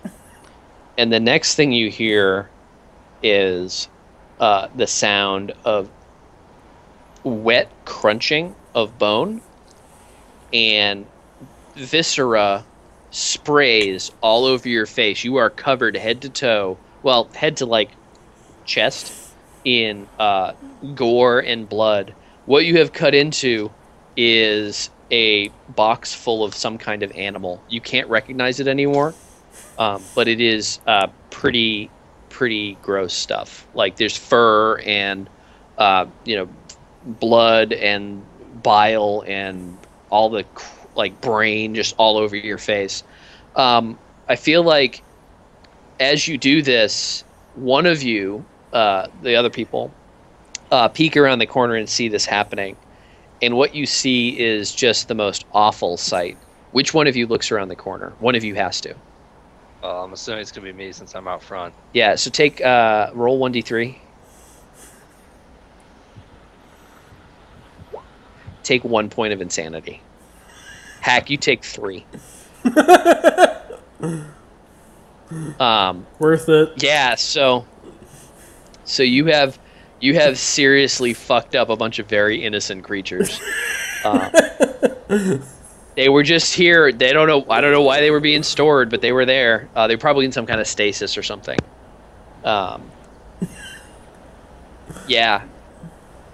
I feel like Hak would enjoy that a little bit too much. Jay, you notice on the outside of the box it says cherubim. Just for your information. What did you say there? You cut out, or my shit cut out. On the outside of the box, there's actually a label on it. It says the word cherubim. Oh, good. Good. Do you know what cherubim are? Those are, well, I know that those are like the little baby angels and everything else. So I'm assuming it's some cute, innocent fucking. Yeah. they're babies that are turned into servitors.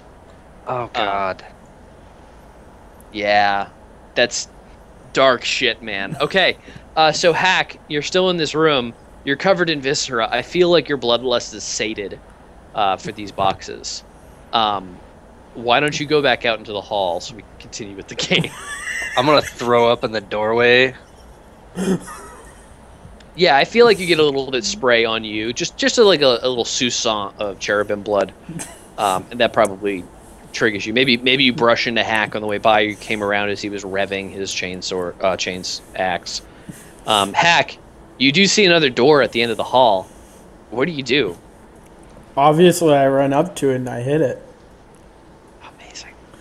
Before you do that, what are the rest of you doing? Are you following Hak, now covered in viscera and gore? I'm staying back. I'm gonna hang out in this doorway. You're gonna hang out next to the big pile of dead babies? Well, more recovering from vomiting from being covered in dead baby blood. Okay. Hak, roll your damage. Coming. Yeah. I don't think there's a door anymore. Roll your second damage. I'm righteous furying a door. Oh my God. Roll it again. What the fuck? Dude, This is hack. Do it again. Do it again. What the fuck? So he rolls 2 and keeps the higher, and he rolled 110, then 110, then 110, then 2 10s, then 110, and then no 10s. It actually isn't calculating it right either, because you should be getting +6 on that, so it should be 26 plus your strength bonus. That's way, way undercounted. I don't know why it's doing that. Wait. What's it doing? So you rolled 2d10. You got 10 on both on that 4th hit. Right. Then you get +6 and +49 over 10, the rounded down. So you should be doing 30 damage on that, not 20. Huh. That's interesting. Right? Like, so if I do roll 10 plus, or 2d10 plus... No, I should be doing around 16... Actually, oh no, right. You're keeping the highest one. You're right. I keep one, and then I do that the makes higher sense. one. No, I get it now. Yeah, I was wrong. Although I don't know why it looks like it's miscalculating it higher. No, it's calculating it right. Fair enough. Because you roll 2d10 and keep one of them, so you only get one of those die. That's what I was doing. So I thought it was 10 plus 10. 10 plus 6, and then where's the other 4 coming from? Yeah, your strength bonus. That's it. There we go. Thank you. Yeah. So, Hak, you don't actually hit these doors with your axe. What happens is you go to hit them with your axe, but you overcalculate, and your axe hits the ceiling above you and sort of sits there, and you hit the doors with your arms and body, and you knock the door inward into the room. They fly in either direction. And do some bludgeoning damage to all the people in their path. So one half of the door flies off to the one half of the room, like the left half, and the other one flies off to the right half. On the left half of the room, you see the Magos. You've seen him before. On the right half, you see a group of 5 guys pretty close together. Can you roll? Let's do 1d10 twice. So 2d10? Yeah. So you deal 1 damage to the Magos. Oh, I'm sorry, 5 damage to the Magos. I read the wrong thing there. And you deal 10 damage to everybody else by hitting the door when they weren't expecting it. Worth it. So the Magos sees you and he goes, what just, and he sees you, he's like, didn't I tell you, what? And he's just confused. The other 5 guys immediately charge at you. Like, they're all pretty hurt, but they're all going to charge you. Can you roll for initiative? Just Hak. The rest of you don't have to. It's probably going to be over before you get there. Yeah, 11. Yeah, so you get to go first. Let me add a turn for you. I'm going to add a turn for these guys. Did I grab my chain axe again, by the way? Yeah, you have it. You hit the door and then you immediately grabbed it again. Okay. And he's gonna go next, and then you guys get to go.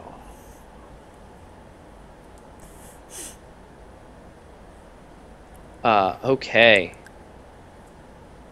Hak, what do you do? So let me describe this room for you really quick first. When you look into this room through the viscera and gore that all these people see and are freaking out about, they all actually have to make fear tests when it's their turn, except for the Magos. You see a table in the back of the room. You see a work table off to your right. There's a table to your left with like a regicide board set up. There's like a clock and there's the 8 square board and stuff. In the middle of the room there are some very brightly colored carpets that really seem to tie the room together. Then you see the 5 guys on your right and the Magos off in the back on your left. All right. I actually want to... Oh, wait. They're all armed with probably ranged firearms. Can I make an awareness check to see if they have any ranged weapons? Sure. For it? I can't tell. You are a mist of bloodlust and rage. You have no fucking clue what's going on. You just want to kill. Want to kill. Want only kill. Which one of those guys are you charging?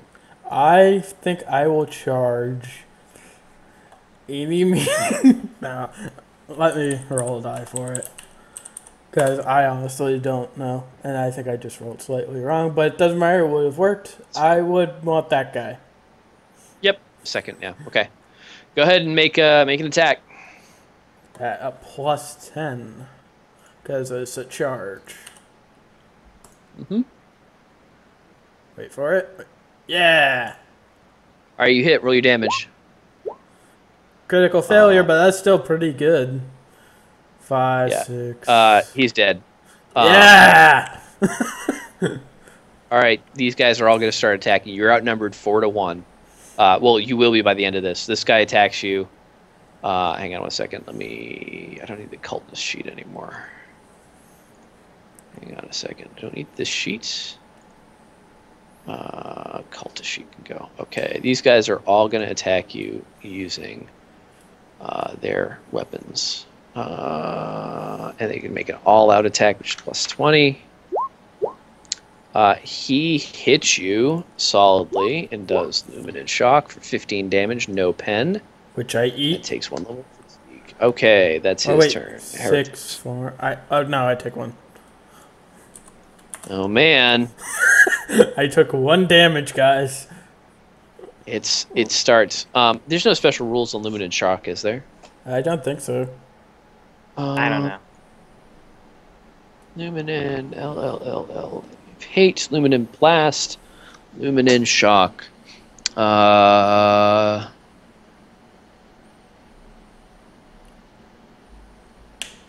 Okay.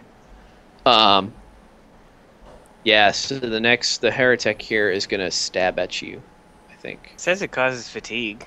Yeah, to the guy doing it, not the other way around. All right. It's only good in that it has a higher hit die than his other weapon. Hang on, I gotta find this thing. Oh, I think I closed it. Fuck. I hate it when I close these things. I should never close anything. Oh, I just have it open. Okay. Nah, he's gonna... I guess he's gonna hit you. He's outnumbering you. He's probably not gonna do any damage, but he's outnumbering you. He's making all attacks plus 30.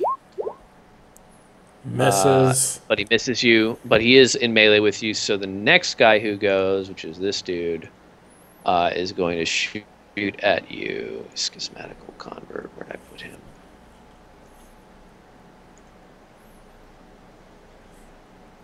There he is.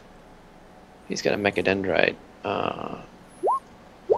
He doesn't hit you. He's actually... I'm sorry. He does hit you. I didn't do the modifiers correctly. Wait a minute. He does 8 damage. Was that melee or range? That's melee. It's melee.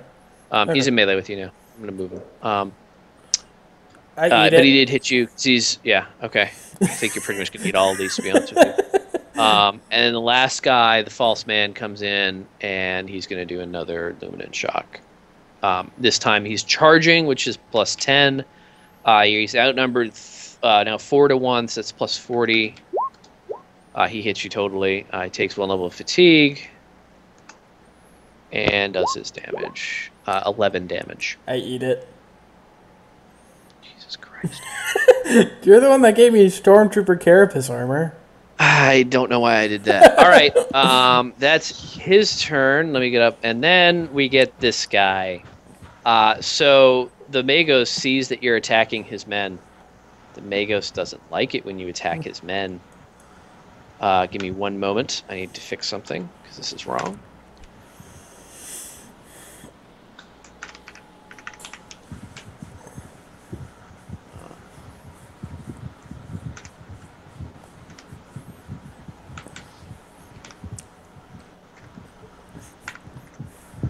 So,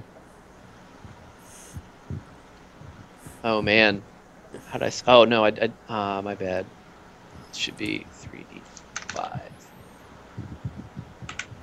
Okay, so he is unusually fast. He doesn't actually. So he didn't move around much when you met him the last time. But he is very quick because he doesn't actually walk. He's got grav things installed in his feet, so he basically floats. And he just sort of angles his feet and charges at you at a very high rate of speed. And he outnumbers you 5-1. He's much bigger than you. He's much stronger than you. And as he comes at you, he lights 4 of his mechadendrites with plasma cutters and proceeds to attack you with all 4. That's not good. Not good at all. How did he miss? Oh, I had this whole thing planned. All right, so he misses, and that's his turn. Jay and the gang, you hear Hak go nuts in the other room. What are you going to do? I'm going to just move as far as I can down the hall. Yeah, it's 6 squares, yeah. I think everybody's about 18-meter runs. Except for Cato the Younger, he's going to be slow. He can move 6 meters, that's 2 squares in a run. You might be able to like make a tech use test, see if you can like overdrive that, Cato. Cato the Younger is up next. He's just gonna move his max, which Okay, I think he said was 6. 2. 2? For him, it's 2. His run is 6. All right, he'll 6 move meters. So, you can make a tech use test on your action. I'll let you guys kind of move at the same time, and you can like tech use to like overdrive him, so that he can move faster. Can I do that right now? Yeah, you guys, you kind of move together as a unit. You're always gonna kind of have the same. Okay, I'm gonna do that right now. Okay, make a tech use Keep test. cohesion. Yeah, so he can move 7 per turn for 1 turn. You can kind of ride on the back of him too. Like he's gonna run, you're just gonna grab on, and that's your guys' turn. Sweet. So that's 6. It's 7 total. Okay. You're holding on the back of him, and he's just dragging you basically. Perfect. Gerwulf, it is your turn. Alright, I'll run up.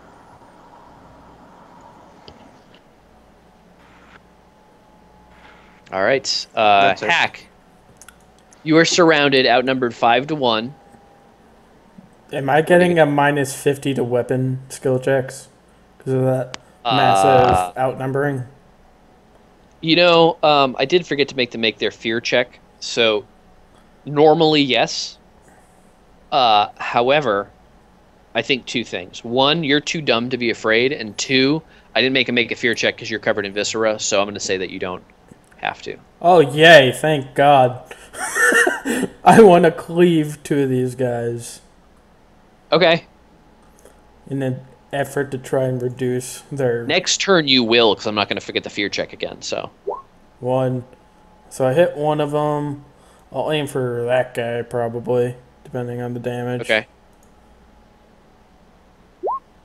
Yeah, I'll aim for this guy. You're gonna. So if you hit any of those guys, you're going to kill them. So you can just pick one. Yeah, I'll pick that one. And did you want to fate point that other one, or? No. You're still gonna be at a minus 40 otherwise. So. I'm gonna be at a minus 40 no matter what, but I think I'll save it for a potential dodge. Okay. Yeah, that's actually not a bad idea at all. Hang on 1 second. Right. Fear.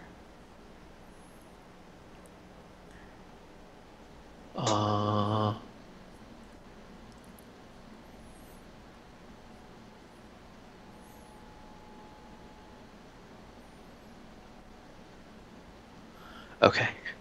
So, how far away? 50 meters. So as you guys are running up, actually, let me get through these guys' turn first. So I'm just gonna do it all at once. I'm gonna do the hits all at once. 40.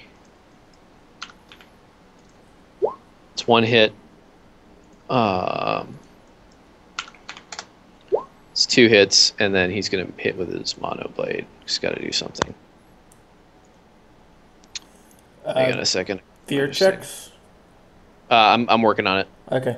I'm gonna do that next before I do any damage. I just want to get these out of the way because I have to type stuff for these ones. I have to go look up the fear rules. So it's 3 hits. Let me figure out the fear checks real quick here. The Magos doesn't have to make one because he's immune to fear, but the other guys do.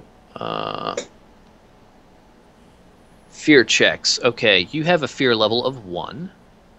The fear test, they make a willpower test modified by how frightening. So you have a fear level of 1, which is disturbing. And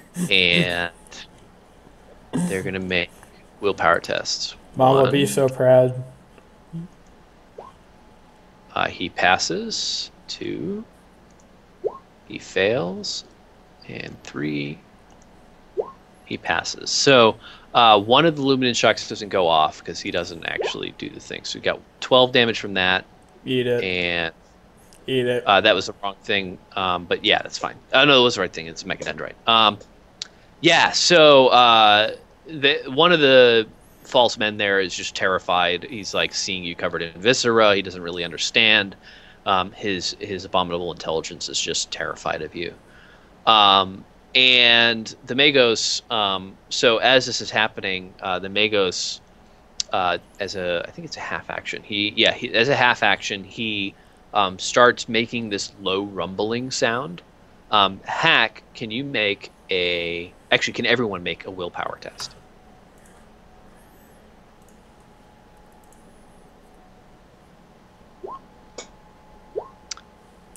So, Gerwulf. Yeah, all of you failed your fear test of this thing. Did anyone fail by more than 30? Yes, Butch. You take 1d5 insanity points.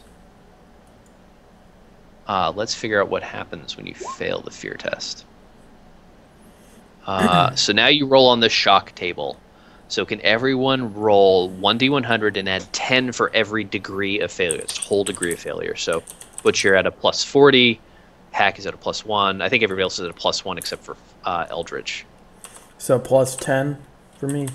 Yes, plus 10. And Butch is plus 40. Let's figure out. Oh, damn. 1d100 plus 40? Yeah, 1d100 plus 40. That okay. Can't be a good roll for me. Plus 40 for everyone or just him? You just roll 1d100, Core. Okay, so let's start at the bottom and we'll work our way up. So Core, the character is badly startled. He may only take a single half action when in his next turn, but afterwards he may act normally. Cato, reeling with shock, the character backs away from the thing that confronts him. The character cannot willingly approach the object of fear, but otherwise act normally with a minus 10 to all tests until the end of the encounter. You gain 1 insanity point, Cato. So you can't go at this thing anymore. You could order Cato the Younger to, but you cannot. Let's see who's next. It is Butch and Hak. Both get the same. Oh no, they get different results. Butch, panic grips the character. He must flee the source of fear if able as fast as he can, and if prevented from doing so, he may only take half actions at a minus 20. You gain 1d5 more insanity points. Once away from the danger, he must successfully snap out of it to regain control. I'll get to that in a minute, so you gain 5 more. Who failed with the 103? Oh god, Hak. Oh no. Fainting dead away, the character keels over and remains unconscious for 1d5 rounds. Once he regains consciousness, he is shaken and makes all tests with a minus 10 to the end of the encounter. The character gains 1d5 insanity points. Can I fate point that if I get a bad 1d5 roll? No, you can fate point the original fear test. That's what I meant. You can fate point that. So go ahead and fate point your roll. Yeah. You don't want to faint here. You don't want to faint. You're surrounded, man. Oh, that's much better. 26. Fear grips the character and he begins to shake and tremble. He's at a minus 10 on all tests until he can recover his wits, snapping out of it. Now, do any of you have more than 10 insanity points right now? I do not. Okay, good. Nope. Perfectly sane. Yeah. Hang on one second. Let me look up the snapping out of it. So, characters may be able to shake off some of the effects of fear after the initial shock is worn off. A character make a willpower test on his next turn. If this succeeds, he regains all his senses. So basically, next turn you all make a willpower test before you start, and if you do, then you're good. Otherwise, you have to stay subject to those effects, so running away and whatnot. I'm going to judge that anybody who can't see the Magos doesn't know where their source of their fear is coming from, so they're just going to run around randomly. So roll, a clock, roll 1d12 and then run your full distance in that direction. Cato, you can, it's the same thing because you don't know where this is coming from. You just know that you're scared. For his other half action hack, he's going to attack you. And he's going to attack you with the same plasma cutter things at his plus 40 this time. And he hits you, and it fires 4 times. So I think he actually is going to have to attack you 4 times separately. 2.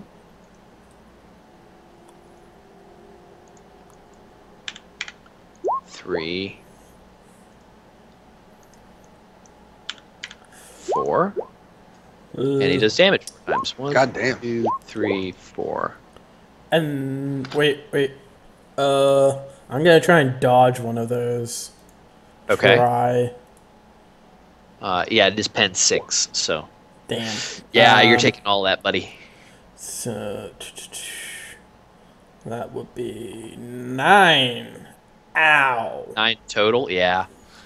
You're going to want to try to get some of those other guys down, or maybe run away. That's what I was trying to do last time. Oof.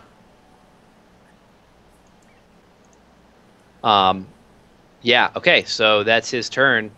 Jay, you're up. Roll 1d12. So make your willpower test first. See if you shake this off.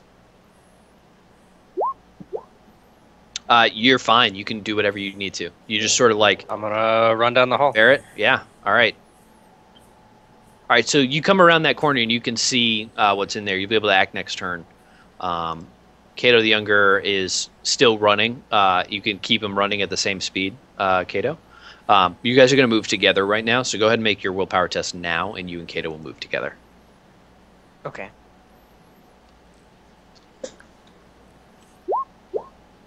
Yeah, so roll 1d12.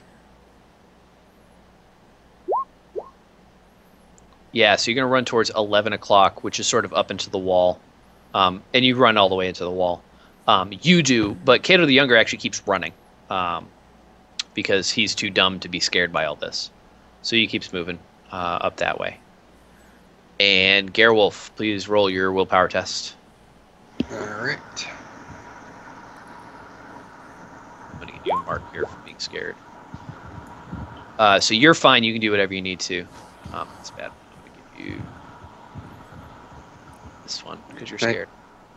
Can I try and shake Cato out of it? Yeah, you can go assist him, and next time he'll get a plus 10 on his willpower test. All right, I'll do that. All right, it's his turn. Hak, make a willpower test, please.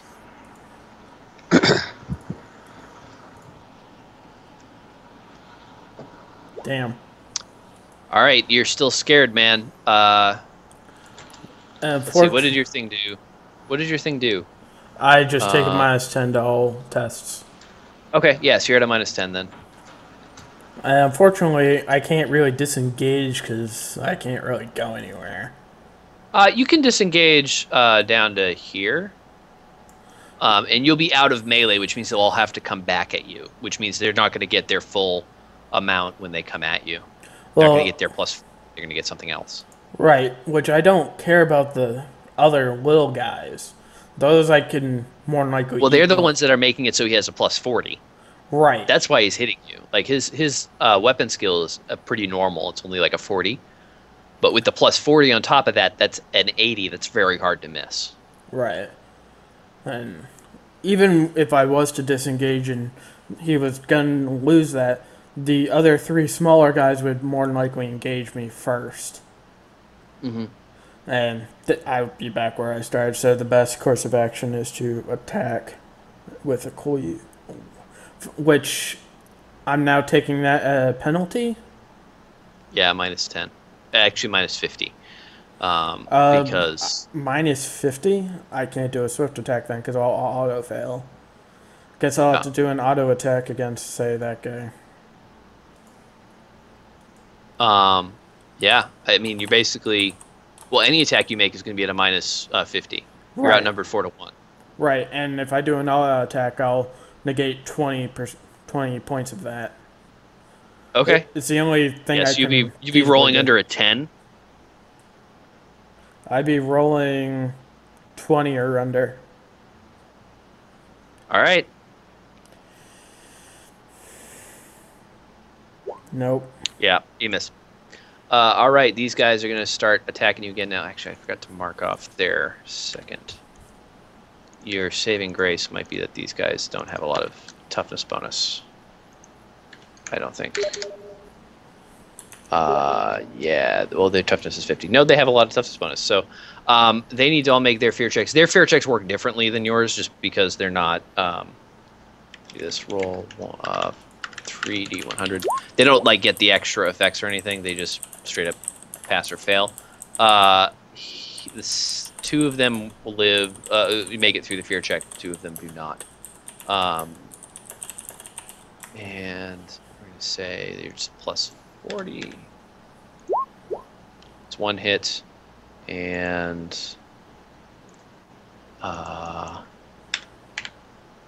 Mechadendrite hits for nothing. So you only get the Luminen Blast damage, and it's 11 damage, no pen. Yep, I eat that. Nice. Okay, so now it's Magos' turn. He says, I tried to tell you it wasn't me, but no, you didn't. And he just starts attacking you again with his plasma beams. I'm going to do this manually because it's going to be a lot easier. We do this one, and then we go 40. It's one hit. Oh, crap.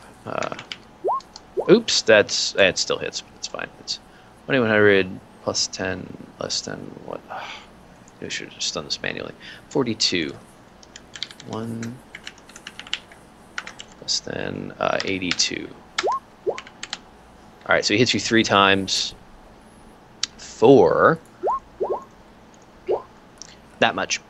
I'm going to try and dodge one of the 11s. Try. Mm.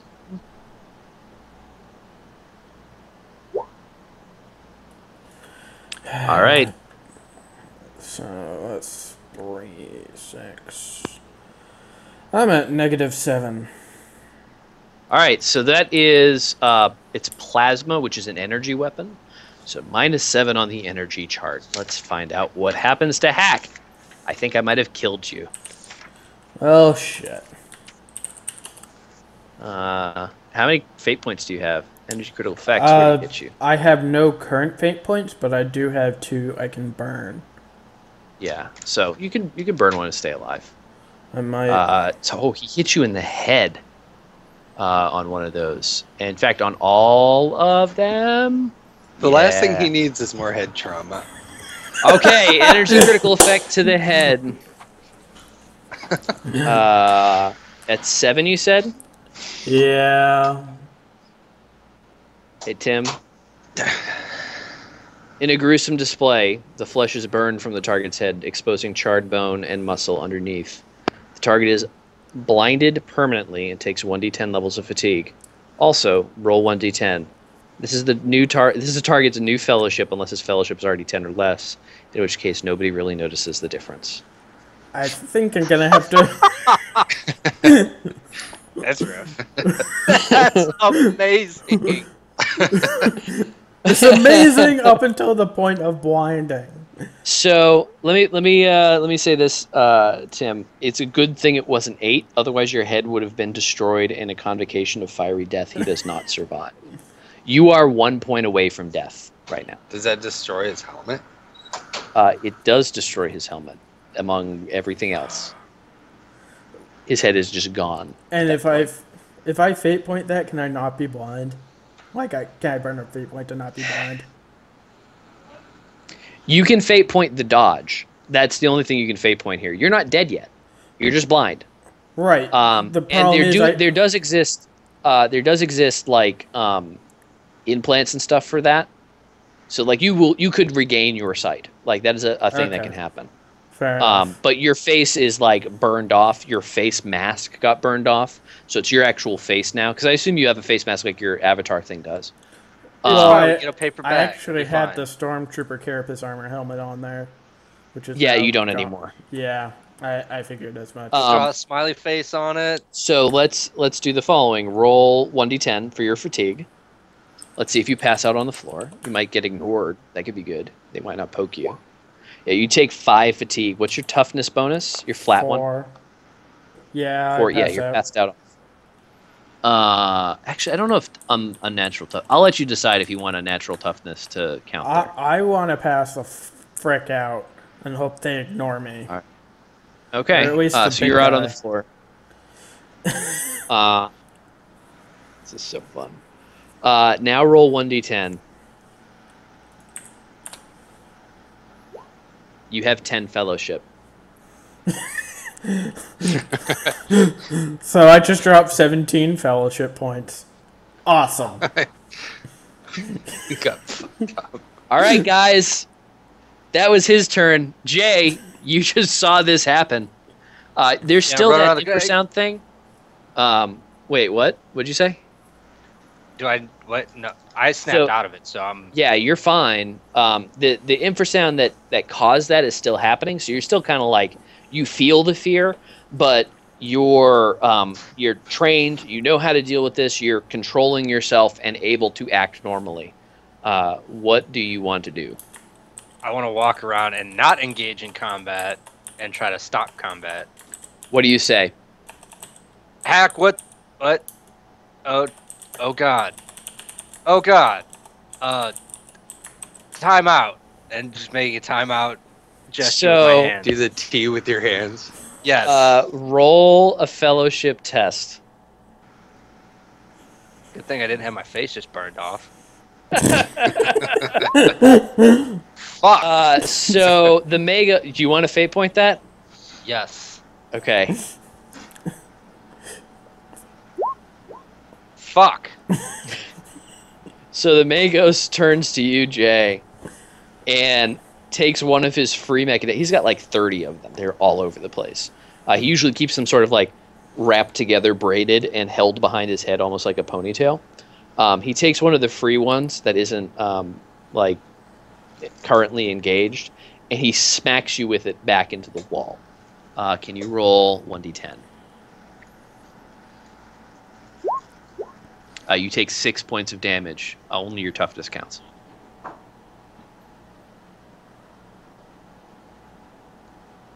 So the Magos shout something in binary cant.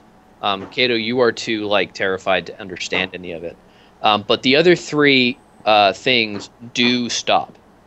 They stop poking at Hak. They stop trying to hurt Hak at all. Cato, the last command you gave to your servitor is to run. So that's what he does. And he runs up to where Jay is. You can make a willpower test. You can make it at +10 because you got some help from Gerwulf. Yeah, so you're fine now. No longer scared. You can act normally. Okay. Thank you for the assist. Can I order the servitor to stop? Yeah. You can just shout it, basically, in binary cant. Actually, is the servitor able to project? Like, does it have a speaker? Voice. It has, Roll 1d100.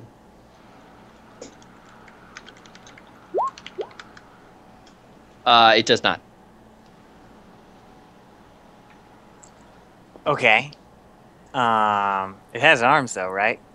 Yes. I am going to encode a message to the servitor to move its arms in a binary cant sort of way. You get what I'm saying? You want to have it move its arm up and then down for 0 and 1? Mm-hmm. Okay. And then encode a message in that, and maybe someone will pick up on it, maybe not. How far away are you from? I think I know what you're trying to do. You're 30 meters away. You can just shout. if you want to talk to the Magos. Oh, okay. That's a lot easier than what I was trying to do.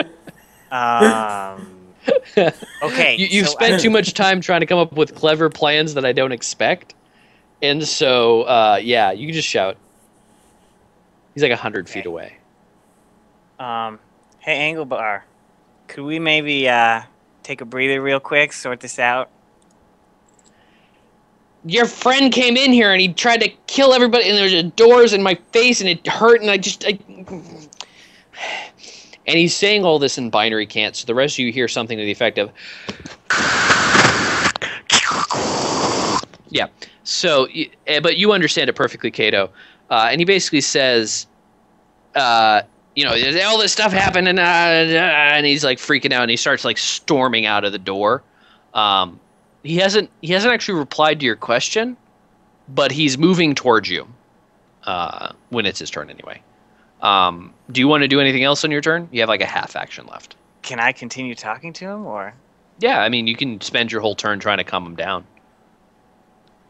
I'm gonna do that. Okay. So Gerwulf, what do you want to do? All right. Let me see. That isn't Chelsea crying. She saw a spider. So it's a little bit crying, but not because I threw anything at her head or anything. Do you regularly throw things at her head? Like, is that something we need to worry about? I mean, guys, it's not domestic violence. She just saw a spider.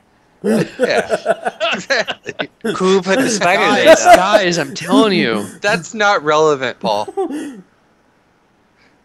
All right. Anyway, what do you do? Yeah, I think I'll go up here just a little bit, but I'm not gonna go too far. Just see what happens. Okay. They're doing their little. You're out cold. The false men, as I mentioned, have stopped what they were doing, as the convert there, and the Magos comes cruising out. He's like I said, very fast, and he comes and he's screaming at you, Cato. He's like, I don't know what your fucking friends are fucking doing. He's like, what are you doing here? Well, this is a strange retort coming from a guy who said he would find us. We honestly did not expect to find you here. What do you mean? This is my lab. It says fucking Techno Mega Lab on the front door. It's right on the garage. I built it. You missed that sign? You actually blew up that sign. We missed that in some way then, because it was blown up. What do you mean it was blown? What? Where is everybody? What? Who blew up my garage? Let's look forward and think about your future for a second here. But I don't... And he puts like 3 mechadendrites on his forehead. He's like triple face mechadendriting, I guess. And he goes, why are you... You haven't answered my question. Why are you here? What are you trying to do? We didn't think you would be here. We wanted to investigate this to try to verify some of your claims. We have been able to verify some of them, but we would like more evidence. What do you need more evidence for? Just have him take off his helmet. It's simple. You'll see it. It'll be all fucked up. And he's like gesturing with his mechadendrites, like 6 of them, just like swinging in front of his face. Very simple. Your plan is simple. The execution of your plan was difficult. Why? You just tell him, take your helmet off. And then he says, okay. And then you look at his face. We don't have that kind of authority to ask people to take their helmets off, especially Space Marines. And as I'm saying this, I'm walking up to him. Okay. And he's sort of like, he's starting to calm down a little bit. He's clearly, like, this is his sanctum, and you have walked in and, you know, blown parts of it up. He doesn't know that you blow parts of it up, but, he, you know, he's pissed off. He goes, oh, enough about this stupid... Why was your friend killed? Why don't I have any doors anymore? As you may have noticed, our friend is not smart. No kidding, it's just a big pile of stupid meat. And he's like uttering it like just the most vile stuff in binary cant. It's actually like physically like there's sometimes when people swear so well that you just sort of like physically taken aback. That's what's happening right now. I get the upsetness, but we don't really have time for that now. So while this conversation is going on, Jay, what are you doing? You are not under the gaze of the Magos at the moment. I would assume that if I got smacked back that far against the wall, I would be a little bit out of breath.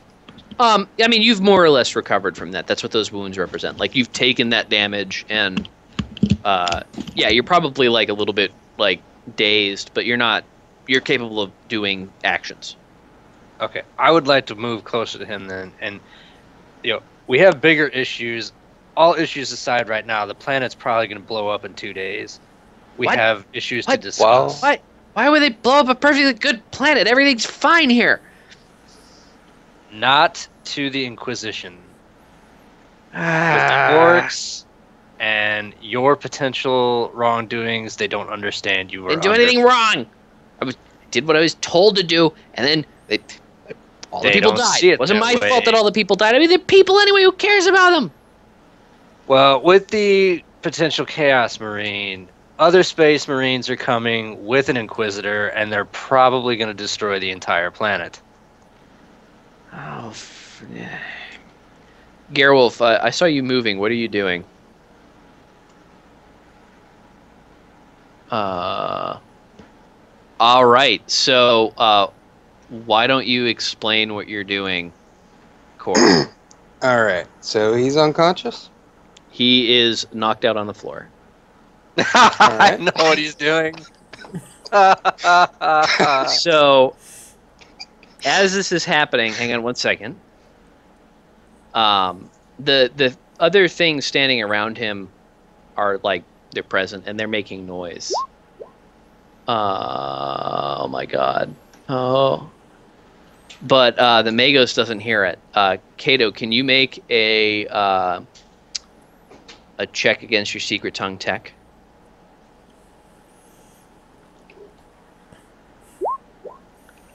Did you pass? Oh, you did not pass.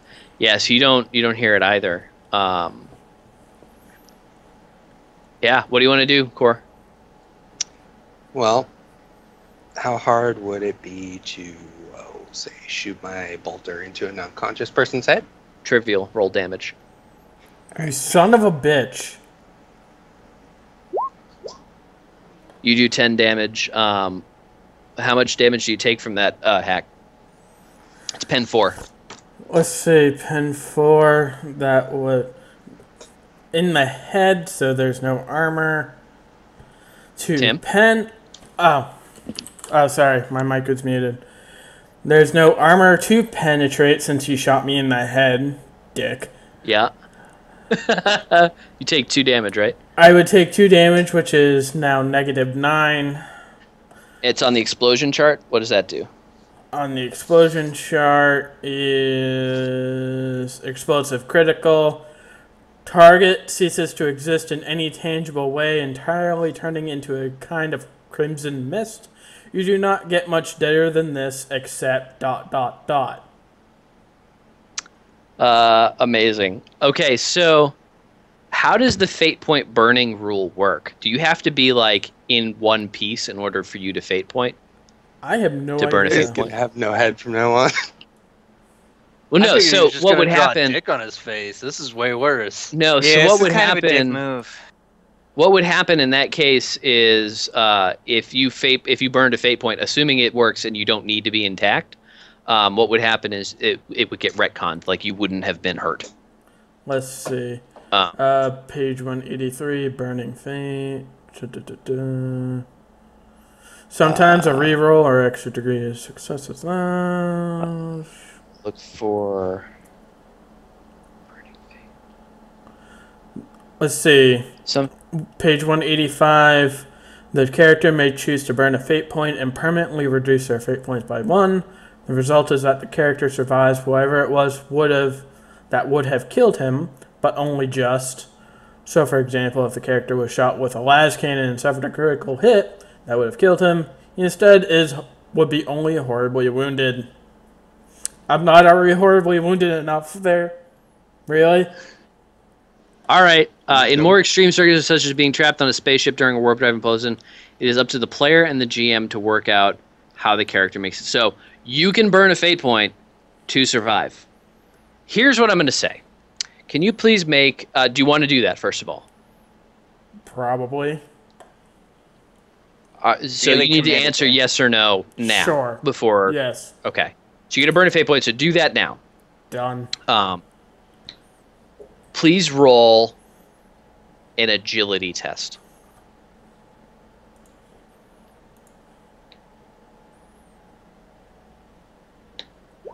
Nope. Okay. So you're on the floor. Roll another agility test. You don't have your weapon. Roll a toughness test.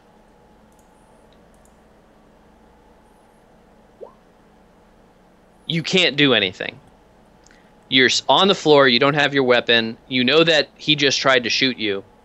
And you know that you are not strong enough right now. What happened is he shot at you, but the bolters they're basically gyrojet weapons. I don't know if any of you guys know how gyrojet weapons work, but basically it's a small projectile with a very low payload that shoots, and then once it's outside of the barrel of the gun, there's a second stage essentially that fires a rocket, and the rocket shoots off.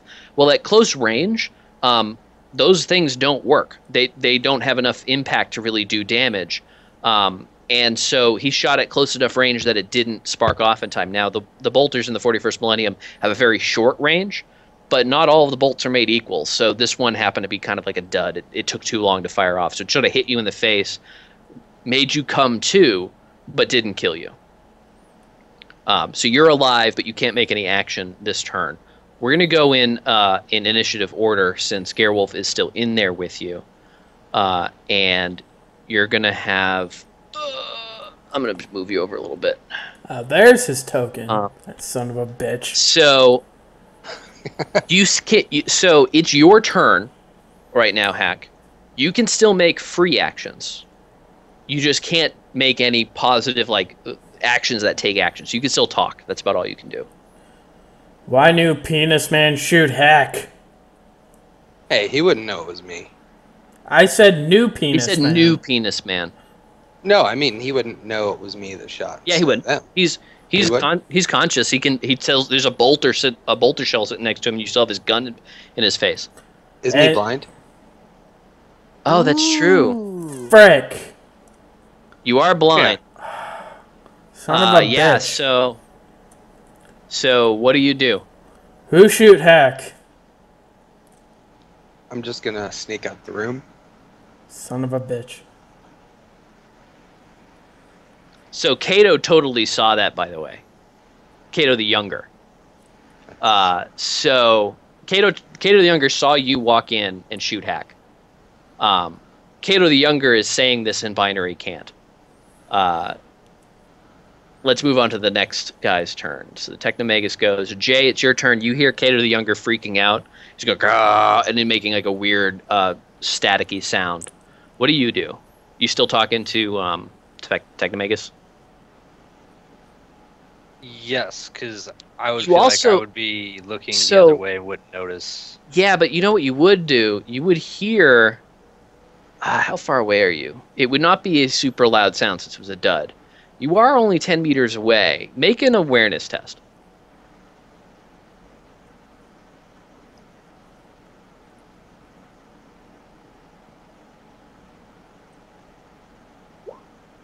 Yeah, so you hear a click of a bolter, and you recognize it. You're an Arbitrator. This is something you know. And you could probably tell the pattern because you're into this sort of thing. And so you hear the click of a bolter, like a bolt pistol, and then what do you do? I just heard a fucking gun go off. What the fuck is going on in there? All right, so you're moving back that way. Cato the Younger is still making this noise. Cato can... how far away are you from him? 22.5 meters. Can you make a... I need you to make essentially a listen check to see if you can actually hear it. He's far enough away. You're talking with the Magus. You might not hear it. So go ahead and make an awareness check. Yeah, so you can't quite hear him. You do hear that he's making noise, but you don't notice that it's binary cant right away. Jay, did you say anything to the rest of them? I guess you said that you heard a bolter go off. Yeah. Right? Okay. So, Cato, what do you do? I'm going to ask Jayce to see if he can figure out what's going on there while I keep talking. Okay. Gerwulf, it's your turn. What do you do? All right. Let's see. Is he close enough where I can make a pretty easy shot at his head again? Yeah, he's still on the ground, still basically knocked out. He's Right conscious, so he'll have a chance to dodge because he can hear like things happening around him. It's okay. I'll shoot both weapons. Okay. Are you trying to kill me? Okay, so a little bit. Yes, I think that's the case there. He did just shoot you. I know. You still have another fate point, so... Somebody made me lose an arm, and I'm a little mad about it. You want me to be freaking dumb. What do you expect? Well, you made me lose an arm, so... You got your arm back. You got your arm back. Now you're a ticking time bomb. I have to kill you before you realize. Well, make your attacks. All right. Does it take attacks now, or yeah, still take do attacks. this? He's conscious. Okay. You can hear the guns coming out, Hak, and like you're moving around. I'll aim. Hit and. Should I do the other damage or yes. the other hit first? Okay. Do both. You make your attack, and then it's his turn. So you hit once. Roll your damage. Hak, you're currently at 1 wound, and now where did he hit you? I'm gonna try to see if I can dodge that. Yeah. So I want to figure out where he hit you first. He hit you 32, which is 23. 32. It's the body. To hit you in the body. 6, 14, pen 4. So I would take 4 damage potentially. I'm gonna try and dodge it. Yep. You're gonna make that dodge at a -5 because you are blind. It wouldn't matter anyway. Yeah. Explosive to the body. So that would be -3 then. Yep. Destroys whatever armor protected the body. If there were none, is blown backwards 20-10 meters. Takes 2 levels of fatigue for every meter traveled. So blows up your armor. You don't have armor there anymore. That was the body or the arm? The body. The body armor is gone. So you don't have armor there, but you still have a torso. You're at -3. You're not dead. You have reached for your weapon and grabbed it. You are capable of moving. You are on the ground. And you can... I feel like you can hear where he is. He's close to you. You can sort of sense his presence. You're not, like, blind, like, can't see anything. You just can't see, right? Like, it's fuzzy and red, and you can't make out shapes. You just see sort of light and dark. Because your eyes are just burned over, right? Like, they're not, like, gone. Mm. So that means I can make an attack against him? Yeah, at a -20. I'll do an all-out attack to just completely negate that. Okay. With your chain axe, I assume. Yeah. Damn it. Do you have a fate point left? Not unless I want to burn it. Yeah. You can't burn to reroll, so. Yeah. And I'd keep it around in case you do die. Yeah. All right, so that was your turn. They're not going to move. The Technomagus hears. He says, "You're the servitor. Your servitor? My servitor? I don't." He's saying that one of them shot at the other one. It wasn't. I don't know what he's saying. Listen. And he just looks at you, Cato. Jay, what are you going to do? I'm going to finish walking around the fucking corner. All right, so as you walk around the corner, these rounds are 6 seconds. So this is the next 6 seconds after Gerwulf and Hak. Like, Hak has just finished making his swing at Gerwulf. Gerwulf is holding up his guns at Hak. You haven't heard any conversation or anything. You just come in to see this image of Hak like swinging at Gerwulf. Gerwulf's got his guns up. What do you do? I feel like we just got through doing this. What the fuck is going on? Hak defend self. Hak protect self. Hak be attacked. I'm going to hold up my finger like to shh. Okay. What do you mean? Well, since he's derpy, can I move around him? Yeah, you can sort of move quietly. You can make a silent move check. If you fail, he might get a free attack on you. Worth it. Okay. Make your Krieger stealth mode. I fucking love PvP, man. Son of a bitch. Yeah, so Hak, go ahead and make an attack at 0 against I'm assuming you're making like another all-out attack. Yeah. So you hit him. You can do all-out attacks as reaction? Damn. Well, in this case, yeah. This is I'm kind of operating in a gray area. There's no PvP rules in Dark Heresy, so I'm sort of making stuff up dodge. As makes sense narratively. Go ahead and make your dodge. Oh. I'm gonna fate point it.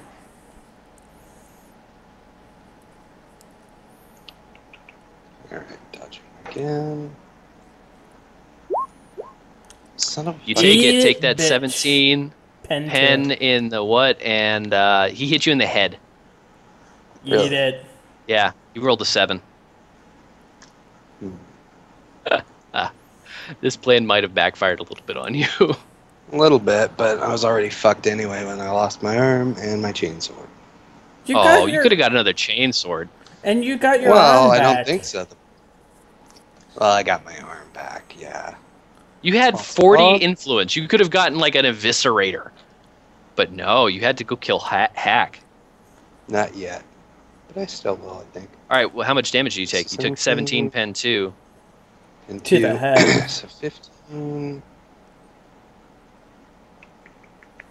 Might have to fate point that.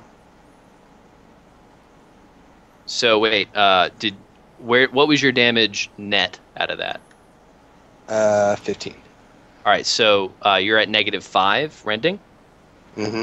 And he hits you in the head, so what happens? No idea. I want to find out. Rending to the head at 5. The attack the attack opens up the target's face, leaving him stunned for 1d5 rounds, and inflicting 1d5 levels of fatigue. If he's wearing a helmet, the helmet comes off. So your helmet still comes off. What does fatigue do? If it exceeds your toughness bonus, then you pass out. Oh, okay. So go ahead and roll your 2 1d5s. The first one for fatigue and the second one for stunned. Okay. You're not dead, but you did take a good shot to the head. So you have 4 levels of fatigue. I think your toughness, so you're actually passed out on the floor. Really? Yeah. So if you fate point it, you'll come back sort of like Hak did. You'll be on the floor. You'll make a test to see if you get your weapons back. You'll make a test to see if you get up. And you'll make a test to see if you can act. Or whether or not you're stuck on free act for your next round. Nope, fate point it then. All right, so you burn a fate point, permanently lose it. Okay. How many fate points do you have now? 1. 1, okay. And go ahead and make 2 agility tests and a toughness test. Okay. And your helmet does come off, so you can take that off. Okay, so you manage to get up, stand up, and you grab both of your guns. Toughness. But you're too dazed to act. So you manage to like just instinctually grab for your guns, and you manage to sort of stand up, kind of just lumber up onto your feet, but you're not really conscious. You can't think straight. You can't make any action on your next round. Right. Jay, so you see this whole thing happen as he tries to like sneak away, makes too much noise. Hak comes around and hacks him in the head, knocking his helmet off. It hit the back wall. It's in some pile of stuff now. What do you do? It's still technically your turn. This just sort of happened incidentally. Why? Why? I'm just gonna point at my fucking arm. Okay, yeah. So you kind of like hear this why, and you're dazed, but you manage to like just sort of like gesture to your arm a little bit. You're kind of like smacking it a little bit, and it clangs with the gun sound. What do you do, Jay? I face palm really, really hard, and tell Cato that there's a fucking retarded toddler fight going on in the other room, and I don't know what the fuck to do. Hak, when you hear him refer to you both as retarded toddlers, what do you... I get mad, but at the same time, I'm more concerned with the person that's frickin' trying to shoot me in the face. Dickhole. Hey, somebody else started. Yeah, right, that so person I'm would gonna be take a you pause when here for you a second. want me to be Hold done. on. Shh. I'm going to take a second here. We're having some fight in game. Let's make sure that we separate the fact that this is happening in game from, the people. Everybody's friends here. We can skip past this if people are going to get angry at each other, but I don't want people to get angry at each other. All right? No, I'm not mad. I'm not mad either. I'm just trying to react to what in character, happened. be as mad as you want because, dude, this guy just tried to shoot you in the face, but I just want to make sure that's clear. Okay. Jay, you haven't made any actions yet other than movement. So you have like a half action left. What do you want to do? Do you want to hold action? Do you want to... Yes, I'm going to hold action, and I'm going to have my shotgun aimed at Core. Okay. So you can act before anybody else acts until your next turn comes around. Then you have to act twice. You can hold again on that next round. So Cato the Younger is sort of quieted down. Cato, what do you do now that you're listening to him? You've heard what he had to say, that Hak and Gerwulf were fighting. He's basically said big and I don't know what he would call Gerwulf. I guess he'd probably be like big and mask our fight. That's sort of like the level at which he operates at. It's not really. He's almost dumber than Hak. Almost. Is Eldridge still conscious, or is he unconscious now? He's conscious, but not like cognizant, right? So he's like standing up, but he's sort of like punch drunk. Is probably the best term. I guess axe drunk in this case, but like he's been hit pretty hard. He's dazed, confused, capable of some very basic understanding of things, but not like deep. He's not going to be able to answer detailed questions as to his motivations. Not for another round, anyway. I'm gonna combi, or I guess, I'm gonna combi to Jayce and say, Jayce, you got to get this situation under control. I would very much like it if both of those two people were still alive in the next few minutes. Jayce, what do you say to that? Yeah, I'll get right on that. We've got one guy with no fucking face in here. Yeah, by the way, he's got no fucking face.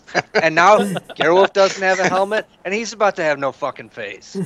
Oh my god, that's so fucking amazing. I don't know what you need to do. Knock them out, push them apart, do something. Just stop it. Okay. What do you say to the suggestion that you push Hak, a 7.5 foot tall, 300-pound behemoth, with a chain axe? Wielding a chain axe. Say again? Wielding a chain axe. Wielding a chain axe that's revving, who's blind, by the way, maybe like sort of like jerking around, and Gerwulf, who's armed to the teeth with as many pistols as he has, limbs. What do you say to that? What's your response? I mean, like pistols. Who, me? Yeah. That was basically my entire response. It's like, yeah, you get in here and fucking deal with all this bullshit. All right, Cato. What are you doing for your turn? You've done some free action stuff, but just in here talking to Engelbar. What are you talking about? To convey the situation. Yeah, just how we have to. Not talking about the weather. You're trying to convince him that not to kill you. I really like this garage. It was really well built. Did I move over here, by the way, while I was sneaking? Yeah, you move like 1 square, yeah. All right. So, what are you doing for an action? Are you doing nothing? I don't think he can, because he's stunned, isn't it? No, Cato. Oh, Cato. Yeah, I need to mark that you're stunned. I'm just gonna stay here. Okay, did you want to hold your action, or do you want to, say, I pass? There is a difference. Holding your action means you're, in character, you're prepared to do something, but you're not actually doing it. You're just, waiting for a trigger to act. So, it's sort of like, if I know someone's coming through a door, I might step back from the door and get ready. Or if I'm just continuing to do nothing, essentially. If I choose to do nothing as part of my action, then you're like, yeah, I'm just talking with this guy. I'm not waiting for something to happen. I'm not preparing for something that I expect. I'm just talking with him. I think that's what you're intending, but I want to make sure. Yeah, I pass. Okay. Gerwulf, you're stunned, and you sort of start to come to. You're basically okay now. You're very very tired. You basically got the wind knocked out of you from your head. You might be concussed. You feel very sleepy. And that's your turn. You were stunned this round. Hak, it's your turn. You no longer really know where Gerwulf is, but you know he's in the room.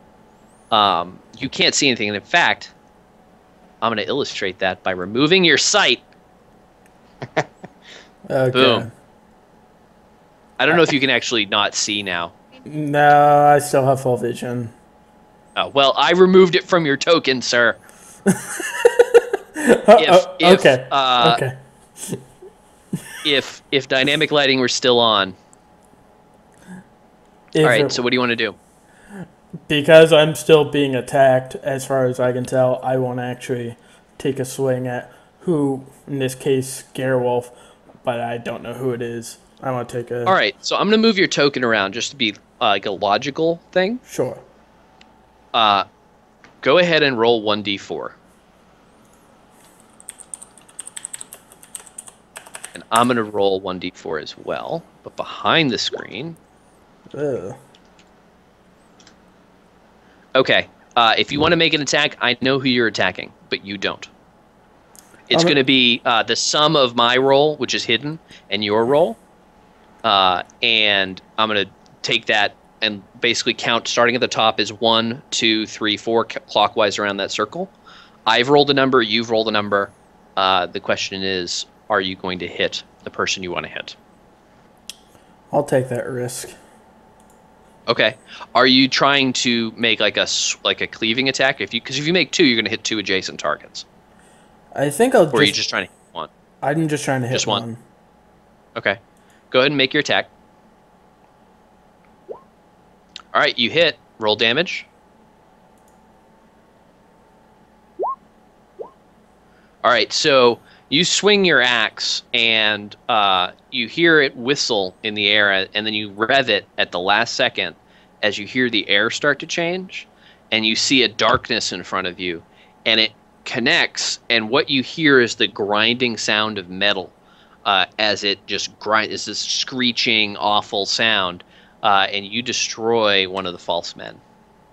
So next round, you're going to roll 1d3. I'm going to roll 1d3, and we're going to do the same thing. If you want to attack again. But you blow up one of the false men. Okay.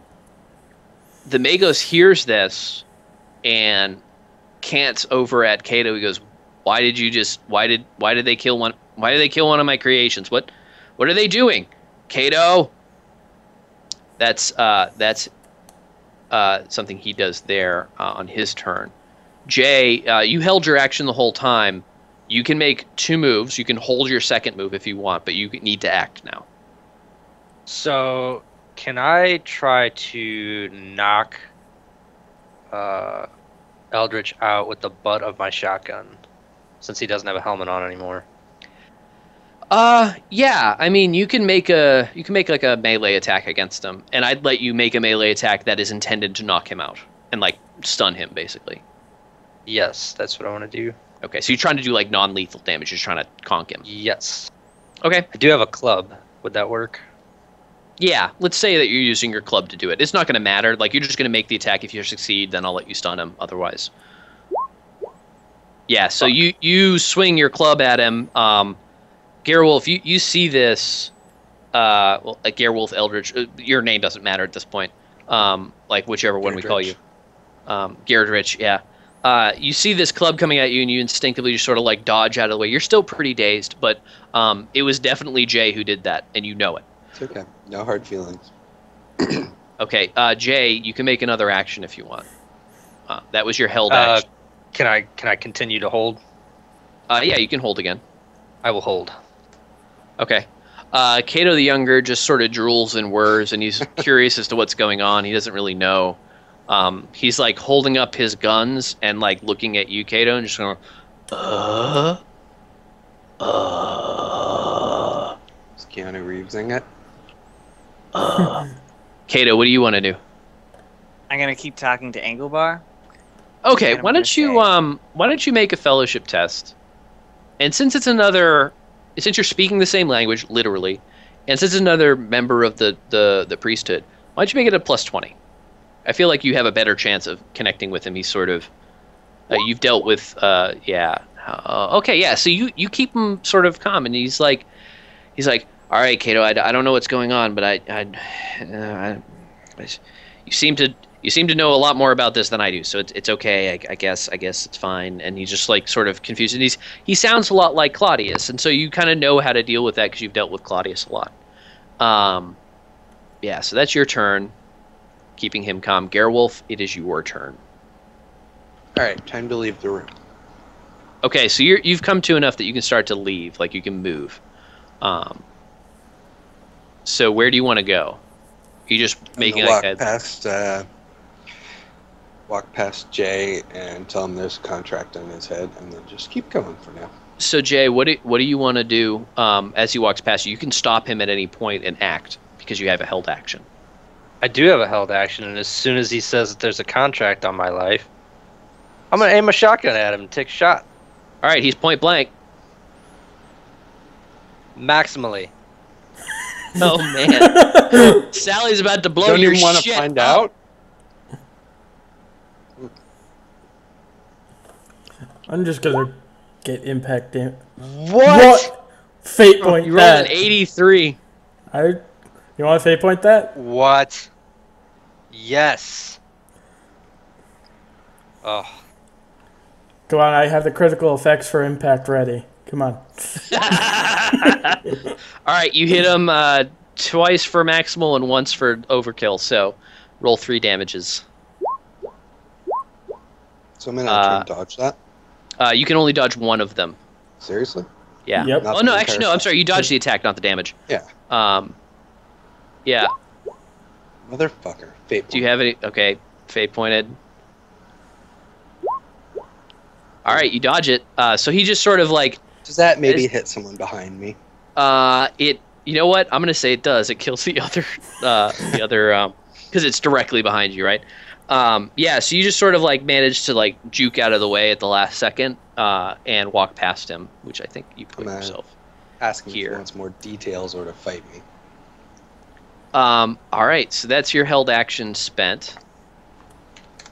Hak, it's your turn.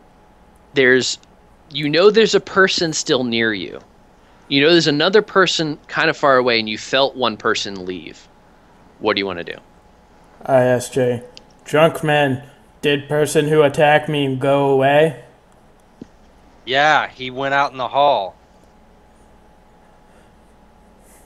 Drunk man help lead Hak to man who attack Hak? Can I do that? Is that a thing I can do? You can go grab him by the arm and sort of lead him out. I will go do that. All right. So I'm going to do this. I'm going to give you control of Hak's token. Hang on one second. Can I do that? Oh, I can't. Gonna be moving slow too. Yeah, it's defined by character settings, so I can't. Yeah, so you guys just need to move together. It's fine. This convert guy is like freaking out. He's been standing here this whole time because he's been told to, but like he's seen this whole thing happen. He's seen both of the false men die, and he's just completely terrified. And he just sort of like, after you start to leave, he just goes and cowers behind a table.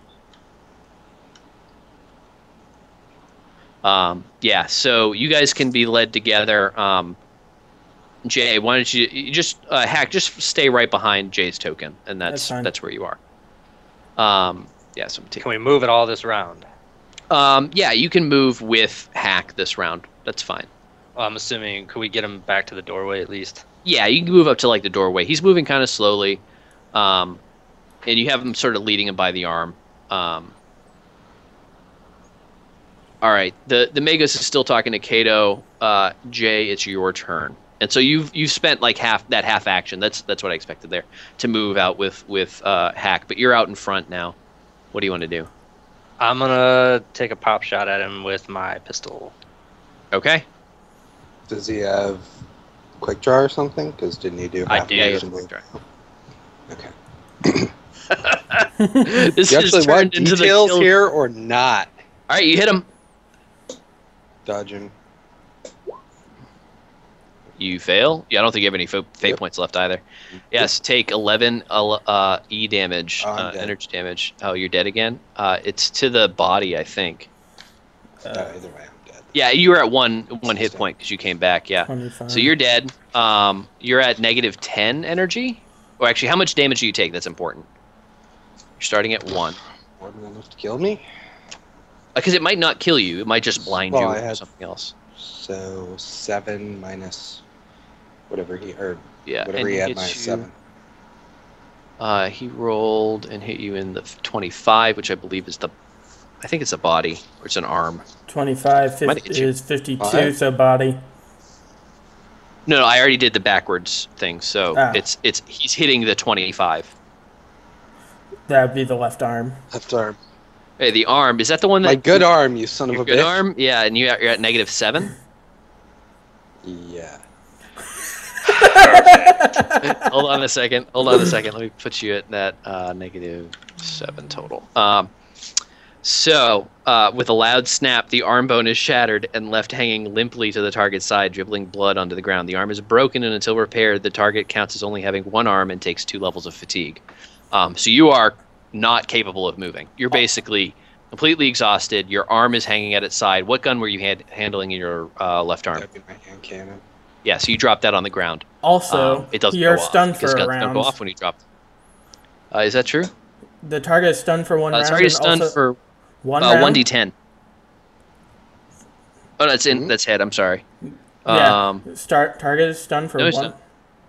I'm looking. I'm sorry. I was reading impact. My bad. It's not. It's energy, isn't it? Yeah. Hold on a second. The one I'm reading is with a terrible snapping sound. The heat of the attack boils the marrow in the target's arm, causing it to shatter. The target's arm is broken. Yeah, so you actually don't have that arm anymore. I'm sorry, and you also don't have the hand cannon anymore because that gets blown. Actually, technically, he does. If you continue reading, the target's arm is broken, and until it is repaired, the target counts as only having 1 arm. The target is stunned for a round and also takes 1d5 levels of fatigue. Yes. So you're stunned. You're completely incapable of moving. The wind has been knocked out of you. You cannot use your arm. You've dropped your hand cannon on the ground. It does not go off because that's not how guns work. Yeah. But you're not dead. You're just down 1 arm. Your good arm. Guess who's getting the explosive collar? Do you have it on you? Yes, I do. Hot dog. You might want to disarm him too, because he is pretty well armed. Is it still my turn? I'm assuming that was my other half action. So yeah, that's your other half action. So you're done. Cato the Younger here. Cato, what do you want him to do? Now you're seeing him walk out. You see Jay shoot him. The Magos like steps aside and is just like, "What is going on with you people?" Can the servitor hold his action? Yeah. He's gonna hold his action. What do you want to do? I'm gonna hit comm beats for everyone. And I will say the following. I don't care what your disagreements are right now. I don't want anyone to attack anyone else anymore. I will turn this building around. If I see anyone attacking anyone, I will shoot. I really like that in this party. Here's the breakdown. You have the warring siblings, Gerwulf and Hak. You have the mom, Cato. You have the family dog, Cato the Younger. And you have the crazy drunk uncle, Jay. And then you have, like, the dad figure is clearly Charn. Like, he's just sort of, like, patient, but, like, not really interested in participating with anything. And just angry. But, like, not so much angry, but, like, somewhat flabbergasted. Just disappointed in everybody. It's great. It's really wonderful. You have the sassy best friend, Eliza. The potentially, psychotic child molester, MJ. Like, it's great. It's great. It's like there's a fucking pun there, guys. There's puns everywhere in this. I get it. Yeah. So, okay, so you talk over the radio, Cato. Let me make it clear. I won't tolerate anything. No touching. This is my space bubble.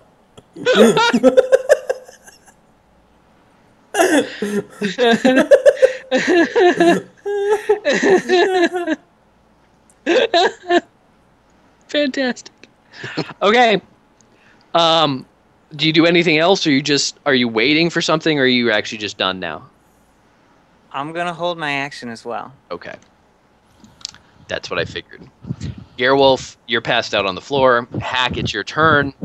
You hear Cato say this. What do you do? I go and say, I attack no one in friend circle. I attack person who hurt me. And I kind of motion to Jay to try and bring me closer to the person who attacked me. Jay, what do you do? He's down, buddy. He's down. I'm going to tell him to sit down and just chill. Do you give him a hack snack.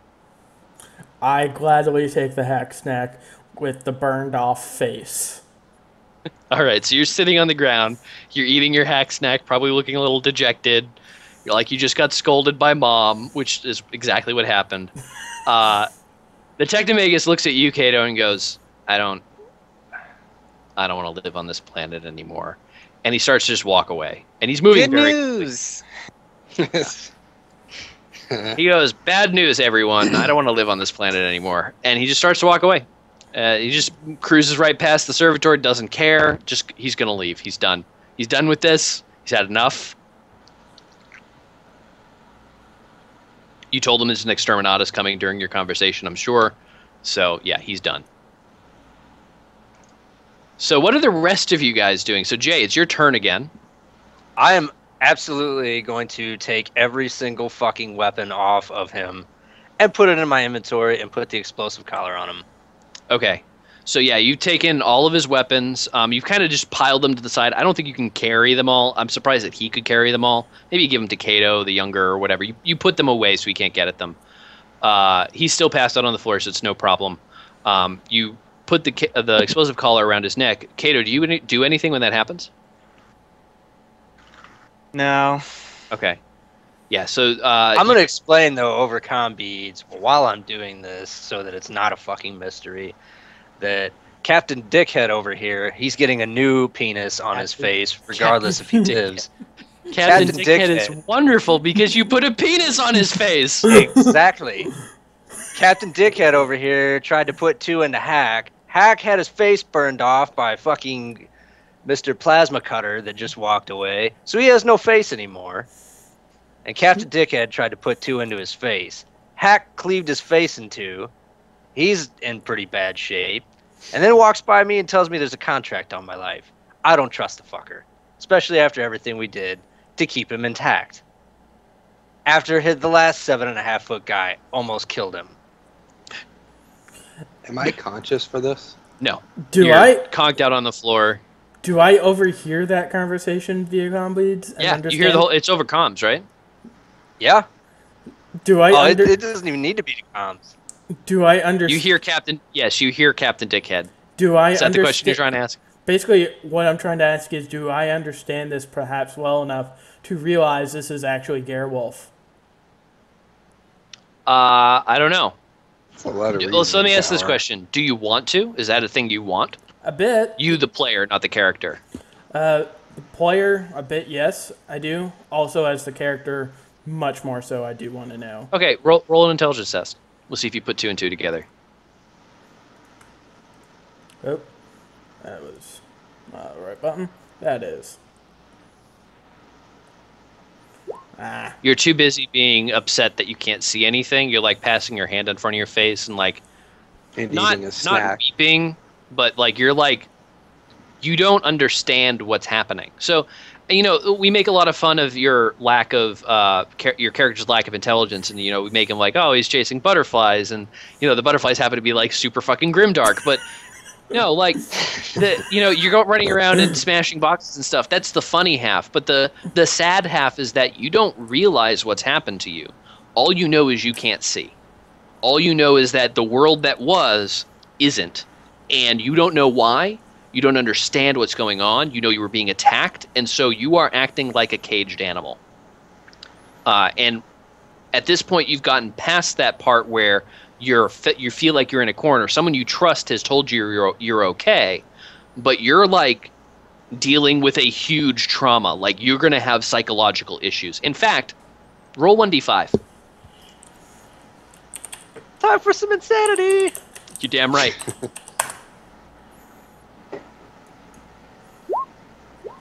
Take 3 insanity points. Done. Yeah. So yeah, you're dealing with a serious mental trauma. You've gone from being a normal functional human because it wasn't just your eyes. It was like your nose and your mouth is probably fucked up. You probably can't taste things all that much anymore. Like the taste of the hack snack is probably like sinewy and bloody and not right. It doesn't taste right. It tastes like ash almost. And you can't smell anything anymore. You can barely hear, like it's still ringing, and you were only able to hear because you're like the fight or flight, right? So like you're in some pretty terrible shape. I don't know, maybe when you get cogitators and stuff, maybe you'll become a tech priest. They're gonna need to replace your face anyway. That would be funny. Biggest tech priest ever. Yeah, no kidding. Yeah, pretty horrible. Why do you say we fucking get the kids and get the fuck out of here? So, I'm not sure. Are we all set here? Is there anything else we want to do? No one's actually looked around in the Technomagus' office. Excuse me. What you hear in the background is the sound of a ship taking off. It doesn't sound like your ship. It's a ship, though. It's probably the Magus leaving. So it sounds like he's getting off planet. He's going away. Your one fucking job failed right now. You just totally didn't kill the Technomagus. Why did you take that guy's weapons? You talking about cores? I am. When do I regain consciousness? You will gain it back when it's your turn, which is after Cato's double turn here. Okay. Because he tried to put 2 into Hak's head and then told me that there's a contract out on my life. And I don't trust the fucker. He's going to put 2 in Hak's face. What's to stop him from putting 2 into mine? Okay, let's wait for him to wake up. I think I'm gonna let you in on my plan. Do tell. Well, I need him to wake up. He's got to hear this. I mean, Hak's gonna hear it too. Well, we can go off, can we not? I don't know. Like, one of you should probably stay with the 2 people trying to kill each other. Yeah, so us 3. The 3 just walk off for a minute out of his earshot. Okay. Yeah, if you want to wait, that's fine. You can keep holding your action. Gerwulf, you come to, your weapons are gone, you have an explosive collar around your neck. Like, you feel it, sort of like you paw at it and, like, notice that there's a collar there. You are completely disarmed, and you are very, very dazed. You're definitely concussed. You feel like the overwhelming urge just to sleep, but you're kind of like fighting it because you know what's going on. What do you do? Also, my left arm's fucked up. Oh yeah, you totally can't move your left arm at all. It just hurts, just pain. Yeah. I imagine it'd probably be numb by now. I don't know. It's probably not. Well, I mean, so it depends on how you broke it. It's probably you hit with energy weapon. It's probably burnt. It's probably 3rd-degree burns, which means you probably don't feel it at all. It's just nothing. And then you have like phantom pain, right? Like you have like neuropathy, and you can feel there's pain, but you don't actually perceive the pain. Okay. That makes sense. So what is the last thing? The last thing you remember is ow. First thing I hear from them. The first thing you hear is, I think it's time to let you in on my plan. From Cato. Oh, okay. Yeah, I'll see if someone can help me get moving. Like, I'll help him up. Walk so good. Yeah, so you get up, and Jay's kind of got you by your bionic arm, because he doesn't want to touch the other one. Don't blame him. Yeah. Yeah, so, and I assume all of your bleeding has been staunched and stuff. Like, they gave you basic medical care to stop that. Anybody can do that. Yeah, Also, so you guys energy weapon, right? Self-cauterization. Yeah, but I mean, like, there's other wounds and stuff from this. So I mean, the critical damage is representative of the major part of the wounds, but there's other stuff too. So, you know, falling over, concussing, whatever, all that stuff, internal bleeding. Yeah, so you guys can walk out of earshot.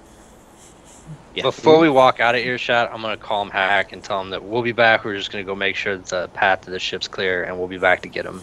Yeah, and I think Cato the Younger probably like hums over to Hak and just like sits with him. Just sort of drools. We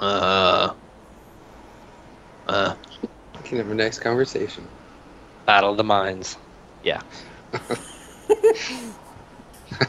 All right, so you guys, I'm not going to move your tokens or anything, but yeah, you guys move far enough away and you can speak in hushed tones and Hak might not be able to hear you. Okay. Here's the deal, you two fellas. We can't be infighting in the group at this particular moment, just because we have a lot larger problems to deal with, specifically one Chaos Space Marine. Let's deal with the two problems at hand. One, we got a problem with Hak. I accept that problem. I don't think killing him is an adequate solution at this stage. In order to solve this problem, I think we can implant him with a cogitator. This will increase his intelligence level, and then hopefully at this point he will recognize the error of his past ways and become a useful member to the party. Or he'll realize who I am. There's always that. That is possible. The one thing keeping us from killing one another is that he's too stupid to realize who I am. I don't think that's it. I think... But if he's smart, he won't care that you didn't want him to be smart anymore. And he'll be more easier to reason with. Smart for. It won't be like reasoning with a retard anymore. It'll be easier. Really? It seems like that's what I'm doing right now. Ooh. Let's keep personal attacks. Ooh, damn. I have my finger on the button that will end your life right now. That's fine, but I have warned you if I were going to collect it. Would I have said anything before the end came? That's why I didn't put one in your face. That's why I didn't do the same, buddy. Back to the matter. We can deal with this later. I'm of the opinion, when we elevate his intelligence, he will recognize what he did in the past was wrong. Yeah? I'm willing to bet my life on it. Well, you're not betting. Put the explosive collar on him after he wakes up. You know, you can get another explosive collar. Like, you can have 2 of these things. It's not illegal. I may have to start having a supply on hand. In fact, you did get a bunch of crack grenade stuff. You could probably just make one. Have like 12 of them. Just handy. Just be like, God damn it, the fucking party again. You get a fucking explosive collar. You get a collar. Everybody gets a collar. Oh, God. Is there some agreement on my plan? Or do people disagree with said plan? I do not disagree. Oh. I think... What are we going to do if he attacks me again? Well, are you guys going to choose his side? Do you trust me, Gerwulf? You, yeah, but not so much the other 2. Take the trust you have for me and accept that he will not attack you when we elevate his intelligence. Give me my fucking weapons back then, and then we'll see. Let's cover that in point 2.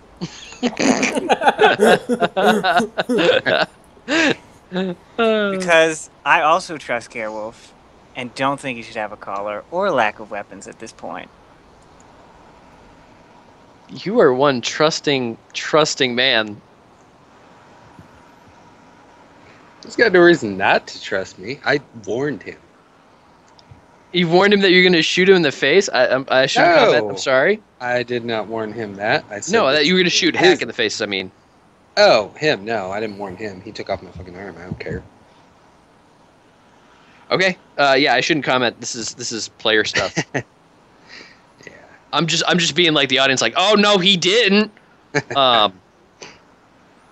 Tyrell, did you just see that? Get together, Tyrone. Anyway, so yeah, what? All right.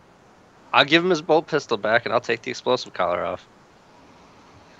Thank you. Okay. So what are we going to tell Hak happened? Yeah. So we'll deal with that when we get back to camp.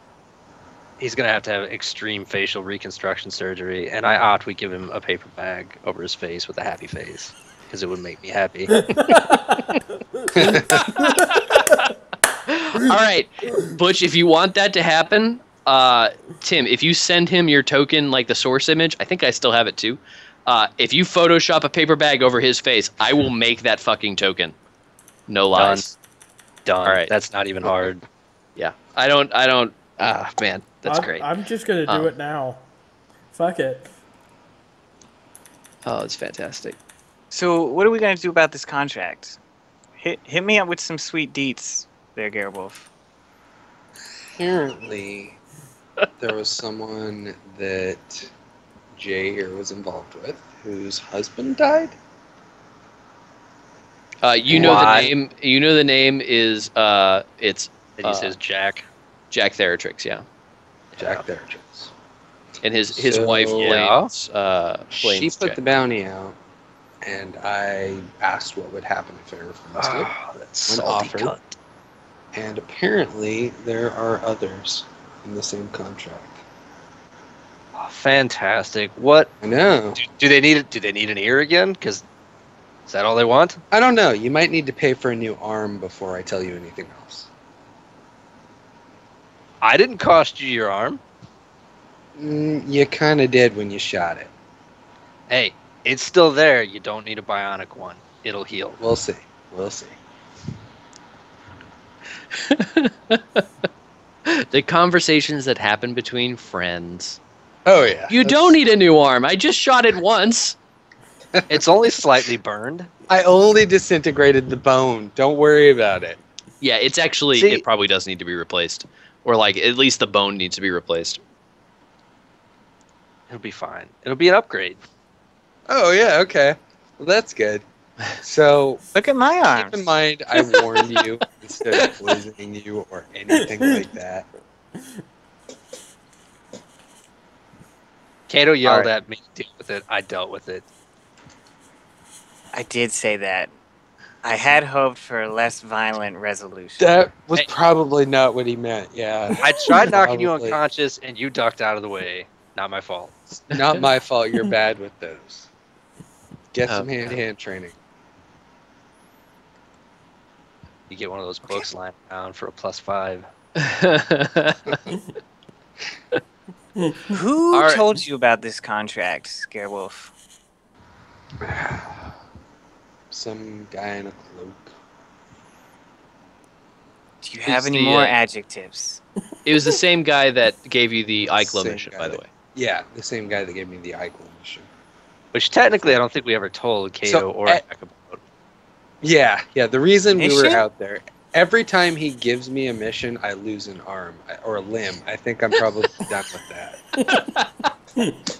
So you took missions from someone who was not our boss? I have 2. I only have 1. It's the God Emperor. Who are your 2? Oh, damn!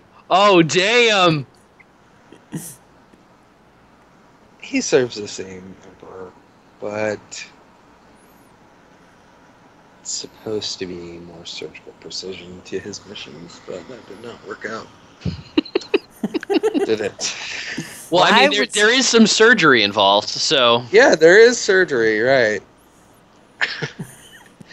Why would someone who serves the God Emperor want to kill members of the Inquisition? Oh, no, not for members of the Inquisition.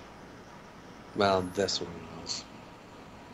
I'm not really sure. Well, no, I don't want to kill members of the Inquisition, except for this one. Well, no, if I would have, I mean, I had plenty of opportunity to do that. I think we must find this cloaked individual of yours and get to the bottom of it.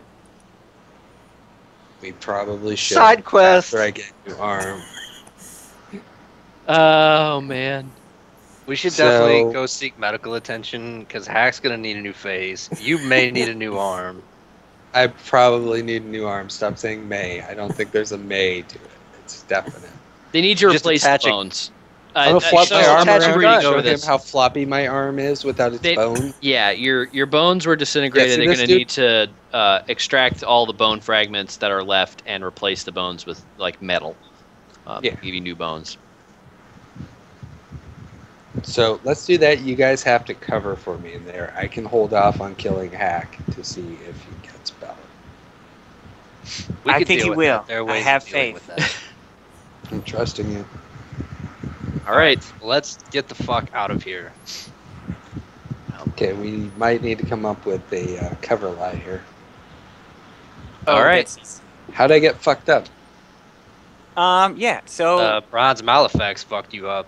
That's what happened. Nah. Here's what happened. The Bronze Malefax went for Hak, and you got in the way. And then you fell down some stairs. And then I fell down. Okay. And then you walked into a door, fell down some stairs. So hold on a second. Yeah, you walked down a door, fell down some stairs. Yeah, okay. No, Yeah. That's a story. That's a story you could tell. Okay. All right. Did you guys want to look in the office at all? Maybe take something? I want to look in the office. Okay. I want the hobble chessboard. my destroyed ass in there. I love it. You guys just almost kill each other. So, Hak, they all walk past you. Gerwulf is free again. What do you do as he walks past you? Well, I'm still blind and I can't tell if it was a it's person. true. Yeah, totally. So you feel 3 people walk past you. I'm gonna actually pick him up and start walking towards the ship, or not pick him up so much, get him up and start walking. Yeah, so you like grab him by the arm and sort of gently bring him up and say, Hak, come with me. Are you keeping Cato the younger with you, Cato? Yes. Yeah, so there's still a guy hiding and cowering in the back of the room. There are some nice carpets on the floor. They're very lovely. There is a table in the back of the room.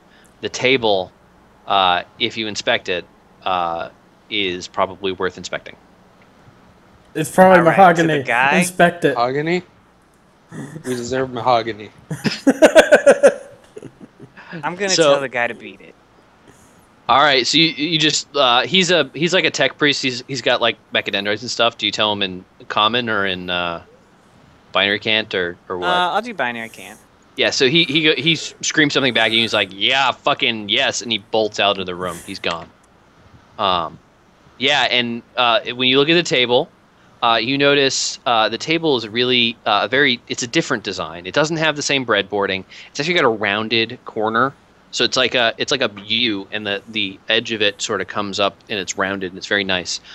They are dovetailed together on those corners, and it's an expert dovetail. And in fact, when you look at it, you appreciate it more than the rest of people would, because you can actually tell that they are sub-micron planed. Like, they are very carefully planed. Someone spent a lot of time making this table. It is made of the finest mahogany you have ever seen. It is all mahogany.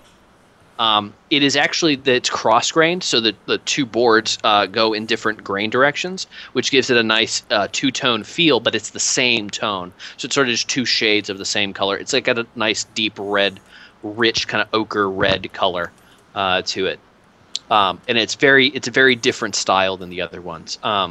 It is quite heavy. It's solid wood. It's about 1.5 inches thick, all the way through.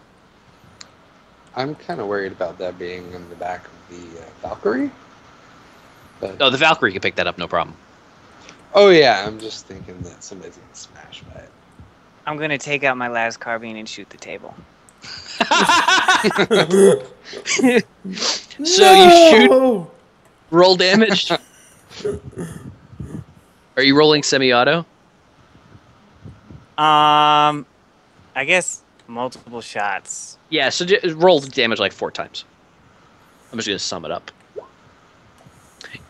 So the first shot hits, and it sets the center of this beautiful table on fire, leaving a scorch mark about 1.5 feet long and about 3 inches wide. It actually starts to flame. Right there's a little flame that starts to spread out over the whole table. The second and third and fourth shots add similar scorch marks across the table, and eventually it's engulfed in flame and licking up the side of the rockcrete wall. It doesn't set anything else on fire, but it's definitely burning stuff. Whatever papers or stuff were on there, all gone. And yeah, the thing is burning Hulk now. We're gonna build a table and not take a table. Wait, what did you say? Well, I said, we're gonna build a table. We're not gonna take someone else's hard work, pass it off as their own accomplishment. So we're just gonna destroy it instead. While Exterminatus is coming, we're gonna be there building tables. We're gonna work together. Doing what somehow. we love. Do you want to take anything else out of the room? There's the nice carpets. Exercise. I'm good. All right. Yeah, you didn't notice anything else of value in the room besides the carpets, which are very lovely, and the regicide table with the built-in clock. Oh, I'll take the regicide table. So the table is pretty heavy, but you can probably take the board easily enough. Whatever. Yeah. Yeah, I guess he's gonna shoot the table anyway. So yeah, you're gonna shoot the table, Cato. Table murderer. I've given my opinion on the matter. If you want to do something else, you're welcome to it. I'll take the board. All right, so you grab the regicide board, and you kind of like rip out the clock too. It's like you just tear it out of the table. The table is much shittier. It's like plastic. Fuck that. Yeah, maybe you shoot the table. I might. Anyway, yeah. And so you exit and head back towards the Valkyrie. I'm gonna grab my other weapon that got, the gravity stole from me after my arm got destroyed. I think Jay took that, didn't you? Oh, not the one that dropped off the ground. yeah. I'll take my hand cannon back. Yeah, so you can have your hand cannon back. The rest of them are actually on the gun servitor. Me. Yeah. You gave them back. No, you only gave back the bolter, I thought. Yeah, Oh, just well, that's really because all the I rest needed. of them were on we left on Cato the Younger. Yeah. So you can keep them, just change the name to, like, I don't have this, or on the gun servitor, I don't have this back yet. Honestly, I don't care about the others. Just those main two. Yeah. You have a comical number of guns on your person. I do. Actually, a bunch of those were like the las gun and the shotgun. And the stubber I was going to store on the lumberjack. Yeah. Okay. So yeah, you guys all head back with Cato the Younger. I mean, there's no reason you can't take him. So, yeah, you go back. Cato has a little bit of trouble. Cato the Younger has a little bit of trouble trekking through the woods. You have to like clear out a path for him. It takes you a little while. You came here at 10 o'clock at night. It's now about 5 in the morning. The sun's starting to peek up over the horizon. You get in the Valkyrie, and yeah, you can start flying back. It'll take you another 8 hours or so to get back. Get in the gunner seat again. Say again? I'm gonna get in the gunner seat again. Okay, yeah, you don't have a left arm, but you can definitely sit there and try to be useful. Oh yeah. Yeah, so the flight back is uneventful. You don't run into any problems or anything, but it's been about now a day since the original thing where Thraxis was supposed to come and say hello, basically, come visit you on the planet. You don't actually know if the Exterminatus starts then or if it's going to start later. Yeah, so you get back to Camphor. You guys are clearly worse for the wear. You head off to, what do you guys do? I don't even know. I'm gonna go get my arm taken. Yes, you're obviously off to the medical facility. Yeah, to I gotta drop Hak off too. And Hak, and I assume you inform them that these two people should be kept separate. Yes. Yeah. So you guys both go into surgery. Hak, they So let me start with Gerwulf. Gerwulf, they look at your arm and they go, yeah, we got to remove all the bone fragments and put in new bones, but it should be pretty easy. You're in surgery for a few hours, and they manage to replace everything. And you're going to be in recovery for a while. It's normal quality, nothing special. Cool. What about my health? What happens with that? You are at 0 hit points. Better than -7. I'm happy about that. Yeah. Hak. The doctors take one look at you and sort of shudder. I don't know if you've ever seen that one episode of The Twilight Zone where there's all the flies. Well, yeah, when all the people are like looking at her and she's like, it's after your surgery, after you take the mask off, it'll be great. You'll be beautiful again. And everybody, when they finally she takes the mask off, and they're all horrified. Now, in the Twilight Zone episode, she's really pretty and everybody else is really ugly. It's not that way here. You're really ugly and everybody else looks pretty good. But that's the reaction they have. This visceral, like, oh my god, you're terrifying. Put on your talent sheet, you now have a fear rating of 1. Which means you invoke fear in other people just by your sight. Like people you're fighting. Cool. What they do, so they look at you and they say, well, we're going to have to replace your eyes, your olfactory, and like your basically your whole face has to be replaced. You're pretty solidly fucked up. They're not going to be able to give you a nice looking face. Not that you had one before, but there it is. But they will be able to give you some new eyes and so on. Eric comes by to visit you, actually, and he says, Hak, it's going to be all right. I talked to the doctor. I talked to him, and he said, we can replace it all. I built some new eyes for you. The doctor said he needed them. I had to use parts that I had on hand. They're not the best. You can get better ones. Do you understand, Hak? You can get better eyes. Hak, understand. Okay, Hak. Yeah, I think these should do for now. They'll give you like just normal vision.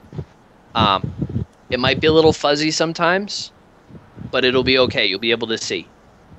And he sort of like pats you on the shoulder and says it's going to be okay. And he said, goes hands the doctor the eyes. They implant them. It takes about a day, and you're recovering. You're at 0 hit points as well. Yes, and you can see again. They also replace they actually give you, so they basically give you a face that kind of looks like Cato's. You have implants for your ears, so you no longer have your normal ears and your normal ear canal and all that. They give you essentially microphones, and they give you essentially cameras for eyes. Hook it up to your thing. This is a thing that they've done before. That's why they called over Eric, because they do this for tech priests all the time. They also had to replace part of your jaw, which is now made of steel. And it's basically attached to your thing as if it were your regular jaw. But it doesn't have. You're sort of like the Terminator after you got part of his face blown off. And your eyes glow like red. Awesome. And they do give you like just a metal mask that has like a facsimile of a face that you can wear to sort of improve how people react to you. So you can, if you take that off, you have the fear rating of 1. If you keep it on, you have a fear rating of 0. Yeah, you don't have armor for your chest or your head anymore either, and Gerwulf, you don't have armor for your head because you didn't pick it up. I actually do technically have armor for my chest. I have still that carapace chest plate. Didn't that get blown up? No, the Stormtrooper carapace armor got hit. Oh, you're right. You have the other one that you didn't get rid of. Mm-hmm. Oh, I didn't know that others. All right. Yeah, so it's been now another day. So that all that surgery happened. The rest of you who were hurt can get back whatever wounds medical things said you should. It's been about a day. During that day, Cato and Jay, you talked to Charn at some point, and Charn asked what the hell happened, and why his personal Valkyrie is all dinged up. Do you want to take this one, or should I? I'll go ahead and field this one. So we went to the laboratory to go check it out because we were assuming nobody was going to be there. Long story short, jokes on us. There was people there, and we strafed the building. There was some auto turrets and a bunch of heretics, and Engelbart was still there at his lab, even though he wasn't supposed to be, and almost killed Hak. And yeah, that was the whole thing. Almost killed Hak. What happened to Gerwulf?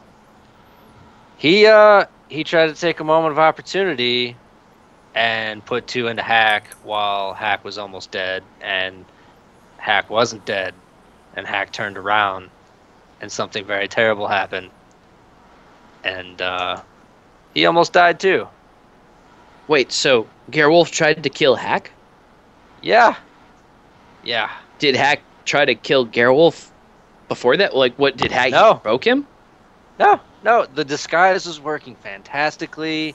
He snaps his fingers and he goes, "You never told me that Gerwulf. Why would Gerwulf have any reason to kill Hak?" And he snaps his fingers, and a couple guards come up behind him. No, the guard. No, it's settled now. There's no reason. He goes, "A man tried to commit a murder on my planet. What are you talking about?" If I could interject here for a moment, Sharn. Yes, Cato. This may seem bad. We have the situation under control. And I know our methods sometimes differ.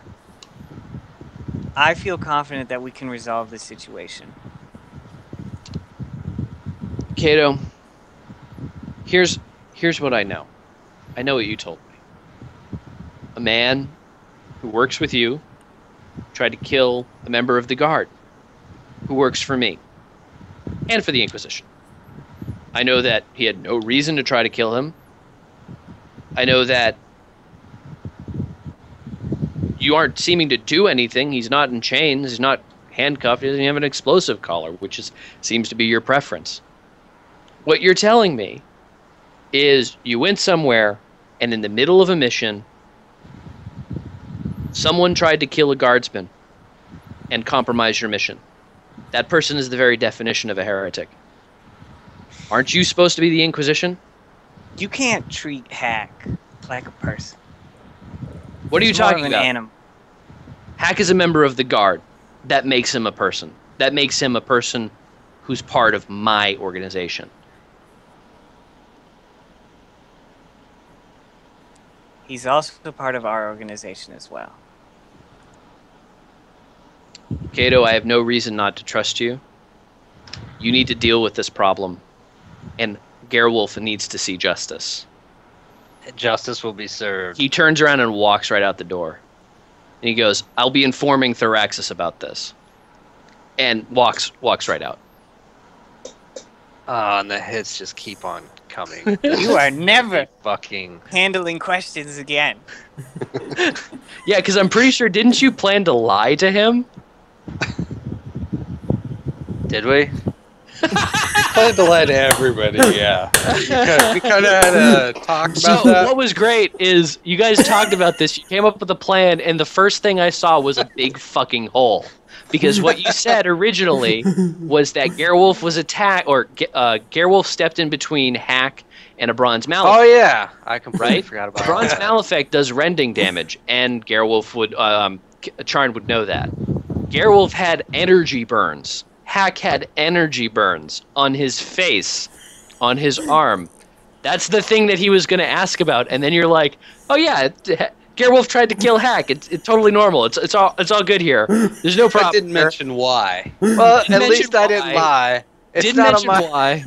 Didn't mention that, like, it basically said, yeah, Gerwulf tried to murder him for no reason, just because he felt like it, because he thought it was dumb. Yeah, that's totally the reason. And then the best fucking part is you're telling a member of the Guard who literally committed heresy to protect his men that Hak wasn't even a person. Hak, a guardsman, a sergeant, for Christ's sakes, wasn't a person and didn't deserve any sort of, protection or whatever, or justice. That was fucking beautiful. I love you all. This is the best birthday present I have ever gotten. Oh my god. All right, so yeah, that happens, and next week what we'll find out is what happens when Theraxis finds out that Gerwulf, actually, let's do one more scene. It's now been a day, so everybody's gotten back their 1 hit point if they're heavily wounded, etc. Yeah, you should not have gotten back your toughness bonus if you were heavily wounded. You should get 1 hit point. Everybody else gets their toughness bonus. Yeah, so I think this scene is Theraxis arriving. And what it is, Theraxis arrives, he lands. Let me grab his token. You guys are all in the hospital together.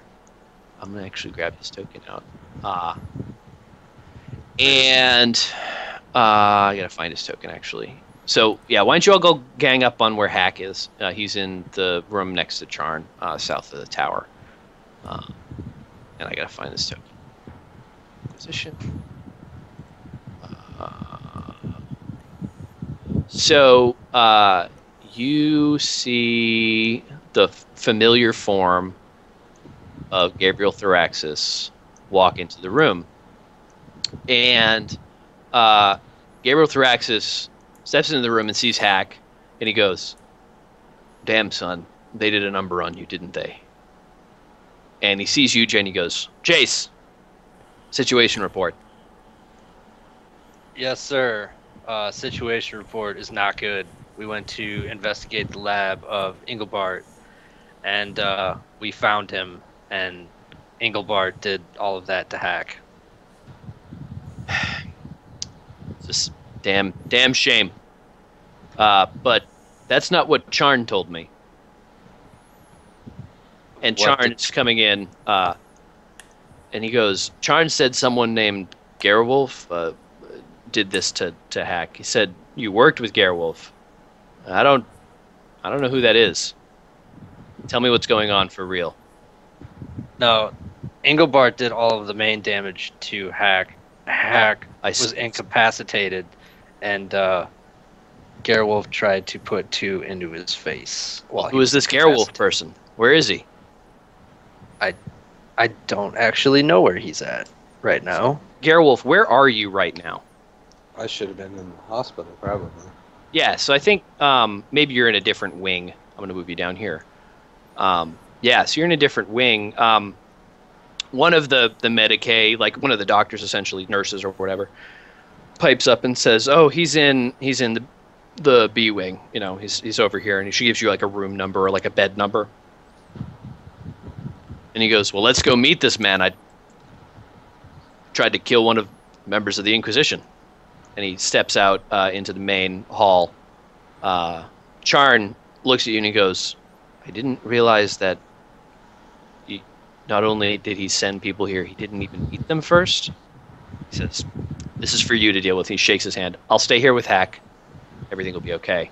Because Hak can't really move right now. He's still recovering and learning how to use his new eyes. So there's that happening. So, yeah, Thraxis walks around the corner and starts heading towards that bed. And he comes up to the bed and he looks at you, Gerwulf, and he goes, "Who the hell are you, and why'd you try to kill one of my men?" Retaliatory. He tried to kill me, and I've also been working for you.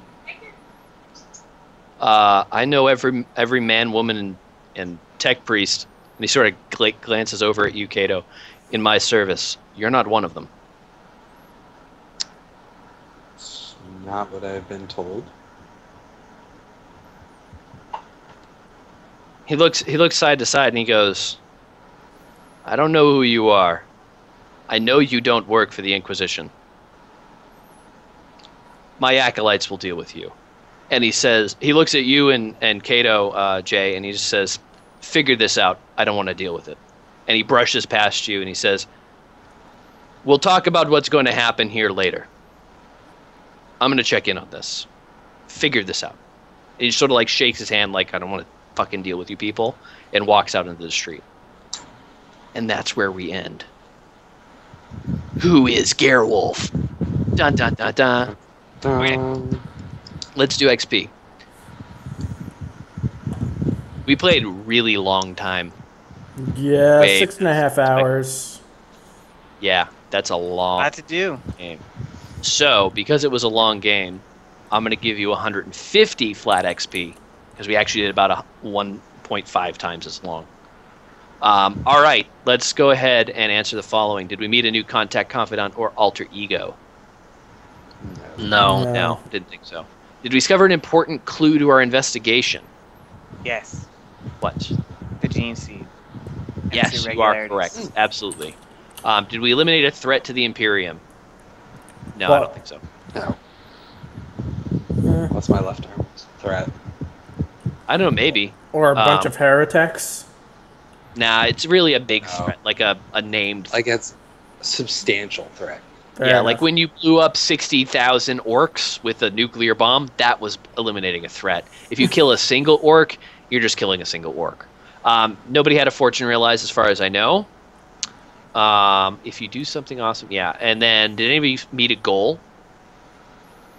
I don't think so. Nope. No. A couple of you tried for stuff, maybe made some progress, but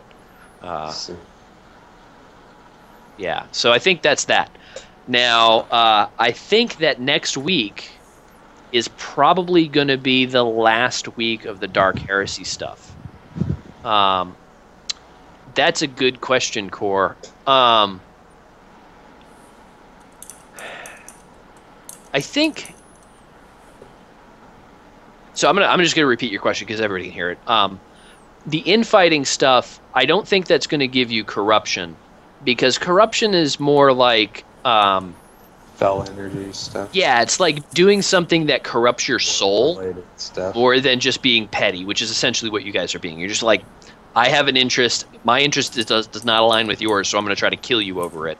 That's where you're at. My interest is labor. So yeah. Yeah. So I think next week will probably be the last week. We might have to go one more. There might be like an epilogue thing. But I think most of what's going to happen is going to happen next week, because all the pieces are in play right now. Mission for the box. Yeah, so there might be the box thing has to happen. I got to actually figure out what's in the box. I have an idea. You told me you knew. You said it was really well, cool. So I do know what's in the box. I just don't know exactly what it is. Does that make sense? Like, I know No, I have a it doesn't make gist. any sense. No, so I have a gist of what's in the box. Like, I know what I want to be in the box. I'm just not sure of the mechanics of it, if that makes sense. Like, I need to figure out what's in the box rather than just like, okay, I kind of know what's in the box. Like, I have there's specific pieces that I know and specific pieces I don't know. So it's like that table I had where I listed out all the contents of those different boxes. But I put one that was random. There are actually two entries that were just random. And basically what I did is I looked at the table and like, this looks cool, I'll put that in there. And there's an opportunity for more grimdark stuff. I know the general sense of what's in the box, but there are some questions I need to answer about it. So figure out what's in the box means like learn all the different things about this so I can give you an accurate picture of what's in the box. And so it'll be as awesome as it needs to be to not be, because it's basically been this thing that's sat around since week 2. Yeah, it's actually probably the more interesting part of the campaign besides like the infighting. So anyway, before we go, I have a bunch of things that I'm going to link you that are teasers for the Stars Without Number campaign. And let me drag up some of this stuff. Now, are we converting into that, or are we rolling up? No, it's going to be a brand new campaign, because there's really the setting is a little different. It's a much lighter setting, not like lighter in the sense of like hilarity. Like, it's going to be funny because that's what we do, but it's lighter in the sense that there's less of it. Like, there's a very basic sort of explanation of the universe. There are a few pre-made characters, but the setting as a whole doesn't have as much like lore backed into it, so that it's more free. You can kind of do whatever you want with it, which we've kind of been doing that with 40K, but it makes like my inner nerd heart not very happy to do that. So that's that. Let me do this first. So I'm going to send you. So, sorry, bottom line. We're rolling new characters for the Stars Without Numbers campaign? Okay. Yes, and we're going to do it all together on the first week, because it's stupid easy to roll characters. I need to make sure that you all know how to do it, because you're probably going to have to do it more than once.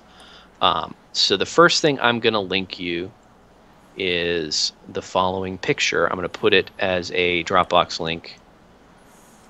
This is a picture of the sector, and I need to make sure I have the right...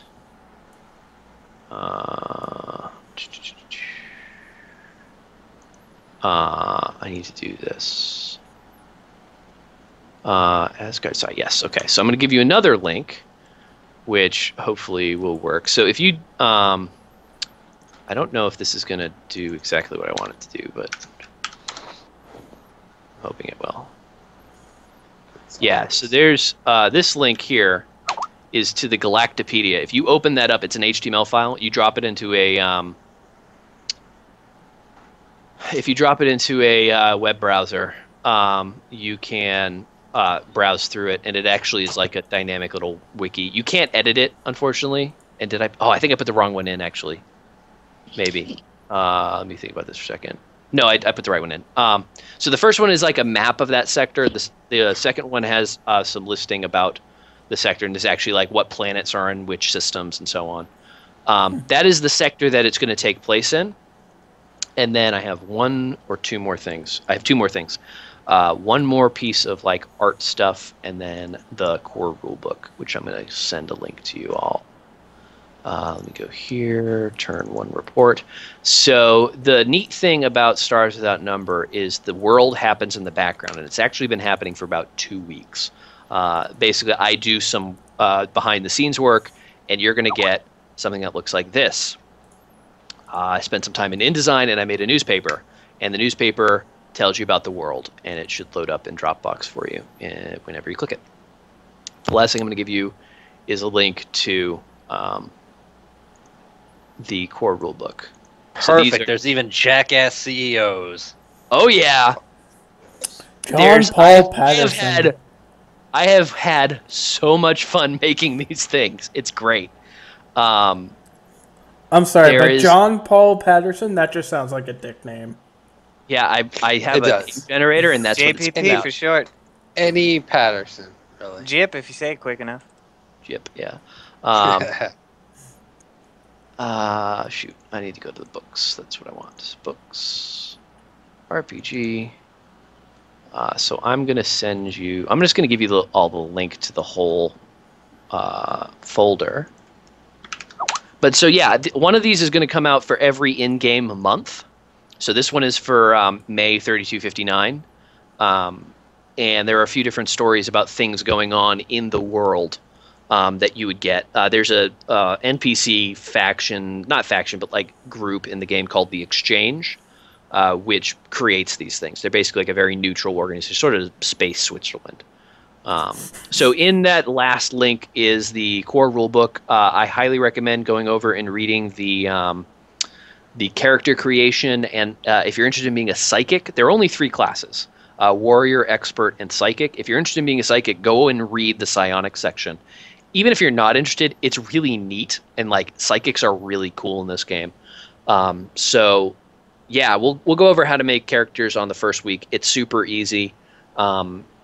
Feel free to come up with like character concept, but don't worry about rolling it or anything. And don't actually worry about like coming up with too much background. Most of your background is your first 4 levels. So the rest of it you'll kind of pull in as needed. That's how this game is designed. It's designed to be like, oh, I need to know someone on this planet. I'll roll for it and we'll see what happens. Yeah, so that's going to be probably in 2 weeks, maybe 3, depending on how long we need to go. I'm going to see, there might be some more people who join. If you have people who want to join, let me know and I can maybe fold them in. You can run a few more people in this game than you can in Dark Heresy. Like it's not as, it's easier to scale even than Dark Heresy is. And I spent some time on the character sheet to add roll buttons for everything. So it's actually going to be pretty straightforward. Awesome. Yeah. So if you got anybody else who wants to come, feel free to let me know, and I'll see if we have slots for them. I think up to 6 is probably about the limit, so that's 2 more people. All right. I think, I don't know, Butch, if Bagel's wanting to join us in 2 weeks, but I'll check with her whenever we get back in IRC. So, cool. Yeah. So that means I think we have actually 1 more slot. Maybe 2. I could probably do 7. Anyway. Yeah. So that's your present this week. There'll be another Stars Without Number related present for next week. And then, yeah. Awesome. Well, that was a good session. It was. A long session. Long. Yeah. 6 hours, 40-something minutes. Yep. Sounds about right. All right, let's power through and do the next session right now. There we go. All right, so yeah, you guys get there. There's Exterminatus coming down. You get hit by a beam and you're all dead. Good game, everybody. I want to dodge. All right, go for it. All right. Roll your dodge. Let's see what happens. Right. What happens if you dodge Exterminatus? Dodge Exterminatus. Natural 1. Go. If you rolled a natural 1, I would have you eject yourself into space to get out of. So oh man, hey, you managed to dodge the first exterminatus beam. The second one hits you. What do you do? Fate point. I have a fate point. You can dodge it. It's a second attack. It's a second attack. You can dodge it. Spin your turn again. All right. Go ahead and roll dodge. Oh, you missed. Go for fate point. Fate point, and then I'll dodge it again. This one's going to be a 1. Nice. Not a 1. So the exterminatus beam melts your face and all of your flesh from your body. Your gas mask evaporates. You're dead. Cato. Are you counting my armor? Yes, I am. It does 100 D100 to you. So let's figure out how much damage it actually does to you. Oops. Yeah, it does 4,986 wounds. Yeah. Oh, Cato, use a fate point. You'll escape it. Burn one. Cato, the virus bombs are coming for you. You're inhaling them. You're feeling them tear you apart from the inside. What do you do? Can I get in the ship and fly off? Because no, you're hundreds of meters away, and you will be dead by the time you leave the building, if not sooner. What do you do? I sit down and pout. Okay, you're dead. Jay, you just die. Hak, you're okay actually. Someone teleported you. It seems like that Eldar guy seemed to take a shine to you. However, now he's touching you inappropriately. And what happens? What do you do? You are his wife. You're his bitch now. He says to you, Hak Dar, this is not his accent. I don't know why I'm doing this. It's kind of close though. There we go. Now I have. I had to put a little more in the back, make it a little more Hebrew. And he goes and he says, you are what we call my bitch now. What do you do? I need an adult. Heck. I am an adult. I am an adult. I look Catholic to you. Fantastic. All right. Thanks for coming, everybody. I'll see you next week. See you next week. Thanks. Later, man.